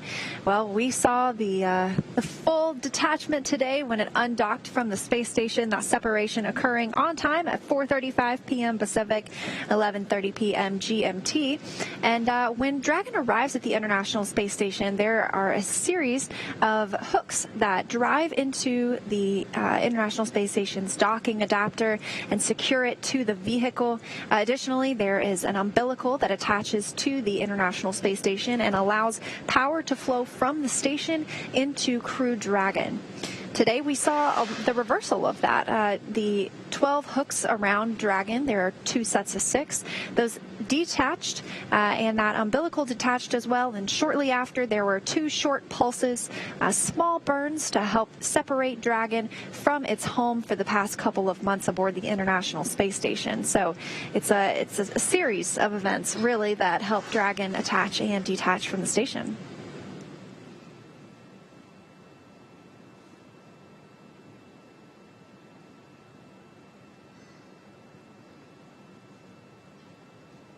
Got another question here from Yeshwant. How many parachutes does Crew Dragon have? So Dragon has 2 sets of parachutes. We have drogue parachutes that are designed to slow us down from sort of our re-entry speeds to something a bit more palatable for the main chutes. And then we also, there's 2 of those drogue parachutes, and then we also have a set of 4 main parachutes. So what will happen is when we get through the re-entry portion of or when we get through the atmosphere and that heating from re-entry, the Dragon sensors aboard the spacecraft will detect both the atmospheric pressure as well as the altitude as read by its onboard altitude sensors. And once we hit the designated pressure and altitude, then we'll deploy those drogue parachutes. They actually sit above the side hatch on the vehicle, so we'll pop off some panels there and shoot out the drogue chutes. And then when the drogue chutes sort of reef, so that's a slow opening of the parachute, and deploy, they will be open for a short period of time before exerting enough force on the main chutes to actually pull them out. And there will be 4 main chutes that will bring Dragon down to a pretty soft landing speed, just a few meters per second before we touch down, splash down or into the ocean.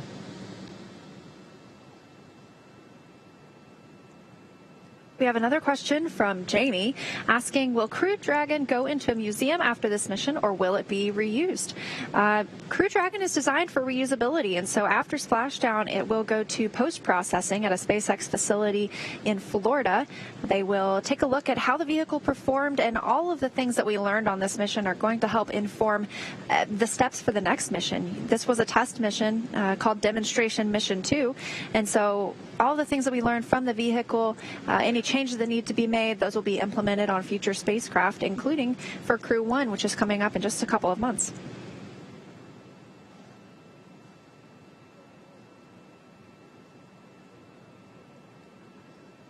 Another question here from Steve about the duration of a shift at Mission Control. So I'm actually not sure what the duration of the shift is at Johnson Space Center, but here in Hawthorne, shifts tend to be between 9 and 10 hours, sort of depends on the mission and the phase of flight. As we sort of talked about earlier, each of the phases or each of the shifts specializes in a certain phase of the mission. So, for example, our phasing shift, if the duration needs to be pretty short because of the overall duration of the mission, they may not have a full 8-hour shift. So it really kind of depends, but somewhere between 8 and 10 hours is a good number. And it's about the same for Mission Control Houston. It is staffed 24 hours a day, 7 days a week, 365 days a year. So we actually have 3 orbits is what we call them. Orbit 1, Orbit 2, Orbit 3. And those people divide up the day and take care of everything going on the International Space Station.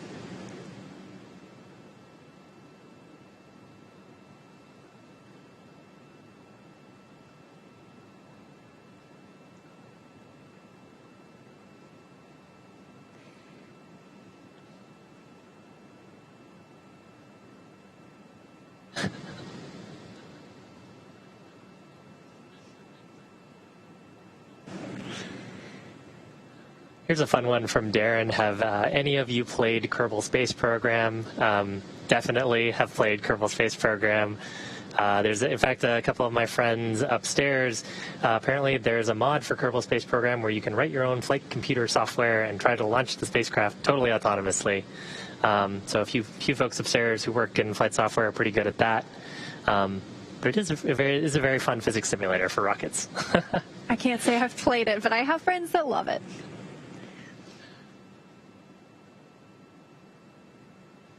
And another question, what happens to the Dragon trunk when it's released, and when will Crew Dragon Demo 1 trunk be removed from space? The Crew Dragon trunk that is released tomorrow will burn up upon re-entry into the Earth's atmosphere. It won't return with the Crew Dragon capsule that will splash down in the Gulf of Mexico, but instead it will be jettisoned. We won't need it anymore.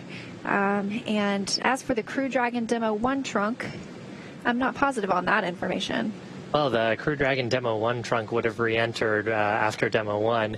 Sort of the phasing of, or the time when the trunk is jettisoned happens, just let me double check my notes here, happens right before we perform our deorbit burn, but at that point you're actually in reasonable amounts of the Earth's atmosphere.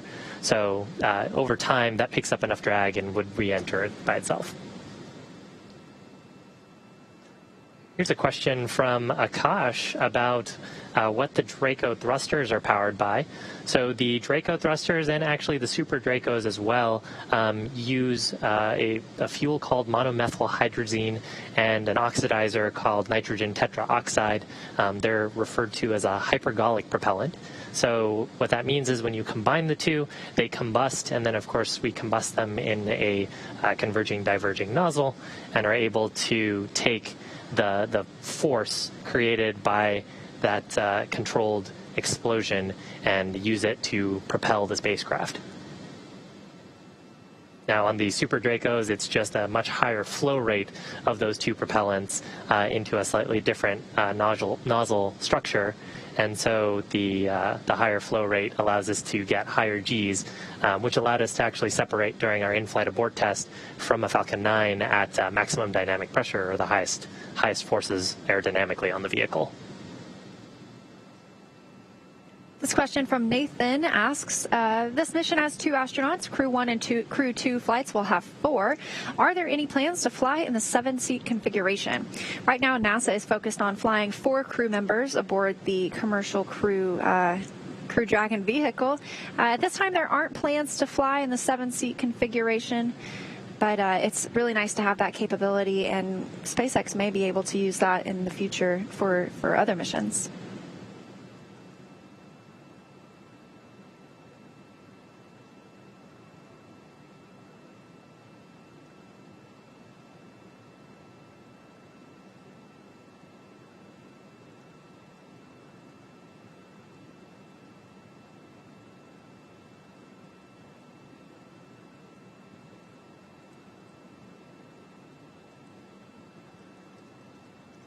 Here's a question from Chance asking how the astronauts on board the International Space Station are able to work out when there's no gravity. It's actually because of resistive exercising devices. So here on Earth, you've got gravity to sort of provide weight to things, and your muscle groups counteract the weight of if you're lifting weights, of those weights, and you're able to exercise them. But you actually have some pretty cool equipment on board the space station to help the crew exercise. Yeah, we have a lot of really cool equipment on the station, and one of those being the treadmill. And the astronauts can run on it. It's pretty much like a normal treadmill, except it has it's like 2 tethers, and they're bungees, essentially. And so that keeps the astronaut from floating off every time that he or she takes a step on their run. We also have the ARED, the Advanced Resistive Exercise Device, can be configured for dozens of different workouts, and then a stationary bicycle as well. The astronaut can strap in and take a ride.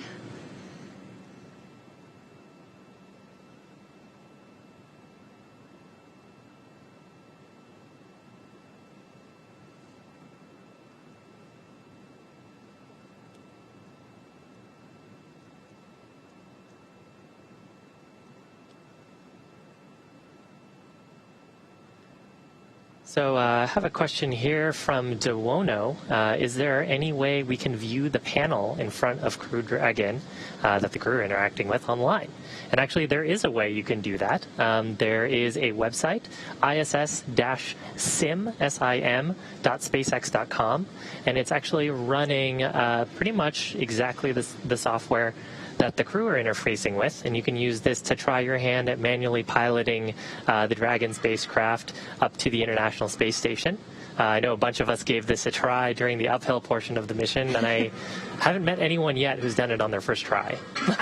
I thought it was going too slow, and so I walked away for a while and came back, and I had far surpassed the International Space Station. So it's a good thing that it's autonomous and I'm not piloting it. Of course, manual piloting being one of the capabilities that the Dragon spacecraft has. The crew can step in and perform manual translations and attitude maneuvers if they needed to.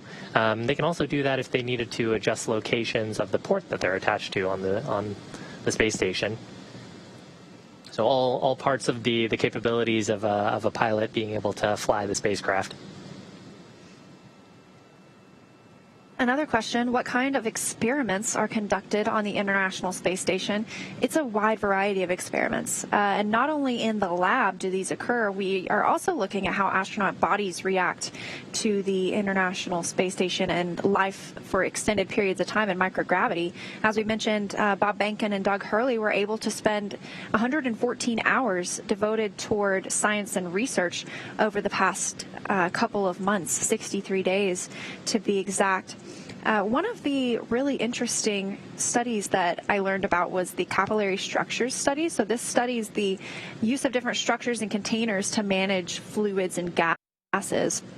And so what happened was Doug Hurley used fruit punch, and I didn't know this, but fruit punch physical properties are similar to urine. So he conducted a foam infill demonstration. So basically what he did was used a long tube from the bag of fruit punch into another container that had a block of white foam, and that may seem simple, but it helps researchers better understand capillary forces, and those are the small pushes and pulls that move a liquid through a tube. So the researchers are looking at how that foam holds liquid in microgravity, its resilience, and more, so that it could be potentially used on future spaceflight missions for water purification systems, and even here on the ground in water recovery systems and desalination plants. And it's just one of the examples of the way the research we do in space provides insight for life on Earth as well. Yeah, and I think something really interesting about what you mentioned there is capillary forces are very small relative to a lot of the other forces acting on them. So if you're trying to conduct an experiment like that on Earth, it's hard to do. You've got to try to construct an environment where you can try to account for the pull of gravity, trying to force all the fluid in a specific direction. Of course, in microgravity, you don't have that problem because everything is in a state of free fall, so you're able to better counteract some of those forces. So it helps you build much better models, which then allow us to do more precise engineering and scientific study here on Earth. Another Ask NASA question, how big is the International Space Station? It is pretty big. It is actually the size of a football field from end to end, solar arrays included, and the interior is the habitability space inside that our astronauts can actually float in and live in is about the same size as the interior of a 747 aircraft. We also like to say like a 6-bedroom house. They have a bay window. They have a space to eat and share meals together. They have, their own crew quarters, and their crew quarters are where they strap their sleeping bags and get to go to sleep at night. It's about the size of a small closet, so it's not big, but it's really all you need. And some people put up pictures in there and really make it their own while they are away from home.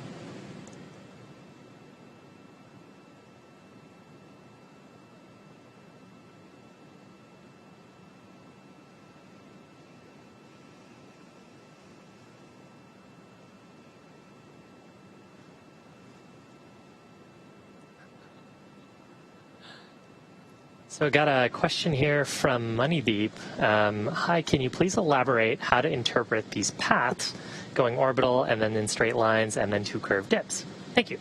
So I think what he might be, you got to read the whole question. I love it. So polite. I think what you're referring to are these graphics. So one way to interpret this is the distance to the International Space Station. And really what we're trying to convey here is that the the spacecraft, both the International Space Station and Dragon, are on ellipses, and their ellipses are only the same when they're both attached to each other. When they separate from each other, what we're trying to capture is the apogee and the perigee, so the highest point and the lowest point, as well as capturing time. So on this graphic right now, we're showing sort of time. So at depart burn 0, we've got the Dragon spacecraft moving a distance away from the space station. So that's what that first curve represents. And then at depart burn 1, sort of the vertical axis here is trying to represent the apogee, or the highest points of the orbit. That is, Dragon is moving a little bit higher above the space station's orbit. And moving away from it. Then, as we were talking about earlier, because of orbital mechanics, going into a higher orbit and the sort of interaction between centripetal force and gravitational force, spacecraft that are further out will go slower on their orbits. So as we go into a higher orbit, represented as the sort of the up-down direction on this photo, we'll end up falling behind the International Space Station at the time that we perform departure burn 2. Now, at departure burn 2, we're actually reducing the overall apogee and perigee of the spacecraft to get into a point where we're about 10 kilometers below the space station. And again, because of how speeds in ellipses around orbits work, we'll end up speeding up and sort of moving ahead of the space station. Finally, there is shown the departure phasing burn. So what those two burns are showing, and you can actually kind of tell from the dashed line there, is just trying to show that the apogee and perigee of Dragon over time is moving up and down until we actually do that final deorbit burn. And that deorbit burn isn't actually a direct drop into the atmosphere, but it puts us onto an ellipse that will land us close to our targeted landing site near Pensacola, Florida. So hopefully that gives a little bit of an explainer of how to interpret these charts. I know the first time I saw one of these in my own training, I had no idea how to read it.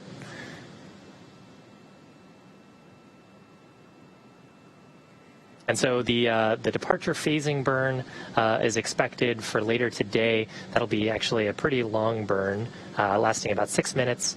That's expected to happen around 5:48 a.m. UTC and around 10:48 p.m. Pacific time.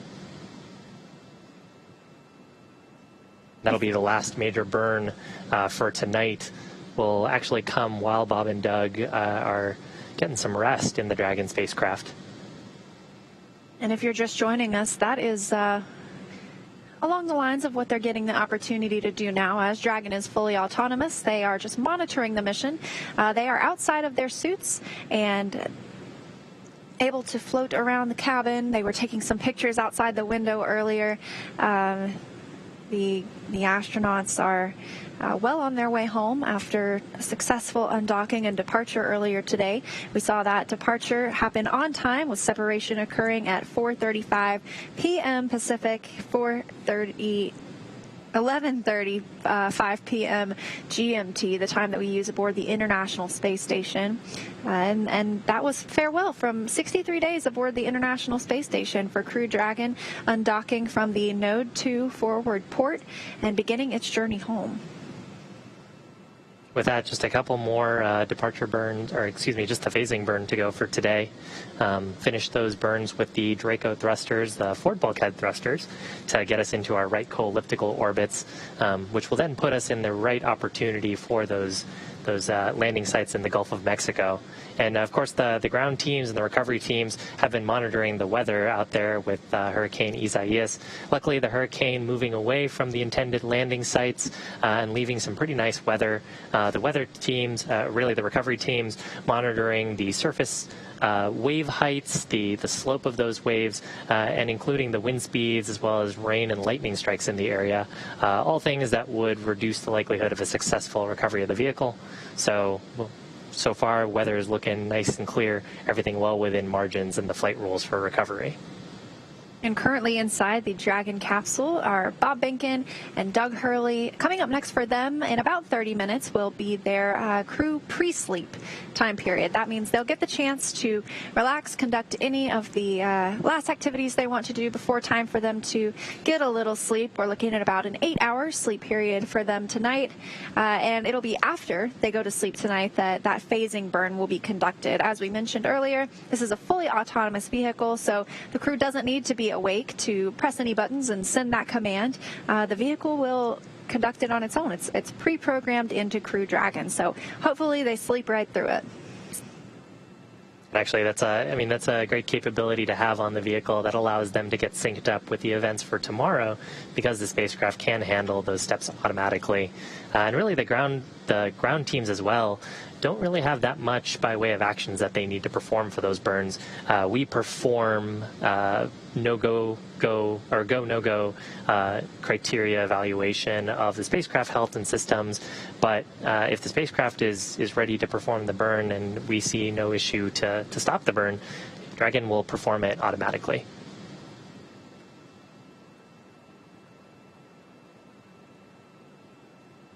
Speaking of which, there's a view of Mission Control here in Hawthorne.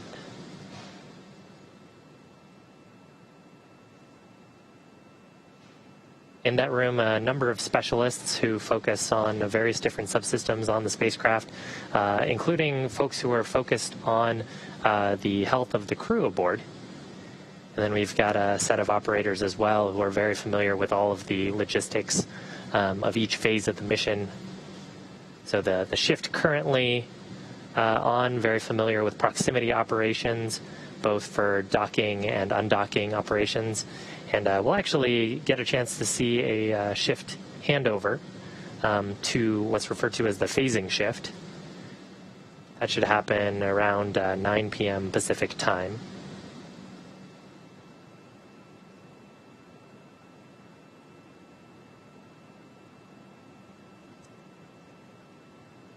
So 9 p.m. Pacific time, around 4 a.m. UTC tomorrow.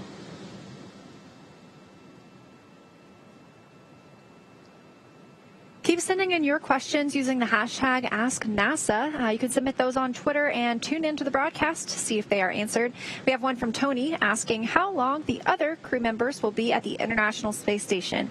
So yes, our coverage tonight is focused on Bob Behnken and Doug Hurley, who just spent 63 days aboard the station, but they left behind a few people as well, and that includes Station Commander NASA astronaut Chris Cassidy, as well as Roscosmos cosmonauts Anatoly Ivanishin and Ivan Wagner. They will all be at the International Space Station until October, when they return on a Soyuz. However, they will not return until another crew has been sent up earlier in the month, also on a Soyuz spacecraft.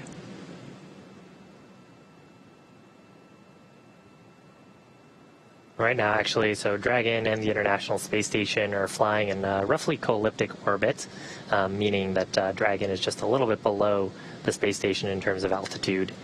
Currently flying over, looks like over the border between Canada and the United States. Yeah, specifically, let's see, it looks like they are flying over central North Dakota. And they're also crossing into an orbital nighttime, so it's that entering one of those sunset periods that they see every 90 minutes.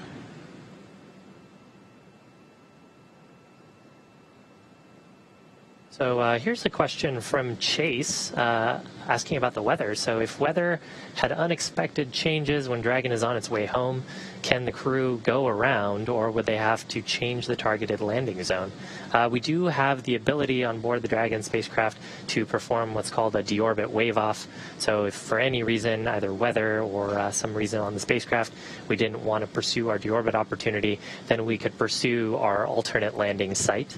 Of course, that adds a little bit of time to the mission, so kind of depends on the phasing opportunities. But if we were to exercise a deorbit wave-off, that would add, I think, about 46 hours to the mission to go to that alternate site. Those are part of the flight rules that the recovery team will be inspecting they'll be looking for a number of criteria against the weather and the vehicle health before committing to that deorbit burn, hopefully scheduled for early tomorrow morning. This question from Ryan asking, how long are future Dragon missions like Crew 1 plan to last? Those missions are scheduled to be regular operational space station missions. So we plan to send the crew to the International Space Station for a full 6-month time period. That's the average amount of time that our astronauts spend aboard the International Space Station.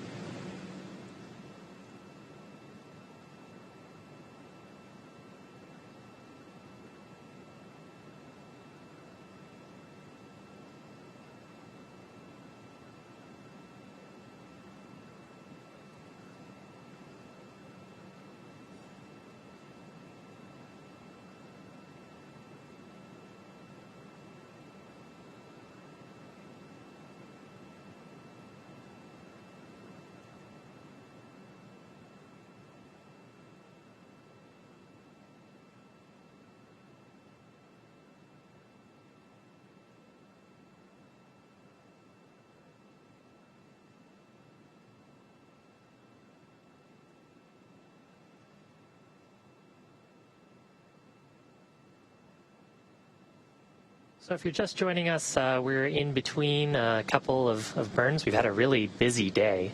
And actually the crew aboard Dragon have also had a pretty busy day. Everything sort of started earlier today with the go, no-go for weather, and we were go for undock opportunities. With that, Bob and Doug ended up entering the capsule. They packed a bunch of powered cargo as well as soft cargo into Dragon's cabin volume. Then we stepped through ingress of the Dragon vehicle, as well as closure of a number of hatches, both on the Dragon spacecraft as well as on the International Space Station. We spent about an hour doing a depressurization check of the vestibule, so that's the volume between the Dragon forward hatch and the space station pressurized mating adapter. And then at 4:34 p.m. Pacific time, 11:34 p.m. UTC, or Greenwich Mean Time, Dragon undocked from the space station after performing some reconfigurations. Had 2 short undocking burns that then set us up for a few more burns to separate our trajectory from the space station. Yes, we had our first couple of departure burns 0 and 1, which brought Dragon up and over the International Space Station. And at this time, the crew was good to doff or take off their spacesuits, change into some more comfortable clothes, and they won't need to put those back on until just before the deorbit burn tomorrow. Afterward, the third and fourth departure burns were completed. That brought Dragon back down and under and out in front of the space station, and that puts it on a roughly co-elliptic orbit, meaning it is always about 10 kilometers below the International Space Station. So we saw the crew for a little bit there, and they were taking some pictures inside the cabin, looking out the window. And coming up next is actually a time for them to get some rest. So in about 24 minutes from now, it'll be time for their pre-sleep period. They can do any of the relaxing or last things for the day that they need to do before they get some sleep, and that's scheduled to be about an 8-hour sleep period for the crew before waking up tomorrow morning for another busy day.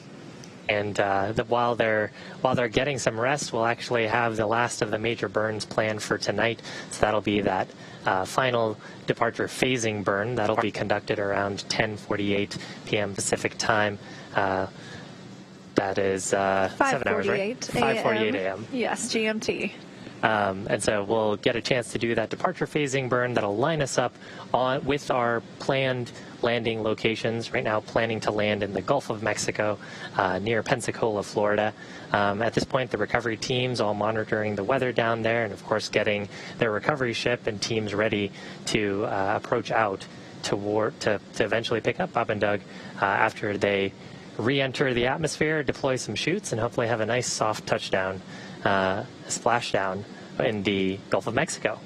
it's hard to imagine just the difference at them traveling 17,500 miles around Earth, 17,500 miles an hour, I should say, to that soft, gentle splashdown at just 16 miles an hour. So a lot has to happen between now and then, but everything is looking great so far for the mission today. Yeah, and I think you mentioned earlier that in their stay aboard the space station, they've gone about 26 million miles. I think that might have been the number. Let me check, because it is definitely a number worth noting.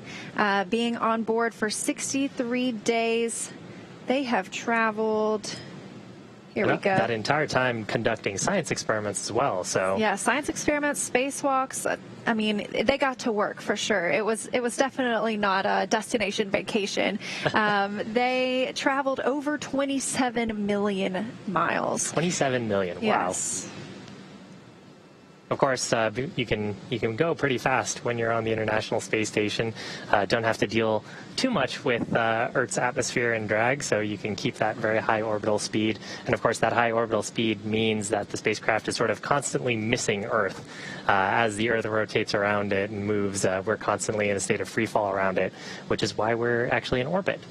So Dragon right now on a similar orbital trajectory, and really will continue to be in orbit until we perform that deorbit burn that'll push our ellipse towards the Earth's atmosphere and start us on our re-entry trajectory. But again, that's not planned until tomorrow morning. Got a little ways to go before that.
Dragon SpaceX for tablet. We have a couple items for you regarding it before you go to bed. Okay, we're listening. Thank you. All right. Following our investigation, it looks like it's likely that the caching failed on that tablet due to bad connectivity during your most recent update. So that's not something that we will be able to recover in free flight.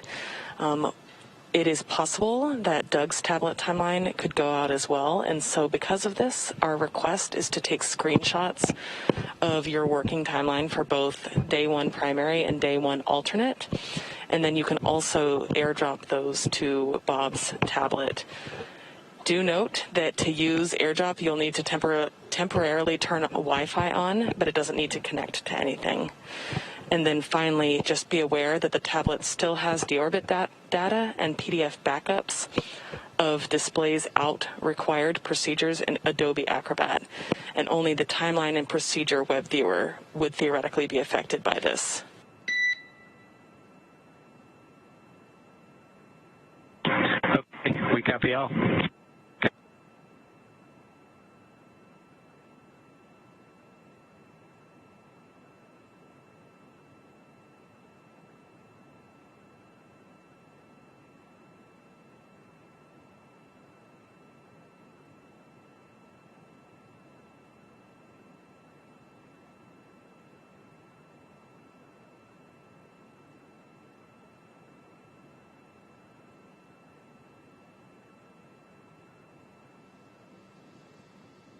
And you just heard the CORE, the Crew Operations Responsible Engineer, here at Mission Control in Hawthorne, which is the view you have right now, speaking with the crew aboard the Crew Dragon Endeavour, talking a little bit more about troubleshooting that timeline that Doug Hurley wasn't able to pull up on his screen, and which is okay. You know, the crew members are not flying the vehicle; it's an autonomous flight, and so they're just going to work around that and be able to look at it on the other tablet that's available. That's right. The crew members have a couple of different tablets aboard. They've got some hard copies of the procedures if we were to have the displays go down. They've also got some reference material that is available to them in a variety of different ways. This just being a slight glitch with the timeline application, which does appear to be working correctly on Doug's tablet. So just getting some contingency words to the crew for a backup to a backup. And we'll be looking for the crew to enter that pre-sleep period about 13 minutes from now. And then afterward, they'll spend about an hour in that time period before they get a chance to go to sleep.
and SpaceX Dragon on Dragon to ground. SpaceX is here.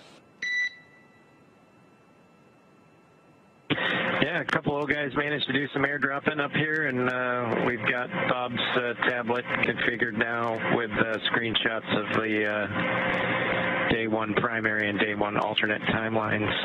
If there's anything else you guys can think of, let us know. Otherwise, I think we're going to call it a day. We copy, and that's great to hear that you got that configured, and we copy that you are going to go to sleep soon. One just small thing to note is that we need to change the TCS loop set point to a warmer set point, and as a part of this, we will reset the position of the hex bypass to fully closed and then back to crew. So you'll again have control of cabin temperature at that point. This will make the cabin in a temperature along the same lines as what you experienced on the uphill. Okay, copy that. And when will we have the ability to adjust it again, just after you make the change the set point? Yes, after we'll just change that hex bypass to fully closed and then immediately back to crew. When you go into that crew procedure, it does have the check to make sure that it is in that crew config. Okay, and you guys are going to do that now or in a little while? Probably in a little while.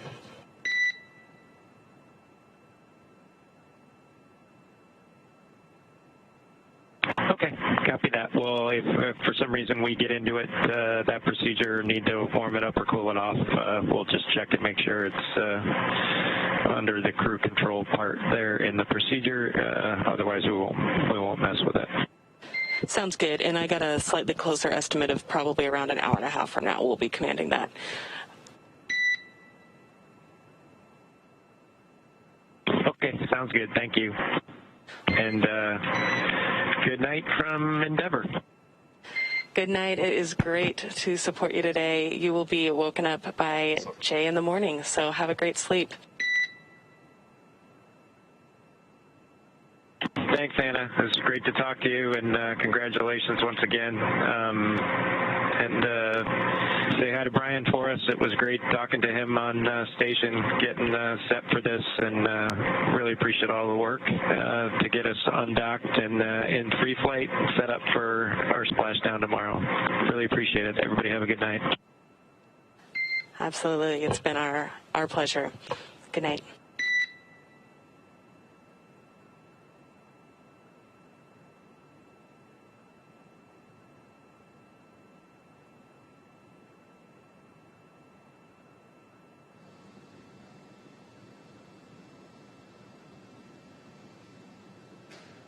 And that was a good night call from Crew Dragon Endeavour, Bob Behnken, and Doug Hurley down to the core here at Mission Control Hawthorne. They talked through some of those troubleshooting they were doing on the tablet again, and this is actually the beginning technically, in 4 minutes from now, it'll be the beginning of their pre-sleep period with their 8-hour sleep period starting an hour from now. So they'll get a chance to wrap up any of their last activities for the day over this next hour and get ready to get some sleep before another big day tomorrow. And, of course, both Bob and Doug and Anna, the core there, recognizing that there's going to be a shift handover in between. So by the time Bob and Doug wake up from their sleep period, there'll be a different set of faces in Mission Control as that shift is expected to happen just a couple hours from now, around 9 p.m. Pacific time. So nice words covering sort of a busy day for them. If you're just joining us, Bob and Doug had a chance to get a nap earlier today, and then it was a pretty packed day for them. Go no go for weather at the landing site. Luckily, all of that was go today, so weather is looking good at the primary landing site, Pensacola. Or in the Gulf of Mexico, off the coast of Pensacola, Florida. And then after that, Bob and Doug had to put some cargo into the Dragon spacecraft, so they stowed a number of scientific samples and soft cargo from the National Lab, I believe about a total of about 150 kilograms, or about 330 pounds of cargo, about 95 kilograms of which, or about 200 pounds, being scientific samples and experiments that the Dragon capsule can bring back home. Yeah, so after loading everything up today, it was really time to load up the crew. And so they ingressed or entered the Dragon capsule, donned their suits or put their suits on, and closed that hatch, separating them from the International Space Station, which has been their home for the past 63 days. And once they did that, it was Chris Cassidy's turn on the space station side to close the APAS hatch, and that secured the area, meaning that it was time for them to depressurize the vestibule, which is the space between those two hatches. And they brought that down to as close to a vacuum as they could possibly go in preparation for that departure, and we saw that separation occur on time at 4:35 p.m. Pacific, 11:30 p.m. GMT earlier today. So after that, a couple of undock burns that used those service section Draco thrusters on the Dragon spacecraft, pulled away Dragon, separated, and then we had a series of 3 burns. We had a departure burn 0, departure burn 1 and 2, as well as departure burn 3 all happening. Departure burn 0 and 1 happened about 5 minutes and 10 minutes respectively after separation. That helped Dragon get outside of the keep out sphere and the approach ellipsoid, which are sort of imaginary passes or sort of bounding spheres around the International Space Station. Keep out sphere about 200 meters in diameter, and the approach ellipsoid, a 4 kilometer by 2 kilometer by 2 kilometer ellipse. All of that is really designed to help the flight control teams here in Hawthorne as well as in Johnson Space Center coordinate spacecraft that are performing operations in proximity to the International Space Station. After that, we had the departure burn number 2 and number 3, which got Dragon into its current co-elliptic orbit with the International Space Station, with its altitude being about 10 kilometers below the National Laboratory. So now Bob Behnken and Doug Hurley are, as we mentioned, on their way home in the Crew Dragon capsule. They have doffed their suits, taken those off, and put on some more comfortable clothing for the ride. And soon, in about an hour, exactly an hour from now, will begin their sleep period. They'll get a chance to get 8 hours of shut-eye before waking up tomorrow morning. But while they are asleep, we will conduct another major burn, and that's the phasing burn. That'll happen tonight at 10:48 p.m. Pacific time, or 5:48 a.m. GMT. And that phasing burn is over 6 minutes long. It's the longest one we've seen so far, and second only to the deorbit burn tomorrow. But that phasing burn puts Dragon in the proper orbit to line it up with the targeted splashdown location. So that'll happen here in a couple of hours.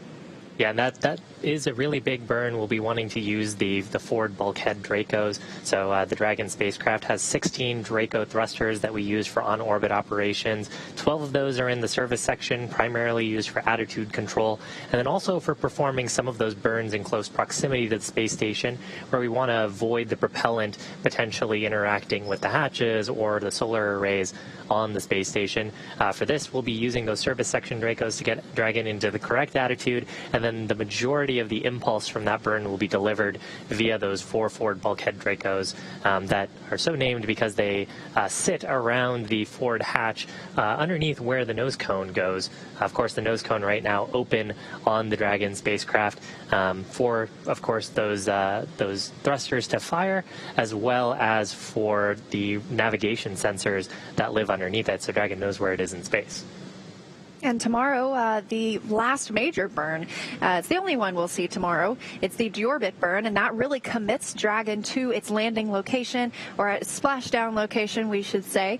This will be the first splashdown of a crewed capsule in over 45 years, the last one having been the final Apollo capsule after the Apollo-Soyuz test project 45 years ago. So it's a big day to have people returning back to Earth and a splashdown once again. And that's targeted for 11:48 a.m. Pacific time tomorrow, and that is 6:48 p.m. GMT, or Greenwich Mean Time. Yeah, and splashdown, of course, will look a little bit different than it did during the Apollo program. SpaceX has recovery teams that coordinate with the NASA teams. We'll have a recovery ship meet the crew at their capsule. There'll be a couple of fast boats that will actually lead the way and verify that Dragon is in a safe configuration once it has splashed down. And then the recovery vessel itself, once everything is confirmed safe for personnel to approach the spacecraft, the recovery vessel will actually scoot up on next to Dragon. We'll secure some harnesses around the vehicle, and then we'll actually hoist it up using a crane on the backside of the recovery vessel.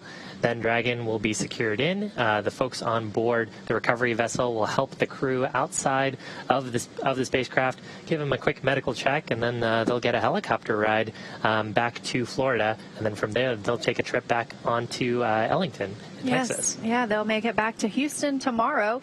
It's kind of amazing to think about being in space when you wake up and then going to bed in your hometown or your current hometown. And so that's exactly what will happen tomorrow. They'll be reunited with their families for the first time in a couple of months. Looking forward to seeing that.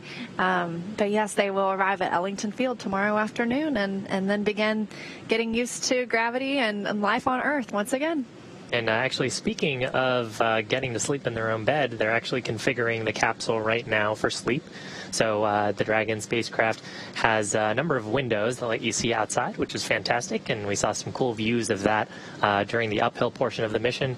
But of course, as Dragon is moving around the Earth, you go in and out of the Earth's shadow, and you get the full brightness of the sun, which can be pretty disruptive to your circadian rhythm. So Bob and Doug will be securing some covers on those windows so they can get some shut-eye, dimming the cabin lights, stowing some sleeping bags in a couple of locations, maybe in the seat bucket, maybe just over the powered cargo or over the cargo storage locations. And then they get to turn on some noise generators and get some sleep. Sounds pretty good to me. Hopefully they get some good sleep because they're going to need to be alert and very awake tomorrow for all of the big mission events. But of course, these are all autonomous, so that's one reason they're able to sleep through this phasing burn tonight. They're not going to be pushing the button to send the command to the vehicle. It is programmed into the vehicle to conduct that burn. So it's monitoring from here on out for Bob Behnken and Doug Hurley as they continue their return to Earth. All in all, I'd say a pretty good day for him, and a pretty good day for all of us to get to watch these cool deorbit opportunities. Saw some really great photos of the Dragon spacecraft, both that Bob and Doug had taken during spacewalks, as well as some really cool shots from the cameras on board the International Space Station looking at Dragon during separation.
So welcome back. We've been sort of monitoring here as Bob and Doug have headed to sleep. They're getting their 8-hour rest period before some pretty dynamic events tomorrow. Been a pretty busy and packed day for them. Yeah, busy, absolutely. Dynamic events all the way. Saying farewell to their crew members aboard the International Space Station, and also boarding Dragon, departing the space station, the burns that have been conducted so far, everything going nominally, and they're on track for a landing tomorrow at 11:48 a.m. Pacific time, 6:48 p.m. GMT, a splashdown in the Gulf of Mexico. So, and it's been a pretty good day for our mission controllers, both at Johnson Space Center and here in Hawthorne as well. Nominal vehicle performance pretty much the whole way through, especially during those burns, a number of leak checks on the hatch sealing surfaces, and really just getting Bob and Doug to a point now where they're ready for the last major burn of the evening, which will be that phasing burn. And the crew is in their pre-sleep period now. We'll be going to sleep soon. But it's been such an amazing day and mission. Let's take a look at some of the highlights so far.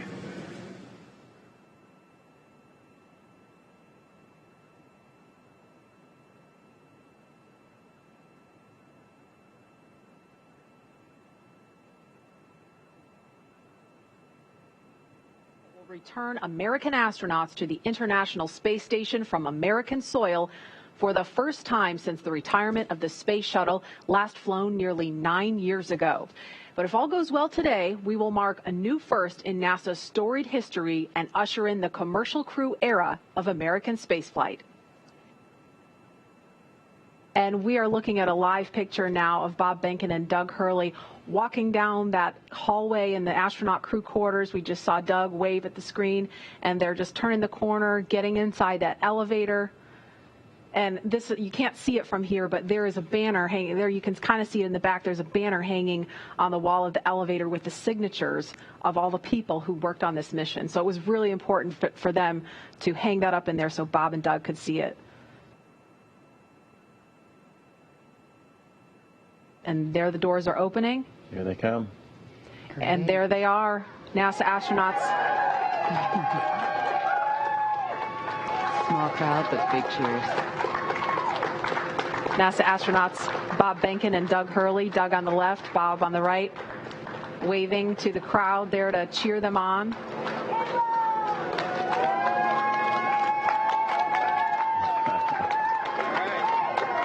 And there are their families right in front of them. The virtual hugs, a very special moment. Fist bumps. Are you going to be on good behavior? Are you going to listen to mommy and make her life easy? You can hear them. Ready? Let's light this candle, I agree. All that's America! Bye, guys.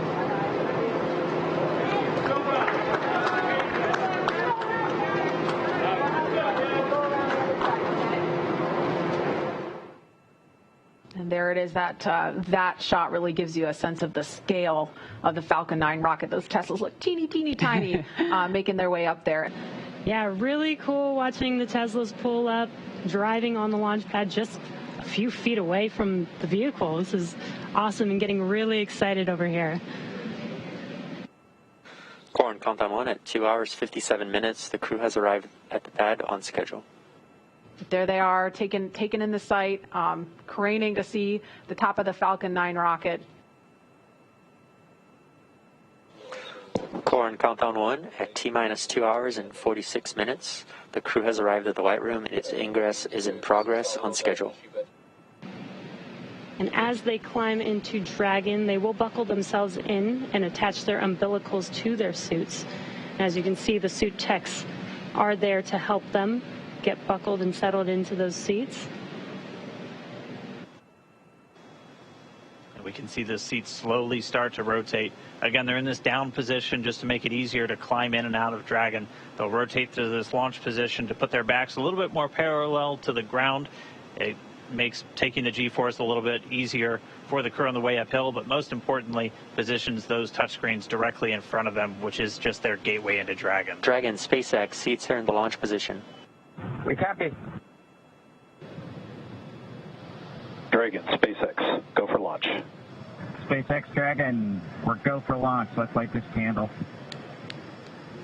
10, 9, 8, 7, 6, 5, 4, 3, 2, 1, 0. Ignition. Liftoff of the Falcon 9 and Crew Dragon. Go NASA. Go SpaceX. Godspeed, Bob and Doug. America has launched. And so rises a new era of American spaceflight, and with it the ambitions of a new generation continuing the dream. 20 seconds into flight, stage 1 propulsion is nominal.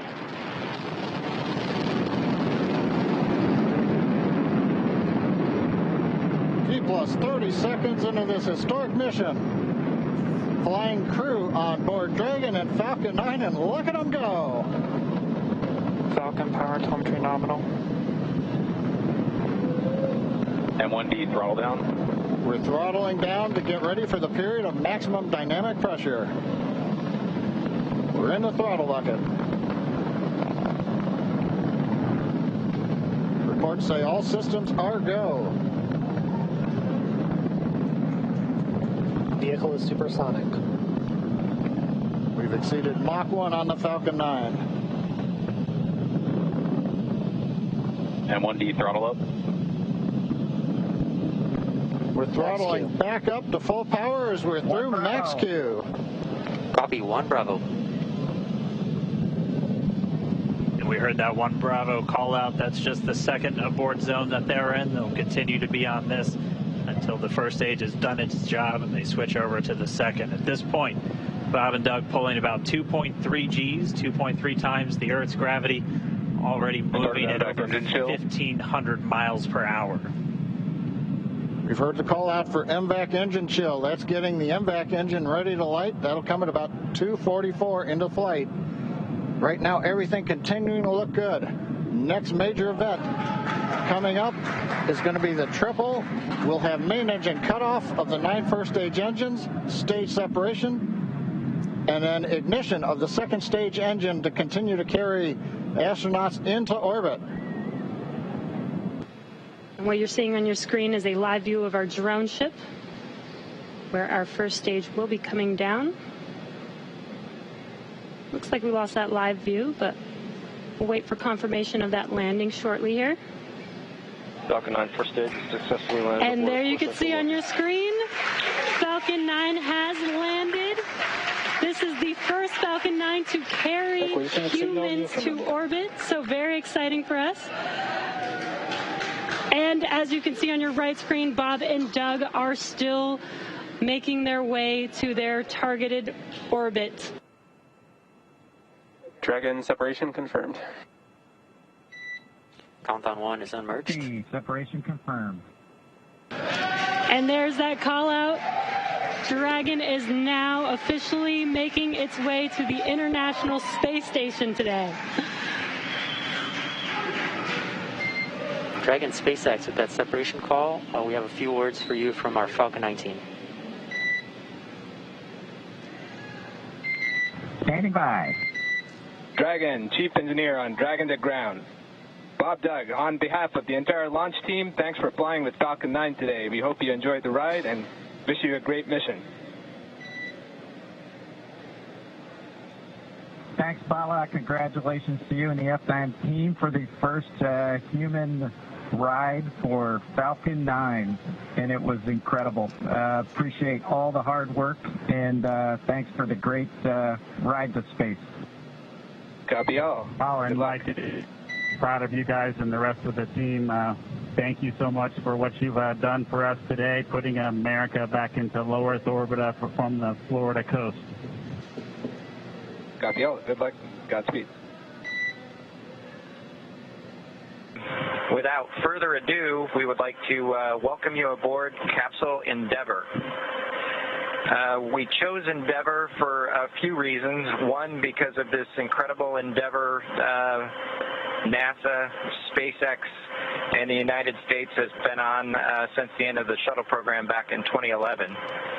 The other reason we named it Endeavour is a little more personal to Bob and I.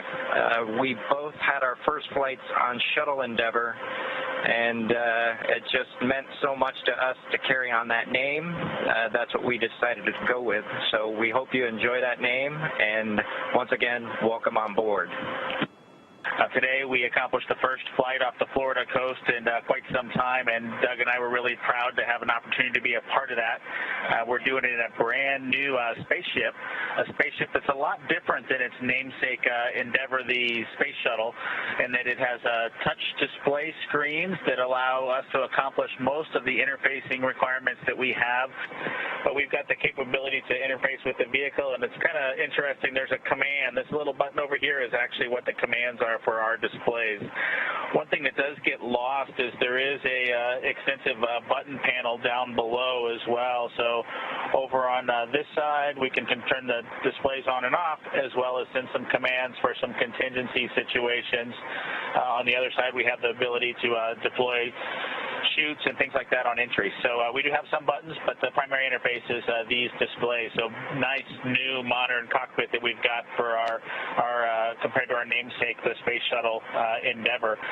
And I'm guessing it was the first time a space vehicle was flown with a touchscreen before. So we got that going for us. We did, it turns out, end up with one stowaway on board our vehicle when we launched today. It was not just Doug and I who accomplished the launch here. We do have an Apatosaurus aboard. We both have two boys who are super interested in dinosaurs. And we collected up all the dinosaurs between the two houses, and Trimmer, the Apatosaurus, got the vote from the boys to make the trip into space today with us. And so that was a super cool thing for us to get a chance to do for both of our sons, who I hope are super excited to see their toys floating around with us on board. I'm sure they would rather be here given the opportunity, but hopefully they're proud of this as well. At this point, Dragon now approaching waypoint 0. At this moment, we're less than a mile away from station. Dragon just under 1,200 meters away, continuing to close the gap. Pretty slow rate right now, moving in at only about 1.7 meters per second. And here's a view from Dragon. Dragon's got a number of relative navigation sensors, as well as a couple of cameras that can look forward. That will hopefully get some additional views for as we get closer to docking. Here's a great view from a camera behind Bob and Doug. Bob in the right-hand seat in the pilot seat. Doug in the commander seat, or the CDR seat. There they are. And that's 200 meters from the center line of the space station. We're inside 100 meters, continuing to close. I think you can see a meatball and American flag on that on the spacecraft. That structure on the fairing structure is actually what the Super Dracos are housed in. Of course, all of those are deactivated now, only used for launch escape during the ascent portion. Nose cone right at the top of the vehicle, and you can see sort of the sealing surface. Those four circular slots right underneath the nose cone within that red ring are the Ford bulkhead Dracos. That's what we were using while we were conducting all those burns, the 5 burns to get to this point. That's Dragon on the big loop. Our visors are down. Visors down. They are. Copy, visors down. They're sitting right there, 20 meters from the docking port. One more view. SpaceX station, Dragon on the big loop. We are inbound from approach 2. Copy, inbound. Mission copy. Dragon closing in. We're inside 20 meters. And yeah, that crew hands-off point should come up in about 3 minutes or so. Right before we get that final docking, it comes about 20 seconds prior. We're just about 2 meters away from the station still. And that's just the crew not issuing any abort commands. At that point, it would be too late. and so any aborts would be executed automatically by Dragon itself.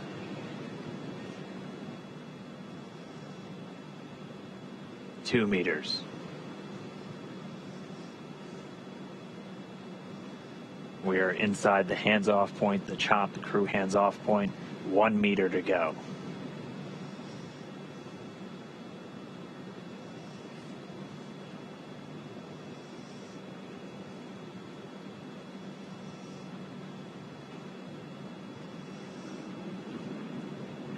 Soft capture complete. Dragon in space. Soft capture confirmed. Stand by for retraction and docking.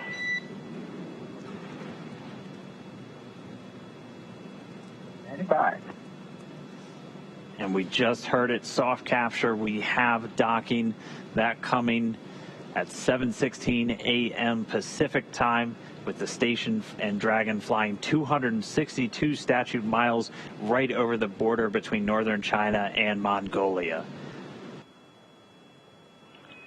Dragon SpaceX docking sequence is complete.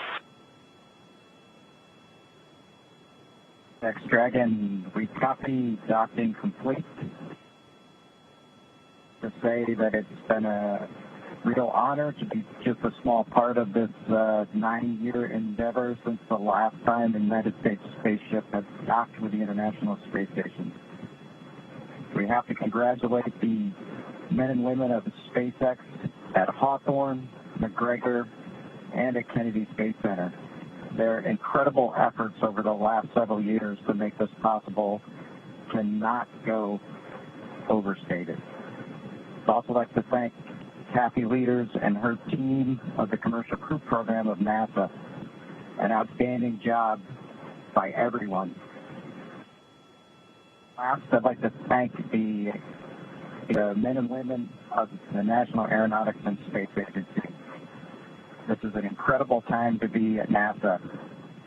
3 new vehicles to be flown, continuing mission in low Earth orbit, and then to the moon and Mars. We thank you again and congratulate you.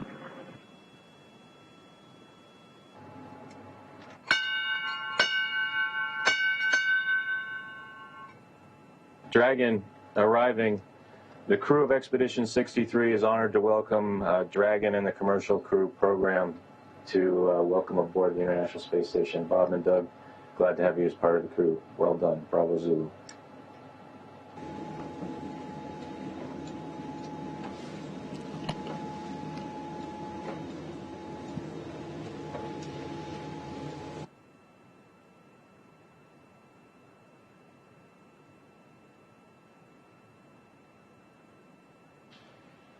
We have Bob Behnken from SpaceX Demo 2 mission entering the International Space Station.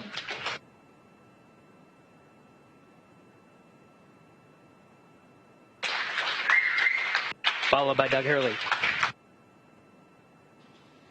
Demo 2 crew now aboard the International Space Station. They entered at 12:22 p.m. Central Time. The station at the time was 262 statute miles over Turkmenistan. Crew all gathered in front of the cameras at the Node 2 forward end of the International Space Station. Just behind them is the hatchway to the Crew Dragon on this Demo 2 mission. Station, this is the NASA administrator. Can you hear me? We hear you loud and clear, sir. Welcome to the space station. Thank you, Chris. It's good to see you. And welcome to Bob and Doug. I will tell you, the whole world saw this mission, and we are so, so proud of everything you have done for our country and, in fact, to inspire the world. We sure appreciate that, sir. It's obviously been our honor to be just a small part of this. We have to give credit to SpaceX, the Commercial Crew Program, and, of course, NASA. It's great to get the United States back in the crewed launch business, and we're just really glad to be on board this magnificent complex. First, I just want to say thank you again to Bob and Doug and your families from all of us here at SpaceX, all of our locations, all of our partners, all of our vendors, everyone for trusting us to bring you up there. Hey, thanks, Benji. It's same back at you. You know, congratulations to the folks out at Hawthorne, McGregor, and at Kennedy. Just an incredible journey we've had the last couple days. A great day in space today, our first day of work on space station, but what a great ride on Dragon and Falcon 9 to get us here. Everything worked exactly the way we planned it to work, and that's a credit to the teams there in Hawthorne and McGregor and Kennedy. Just it's a pretty awe-inspiring trip so far, and very humbling, and just we're just so proud to represent SpaceX and NASA in this new next launch capability. You guys have a picture of the Earth, and you have a flag which also represents the friendly competition, maybe, that brings us unity. Why don't you tell us about that there? Yeah, so this is the flag that we left here almost 9 years ago on STS-135. It had actually flown on STS-1, and then it flew again with us on STS-135.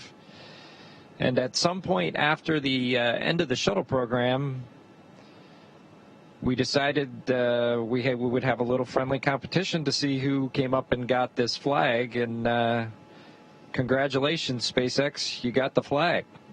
So Bob and I, Chris will not let us forget it. That's the biggest thing, is this will be on his to-do list when we get the nod to return Dragon back to Earth. And hopefully this will find a great place of honor somewhere in Hawthorne.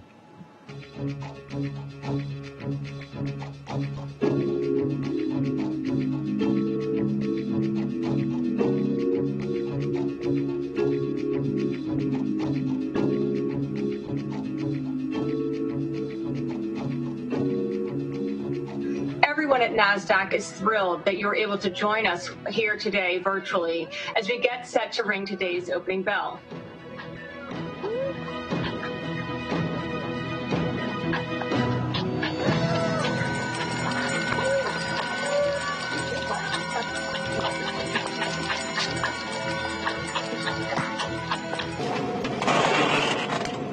All right, Bob, mini workstation BRT has a red small. Yes. 3 short wire ties, 1 long wire tie. 1 long, 1, 2, 3 shorts. Swing arm. Red small. PGT. Red small to PGT number 7. PGT number 7. Cal knot motor 30.5. And 7/16 swabber.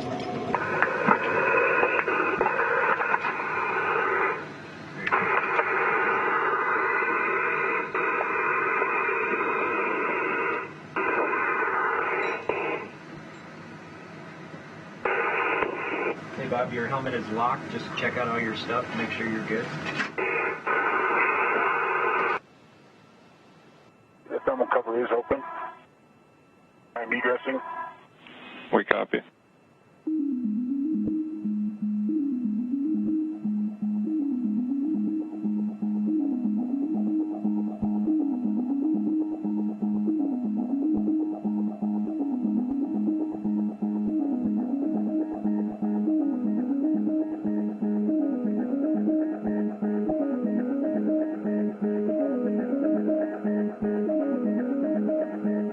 The 2 spacewalkers will be making their way to the far starboard truss of the International Space Station to replace aging nickel-hydrogen batteries on the first of 2 power channels for the S6 truss with new lithium-ion batteries and their associated adapter plates.